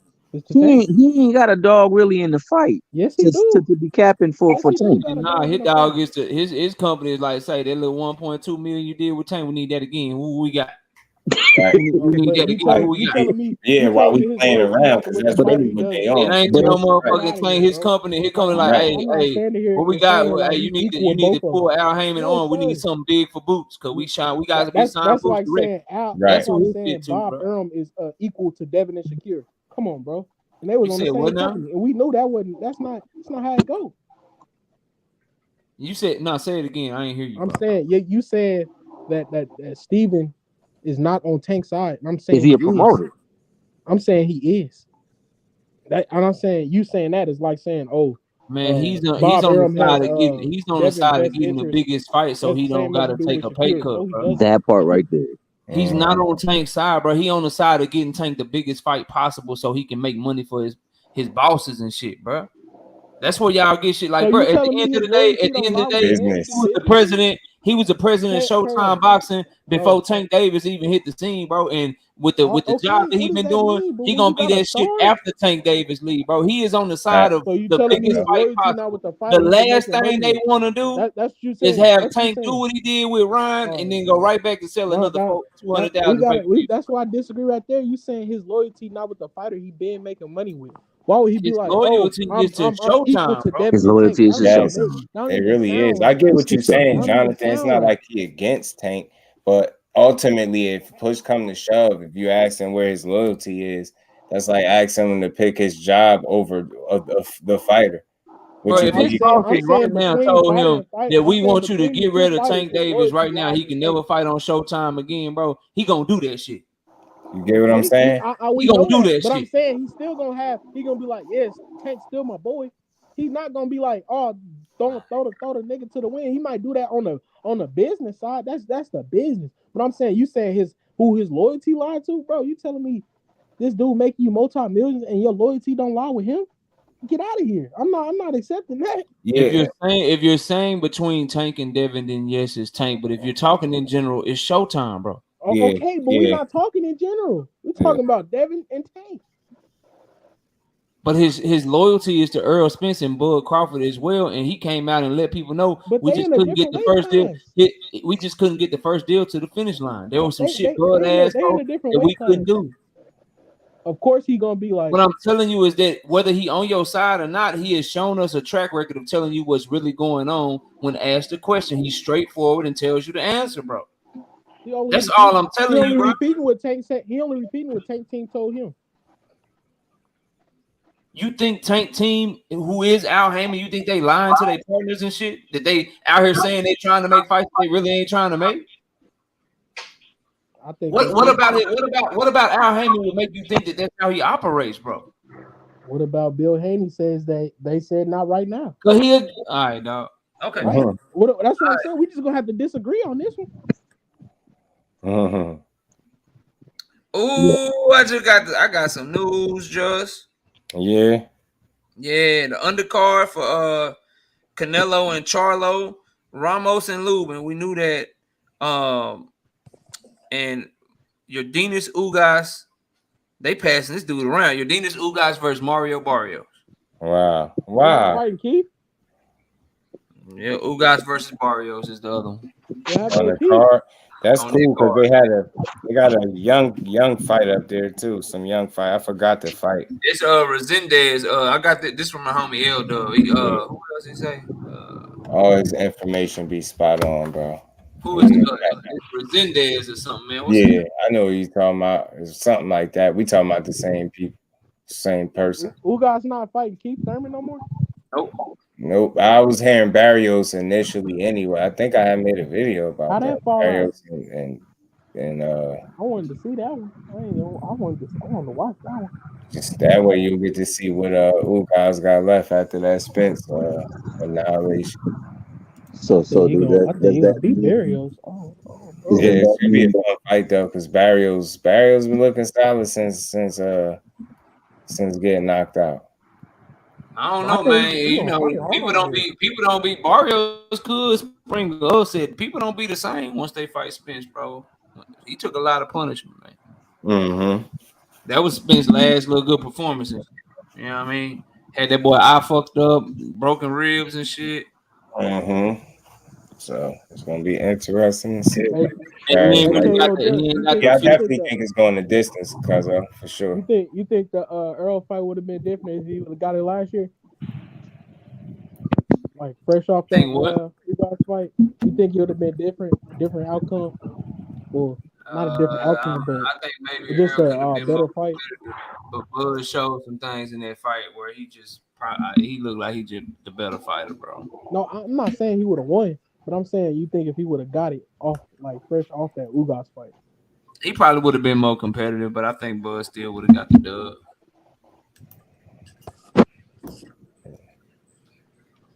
Yeah, Bud focused. I always say the most impressive thing to me about the fight was his focus and his execution.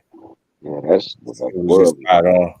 You know what I'm saying? Despite what we know we felt, but aside from that, just looking at him and how he went about his business, it's like that's why I told people it's not like he showed you something new or something that you never seen him do before. It just was his focus, attention to detail, his application. This was spot on, and he kind of now they say what they say the tiger can't change his stripes.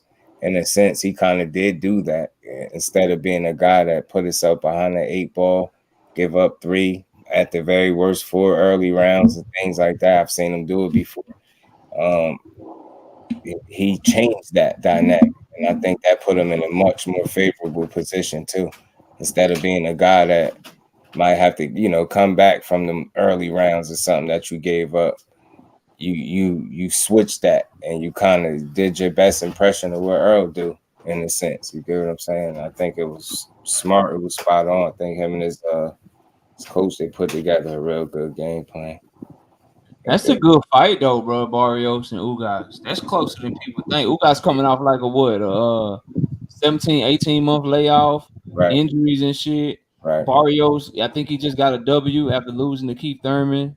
Like, he did. He did. Did you catch the fight, KL? Yeah, he looked good. He looked solid, right? Just like Leo did in his fight after Tank. Y'all better hope Barrios don't win this motherfucker now. I'm be talking some shit, boy.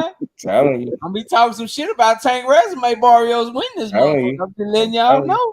Because Leo looked refreshed after that Tank. His first fight back. I'm just letting y'all know, boy. Hey, Barrios beat Ugas. I said, look at Leo, looking well rested, smiling. I think he had a little dye patch in his head. I said, look at Leo, man, living a life. Tank Power already looking different because Keith Thurman hit Mario Barrios with everything but a motherfucking socket wrench, bro, and couldn't get him up out of there, bro. Right. Tank got that boy up out of there, pummeled him, boy. Yeah, he rearranged Barrios' nose. He did do some shape shifting on that nose, but he didn't get him out of there. Shape shift his joint, didn't he? Yeah, he had him looking like he was an Aztec warrior. He looked like that statue that they got out there, man. Boo Boo and Benavidez, Quincy. That's what it's looking like. That big wooden statue with the big nose. Break that fight down. I'm gonna say right off the top, man, without breaking it all down, because I'm gonna have to slide in a few minutes. But look, man, Boo Boo's my guy. I rock with him. He ain't undefeated for no reason. I know some of that is, some of the bigger fights have eluded him for one reason or another. But just simply put, before even breaking down all the X's and O's, I'm gonna say this right off the bat. My biggest concern is like what KO was saying the other day is his legs. Like he just pointed that out more so now he got me thinking about that, as well as his gas tank just not being his best. You can't get tired against David Benavidez. That's not a good situation for you to be in. You can be as skilled as you want, but once fatigue make a boy out of you, then all your techniques start to waver. Your reflexes is not as sharp and fast. You're not protecting yourself the same way. You're not making the same moves with the same, decisiveness, the same crispness. You're just not doing it. You're not there. And we seen what happened with Caleb Plant. We seen how the first part of the fight went, but we seen also the other part of the fight where his gas tank was just shaky. So if Andre run into that problem, which he got a really good chance at doing so, It's gonna be in trouble. I ain't picking no fights no more with my heart. I'm telling you, because it'll get broke every time. I like the dude just like I like Charlo, but I think people would be surprised at who I actually picked. Listen, I want dudes to win, but that's gonna be a tough fight for Boo Boo as well as never being a tough fight for Charlo. But I think you ain't telling no lies, bro. That boy Andrade small, man. You should be able to make this fight, interesting early. But I think after that 4 to 6 round duration, pass and you start getting to the back half of the fight, we already know how David Benavidez is becoming. Got a pretty good gas tank.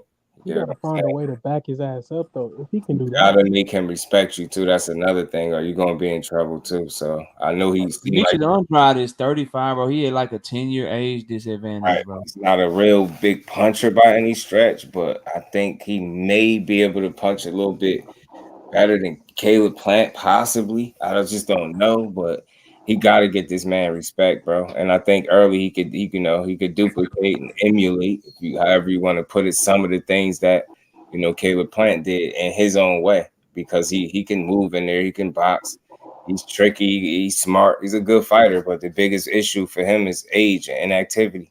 Two of your fighter's worst nightmare: father time and inactivity. And he dealing with activity, and he little, he's small. Yeah, he's not big for the weight. You right.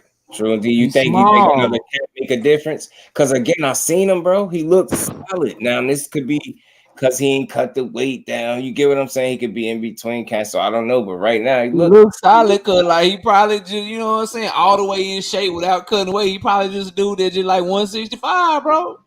Right. He's just a little dude, man. Just 165, probably just all the way in shape, which is gonna probably be good for his gas tank. But I just think I'm gonna be looking at that. No, I'm gonna be looking at that. Like after seeing EJ and Bud, I'm looking at fights. I'm looking at everything. Everything. Same here. I ain't trying to be that wrong ever again, bro. I'm telling you, bro. I'm looking at everything. That's why I studied the shit out that goddamn Valdez and Navarrete fight. I like, hell nah, bro. I ain't missing this one. Yeah, And I knew you called it to the T, but you do that with a lot. What was your boy Navarrete skin made out of, bro? He took no punishment in that fight. Right, and I could have swore about it. Never do. He never looked like he been in a fight after a fight, bro. Who that? Navarrete. I know if he fights for Fury, he gonna look like that. He disrespectful. We're gonna piece him up. That boy must be bathing in that. Hey, y'all know them heavyweights getting it in. And let me just say, bro, I've been studying for this Zane versus fucking Jared not Jared he fighting F.A. Ajagba. What's that? On the undercard and shit for Jared Anderson this weekend. And let me tell y'all something, bro. It's the dude that Jared Anderson was supposed to fight instead of Charles. Remember, Charles Martin was a fill-in? Yeah.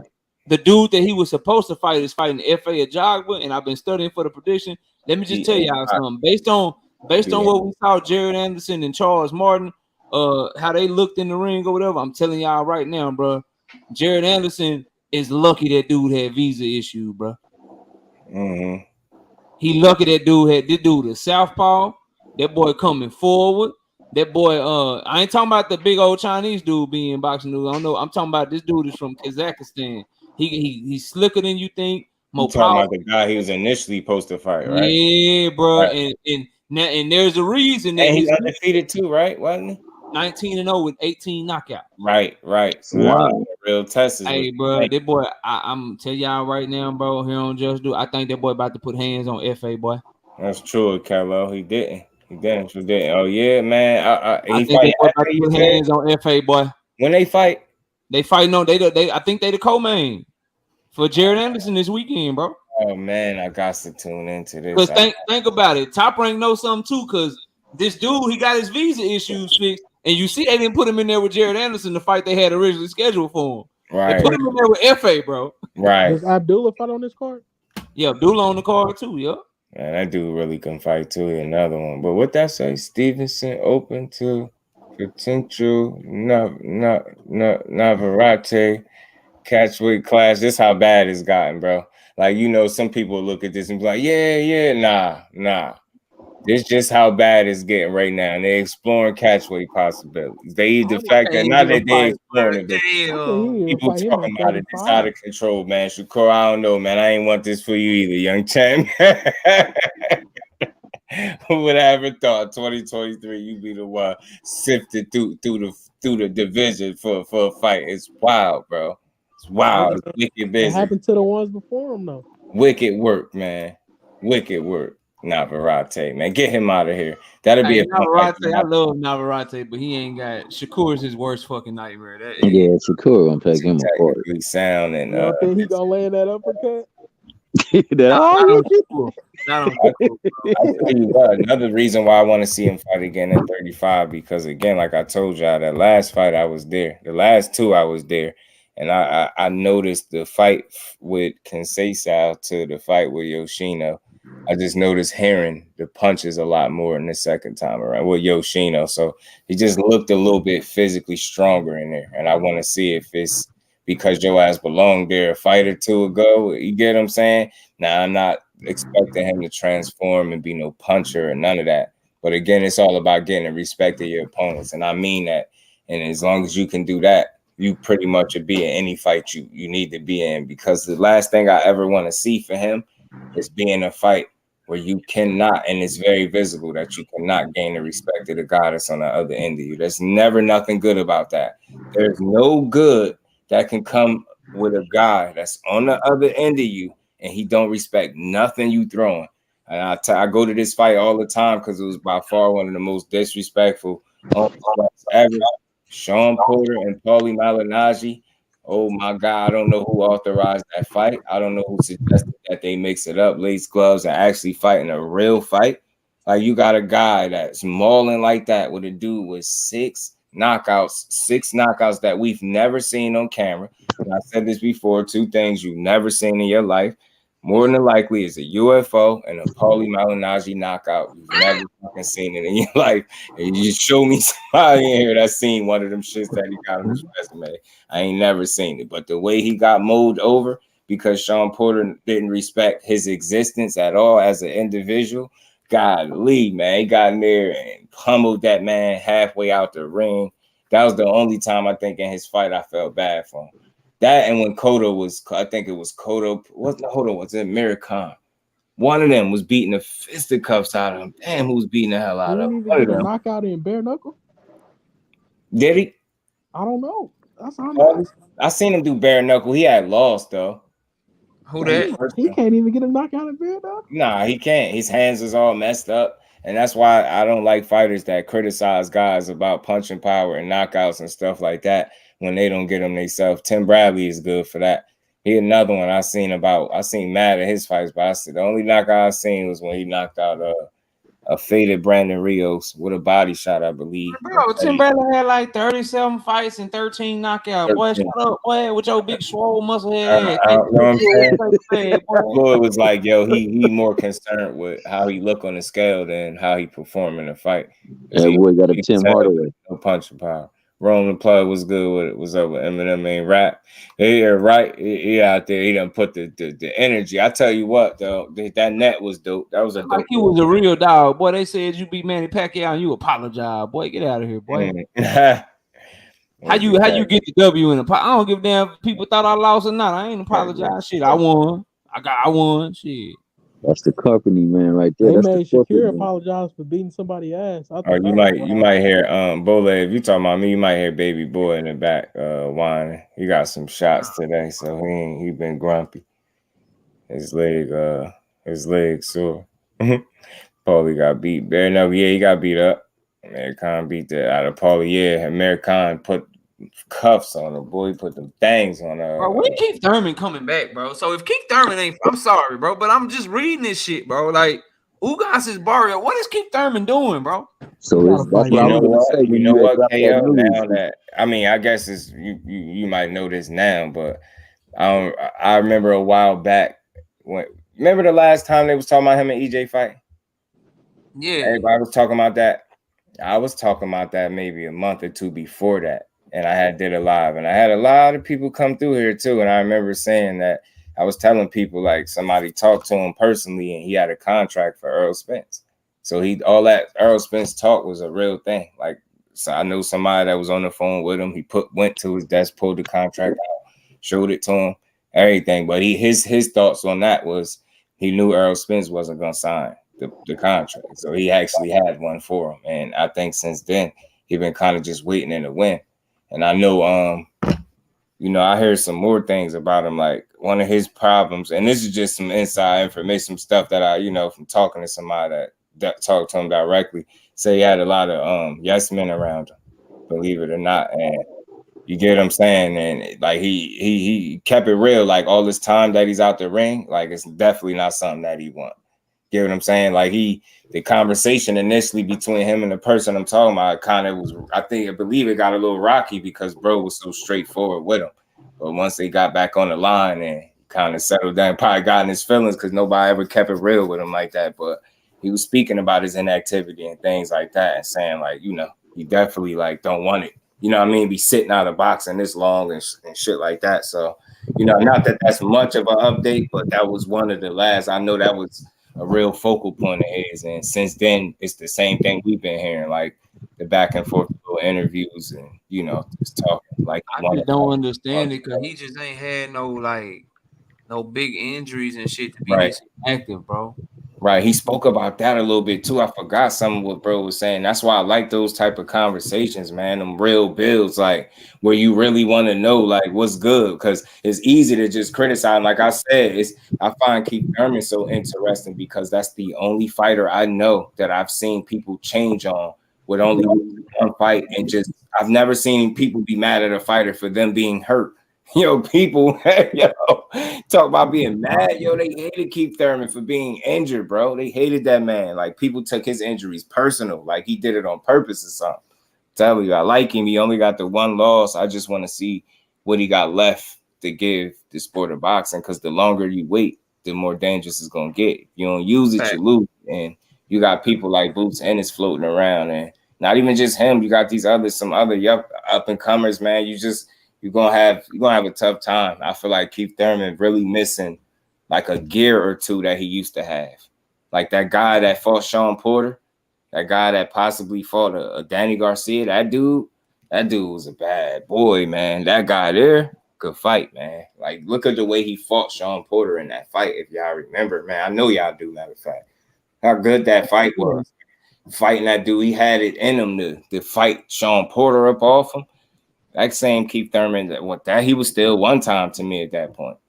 You get what I'm saying? Like, I know more. It's crazy. That Sean Porter fight is now 7 years ago, bro. That's crazy. Yeah, that was a damn good fight, like, because of how 7 years ago, bro.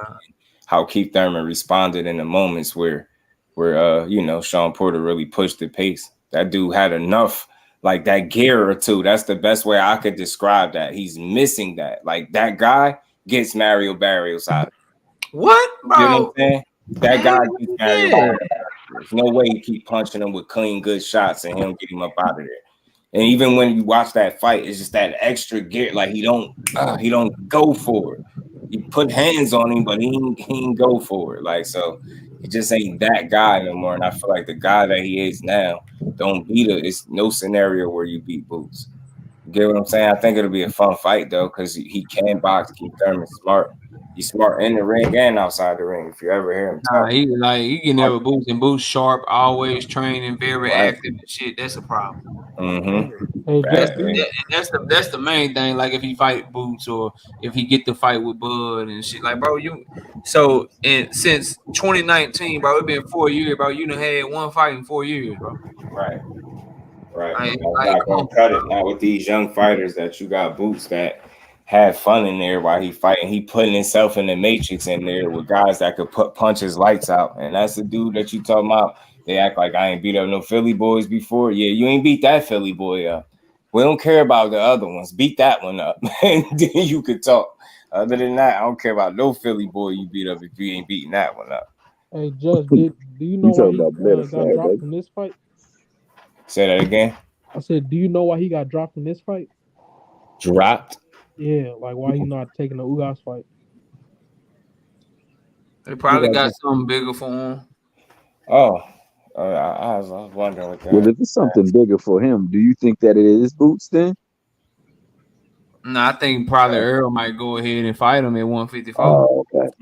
If Earl don't take the rematch with Bud, because Earl's still trying to Earl's still trying to get some pay-per-view money. If he ain't gonna take the rematch with Bud, he's still trying to get a bag and keep Thurman get him a bag and shit. And I love to see T.O. fight Tank. You just don't know. That'd be a fun ass fight, bro. Fun fight. Well, wait. I want to see it for a few reasons, bro. And I'm gonna tell y'all why. Number one, it's a great fight. Number two, though, everybody know the fight I want is Tank and Devin. That'll corner Devin if you do that. Because now the other 3 belts, they all over at the PBC. Super will have one, Rolly will have one, and Tank will have one. You know you ain't doing shit at PBC unless you see Tank first. And it's also a huge fight. Like Tank and T.O. got the type of mouth. His daddy got the type of mouth that is going to sell the fight. But I want to see who the real boxing fans are. I'm telling y'all right now, bro. If they announce this shit, bro, I'm cooking y'all. All this Tank hate about Eastside Pitbull Cruz. If that shit happens and he fighting T.O., I need y'all to get off my boy, bro. I need y'all to leave my boy the fuck alone, boy.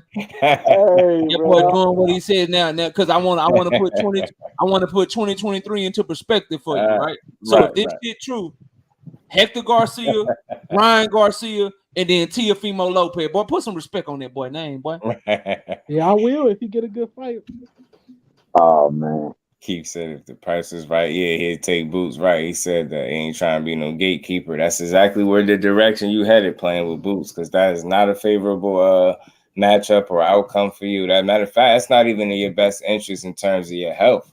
Like, don't even go playing with that guy. Not the guy that's putting himself in the matrix and still punching people in his face. Just leave him alone.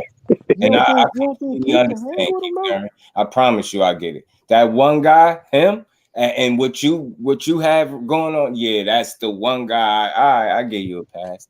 Just leave him alone. Don't say nothing else about Philly, though. Next thing you say about Philly, I'm gonna pull up that damn graphic where they got y'all fighting. It looked like a real fight poster. That shit make you want to see that fight. You like, look at this, man. This make you want to see Keith and Boots right now. I know Teofimo. Hey, man. Teofimo and Tank, that's the best fight at 140 pounds. Yeah. Right, bro. Hey, that would close best fight at 140 pounds. Yeah. Right. Why not at 35? Shit, because T.O. got a belt at 140. Yeah, and T.O. ain't going to no 35 for that slaughter. Oh, Jonathan, make no mistake about it. I don't want to see Devin at no 135 against Tank at all. Hell, I'd rather see his ass at 147 against Tank. I want your boy to be able to come in at his natural weight. Yeah, whatever. I don't care what weight it's. Yeah, he's gonna win regardless. Man, you don't believe there is no way. If you believe that. If you believe that after watching what you saw Loma do to him, boy, you don't know nothing about boxing. Roger, I do believe that. I do believe he could beat him. After what you saw Jojo Diaz do to him. Yeah, that's too intricate. We got to go Loma. That's too intricate for him. Jojo keeping that right foot on the outside of his left foot, landing them straight lefts down the pipe. That's too intricate, bro. All night long. Nah, bro. I knew Tank had him at that point. I've been knowing he had him, boy. That boy gonna do that, boy. And then what y'all don't understand, bro, cause what y'all really missing is the mentality and how that boy just wait. He just waiting, bro. When he get in there with your boy, I'm telling you right now, I already know. He is going to walk straight to him. He's gonna walk straight to him, and all that shit that he said, and daddy said, bro, he trying to make them pay for that. We know he got to go walk straight to him because he can't wait. He can't wait. What you mean? This not the fight. You could be waiting and hugging shit. Man, who be hugging?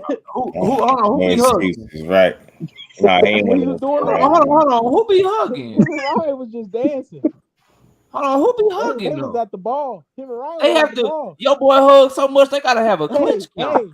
Clinch count on the screen for your boy. Just hugging the dude for a whole round. I'm gonna put it in the chat, Jess. I'm gonna put it in the chat. No, it's all good. They had a clinch counter for your boy. Bro, they were like, "Hey man, he got warned for clinching." Oh, you talking about when Ryan Garcia? I think Ryan Garcia buzzed him a little bit. I'm talking about when they had the 2-step on the dance. No, I think he was being smart. Ryan Garcia had caught him a little bit, bro. I think Ryan Garcia caught him. Man, he was over your guy clinches for no reason though. No, he doesn't clinch for no reason. Yeah, he do. No, he don't. Oh no, you're right. It's not for no reason because he can't fight on the inside. He can. He just showed that shit. He got pieced up by Loma. Yeah, he pieced Loma ass up. He did get pieced up by Loma. Got pieced up pretty bad, bro. That was close ass fight, boy. Body shots.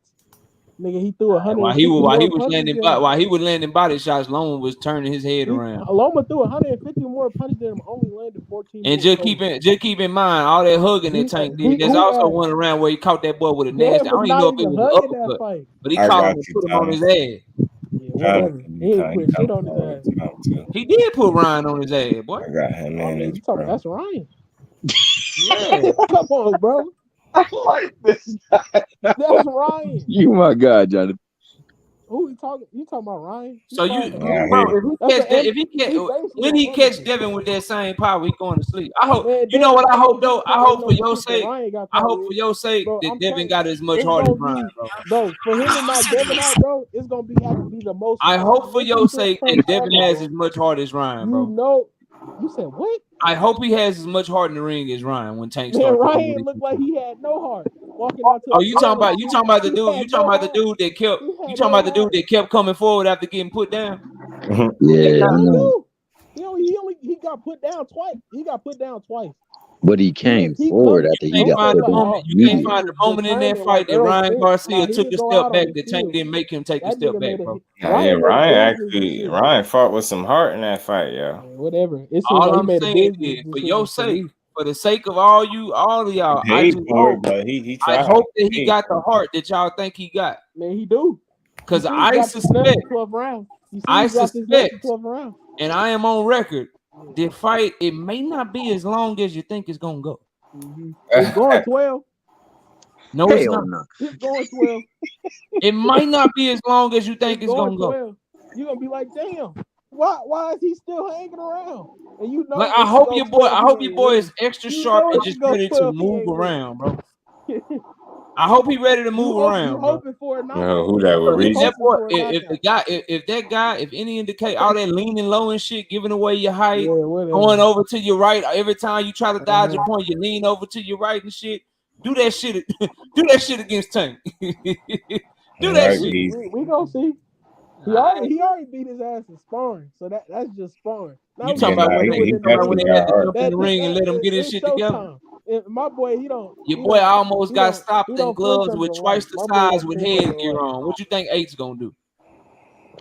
I repeat, your boy almost got stopped in sparring with gloves twice the size with headgear on. What you think happening to him with Eight? He did not almost get stopped. So again. Which one you talking about? He was a minor. You're hating them telling the truth, and Adrian Brown the line. Which one are you talking about? All right, you talking about the one where he was a minor? All right, bro. I'm good. He said Jonathan's Johnny gets hit. Down, salute, down. Which sparring session are you talking about? I just hope in that third or fourth round. He put his ass when Tank. I just hope in that third or fourth round. When Tank catches timing and he start catching them with them kind of shots and shit, I hope your boy can hold up, bro. I hope this ain't one of them. I hope this ain't one of them moments where it just the lead up is better than the fight. Your boy soft. It was all Devin Hayes. I just hope that ain't it, cause your boy seemed a little soft. No need to talk about it. Your boy seemed soft out here, boy. Okay. I'm just letting you know. I'm letting you know that he gonna be in there with a real dog, bro. He gonna be in there with a real dog. So if he's real blood, he can do the fuck about it. In that one. Huh? KO, ain't you on him? Hold on. Ain't you on about 10? Yeah, about 10 minutes. Yeah. Make sure I ain't tripping. Bet. Yeah, I'm chilling. I'm cooking it with the hump. Already know what happened. Hey man, I always appreciate y'all bros coming up. Jonathan, you good too. I got to wrench Jonathan up, man. Yeah, wrench him up, man. He definitely good energy, dude. We rock with this guy. I rock with him. I rock with it. He's a very level-headed, common sense except for Devin, ain't he? He just losing my Devin and Bill. Devin and Bill. Floyd, he got a man. And just so you know, I rock with them behind closed doors in the public on YouTube, off YouTube. Like I said, they good for boxing. They great for boxing, bro. that boy gonna be like, Devin, you were boxing so well. Move. Hey, Jonathan, though, for real. When that Loma fight, when that 12 bell, that bell after the 12 round range, what was you feeling? What was going through your head? And that boy was yelling, boy, help him, Bill, give me some instructions. What's going through my head? Come on, you saw the look on their face? You talking about 10th and 11? You had too. You talking about when he was getting his ass beat 10th and 11th round? What was going through my head? He was getting his ass beat. But I said, if he want to win this motherfucker, he better drop his nuts. And what'd he do? He found the ball. Yeah, nah, he definitely did enough. That's what I'm saying. He does that. I mean, that's at least the second time to my count that he did that in a meaningful fight. Thought it was cool not to go with all 100% in the 12th round. I just don't understand a guy with that many fights with that much experience would think that was a reasonable approach to the 12th round. I just didn't. I would never understand that, and that's why I say like a lot of people joke about him crying because he lost. I think reality settled in. He know he ain't do enough too. You know what I'm saying? You cry for a number. You could say you felt like you robbed, but you played yourself. You can't give less than 100% and then have people in comment sections lobbying and crying about how you got robbed. You didn't get robbed, bro. You didn't give 100%. Hell no. I say the only he got robbed. He did get robbed of one round on one judge's card. You know what I'm saying? I'll give him that. That was it. Nah, it was a close ass fight. That was 7-5. No, I'm talking about just that one round David Reddy gave. Definitely close fight. Like, so I ain't, ain't no rock. I would just say that I'm talking about the round, just that one. Nah, I got you. I agree with you on that. I would just say that on the just on the 10th and 11th round, bro. That like again, that's to the. I don't just be. I be talking shit, but I don't just be talking to y'all to the essence of that, bro. At the end of the day, what we have to forget, what we cannot forget about this whole situation. Lomachenko is past his prime. He's older now, and he had that boy in trouble for 2 rounds straight. What I know for a fact, when Tank gets you in trouble, bro, it ain't you not getting out of that shit. And number 2, if that old ass dude, 34, 35 years old, if he timing you, if he figuring out how to get that left hand off, if JoJo will figure, man, I'm telling y'all right now, bro, it is not going to be what y'all think it's gonna be. We gonna see. That's all I'm saying. The same way that Devin got all these skills and shit, but Loma was right there competitive in rounds.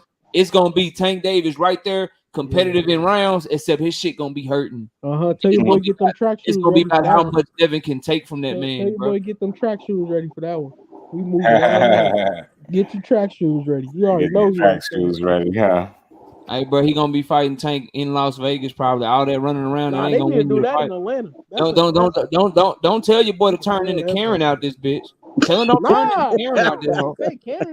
Don't turn into Karen out there, hoe. Now you talked a lot of shit. Now you said you're gonna knock that boy the fuck out. Now I said he's gonna move. He's not. You want him to stay still and then get his If he don't want to be still after the fight, he better not stay still during the fight. I want him to move laterally. I want him to. Your source still say that fight is on between Shakur and Let's be real. Frank. It's still the source, man. The source, like right now, again, unless they. I'm gonna hop off, y'all. Y'all boy be easy. Man. We already know. Appreciate you. Yeah, I think it's time. I'm gonna be over to tap in with you. But yeah, man. Again, from the source, and he been. This person just be solid with all his information. It wasn't like third-hand information. It's more so like you speak directly to the people involved. So it was something else. I wish he was in here. It was something else he quoted from them too, like saying like, I think this next fight might shut a lot of people up on court. And I think, in terms of like people doing a lot of running their mouth, acting like, but on court? And I love to see it. Appreciate you, John. You already know, bro. But yeah, I get what you're saying now. Okay, I about to say. Yeah. So as far as that fight, it's coming straight from somebody from the camp.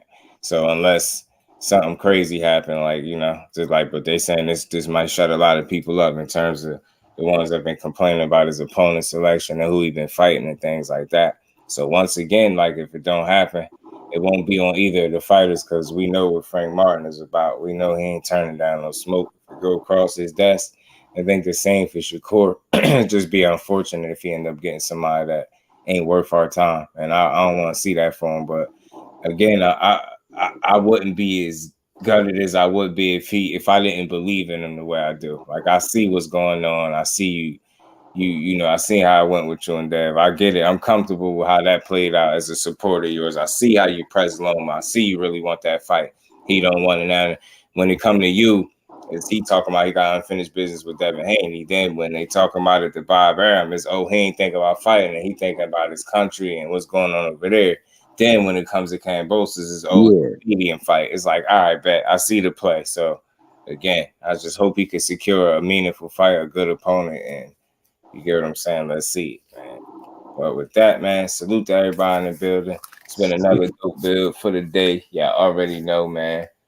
Salute to Alicia, man. Like, I might catch me touching on that again, because there's some things with that situation that, again, when somebody's solid in the sport, man, and everybody jumping on the bandwagon to tear their name down, I want to go in the opposite direction. So I ain't here to make campaigns saying how innocent she is, but at the same time, I'm here to point out inconsistencies that I see with her situation that I feel like it's hard to ignore. It's very hard to ignore those things. So salute to her. Like I've been saying since I heard about the situation, I hope she provides the necessary information to clear her name up from any of this wrongdoing stuff. Peace, Gertz. Peace to you, bro. C Wood, my bro. What's good with it, man? Salute to everybody. Showers. Salute to the queen and the queens of the chat, Cuzzo, and the rest of the family. Much love and appreciation to everybody. Thomas, you already know. Much love and appreciation. And baby girl says she thinks and she appreciates you, by the way. I'm about to go tend to her. Oh, man, yeah. Enjoy your time with your one. Tell her happy birthday. About to go have some fun with her. So salute, Jonathan. I got you now. I rent you up now, Brody. I got you. Yeah, Jonathan, I spoke on your behalf too. Go on and scroll up on the chat, baby boy. I got love for you, man. You know what I mean? And see, I know he's solid. That's why I said, being boxing news ain't got no wrench. How not? I'll fix that up, fix you up. I got to make sure the fam is the fam. Yeah, some people, sometimes I be wanting to say hell no, because I notice what the people do. They come. I noticed that when you do say it, you just ignore the hell out of me. Yeah, they get a rant. And then they what's the name? You don't see them no more. I'll be like, nah, I'm on to y'all now. So make sure when y'all come here and support this grind, man, I'm treating y'all like the family that y'all are. So do appreciate everybody that continues to support the grind. We're just gonna keep rolling, man. Y'all know how we do. Y'all know how we do, man. We always giving boxing is just do with Kello. Salute to my bro Edgar Chavez and the rest of the gang. Thomas, man, much love and appreciation, Brody. I probably catch y'all over there at KO. For sure. Y'all know the OG for 9 in the morning. And I seen something going on in the chat a little bit, man. I did kind of want to address that, but I'm gonna do it another time, man. I'm not a beef-driven person. Yeah. I got people that I genuinely support because I feel like they solid. So, you know what I mean? I know everybody got their situations with different content creators, but I'm down the middle just with everybody. Like, you respect me, I respect you. But that's one of the people I rock with, the OG, every morning. And I seen something in here going on, but I'm gonna address that another time too, because I rock and respect the OG. I would hope he would do that on my behalf too if somebody was speaking that way. I seen something I ain't really particularly like, but I ain't wanted to mess up the stream, so I'll go back through my thing and I'll speak to that person by myself. So salute to everybody. I just want everybody to know over here I'm all about growth. Not just the sport of, not just my channel, the sport of boxing. We gonna grow together. I'm gonna grow with y'all, with the support of the people. That's how we grow. And I value everybody that gives me their air and their time for this 2 to 4 hours that we on here Monday through Friday. Y'all know, like I said, we just gonna keep putting in the work. And like I said, y'all can expect more work from me now. Got, a little more settled in. I'm kind of back doing what I need to be doing. So we're going to keep pushing. Al Booger, salute family. Darius, appreciate you, family. As always, be inboxing news. Got you that wrench, man. I don't know how you didn't have one, but salute to you. Darius, Thomas. Y'all already know, man, the rest of the gang. But yeah, I always want to say that, like, I promote growth, maturity, responsibility. I know everybody feels differently about certain content creators, but just keep in mind, sometimes the platform you on might have a neutral relationship or a good solid relationship with that person. So it's not necessarily like my comment section is not the necessary place to air grievances with other people. You get what I'm saying? Because it looks like I'm condoning you talking about that next person that way. And that's just not how I rule. And I get it on both ends. I get what could get people to that point. But just understand that if you rock with me, just understand where I'm coming from. Like, sometimes people would be mad at other content creators over here. I wanted to make it seem like that's what we on, but I get it. You know what I'm saying? I understand how it could get. But just know, over here, it's all about growth, man, and building. And I don't block people for having a difference of opinion. You get what I'm saying? So I rock with y'all how y'all rock with me. Y'all know how it is. Man, you already know. I got to give it, man. Appreciate you, A-Beezy. Much love. BN, you already know, bro. Appreciate all y'all. A-Beezy. Family, I see you. I see you been coming through as well, man. I'm going to have to rent you up as well, bro. So salute to y'all, man. Appreciate everybody. I'm going to go enjoy my baby girl's rest of her day. And I'll be right back with y'all tomorrow, man. So y'all enjoy the rest of this good Monday. And we going to get up out of here, y'all. Peace to the fam.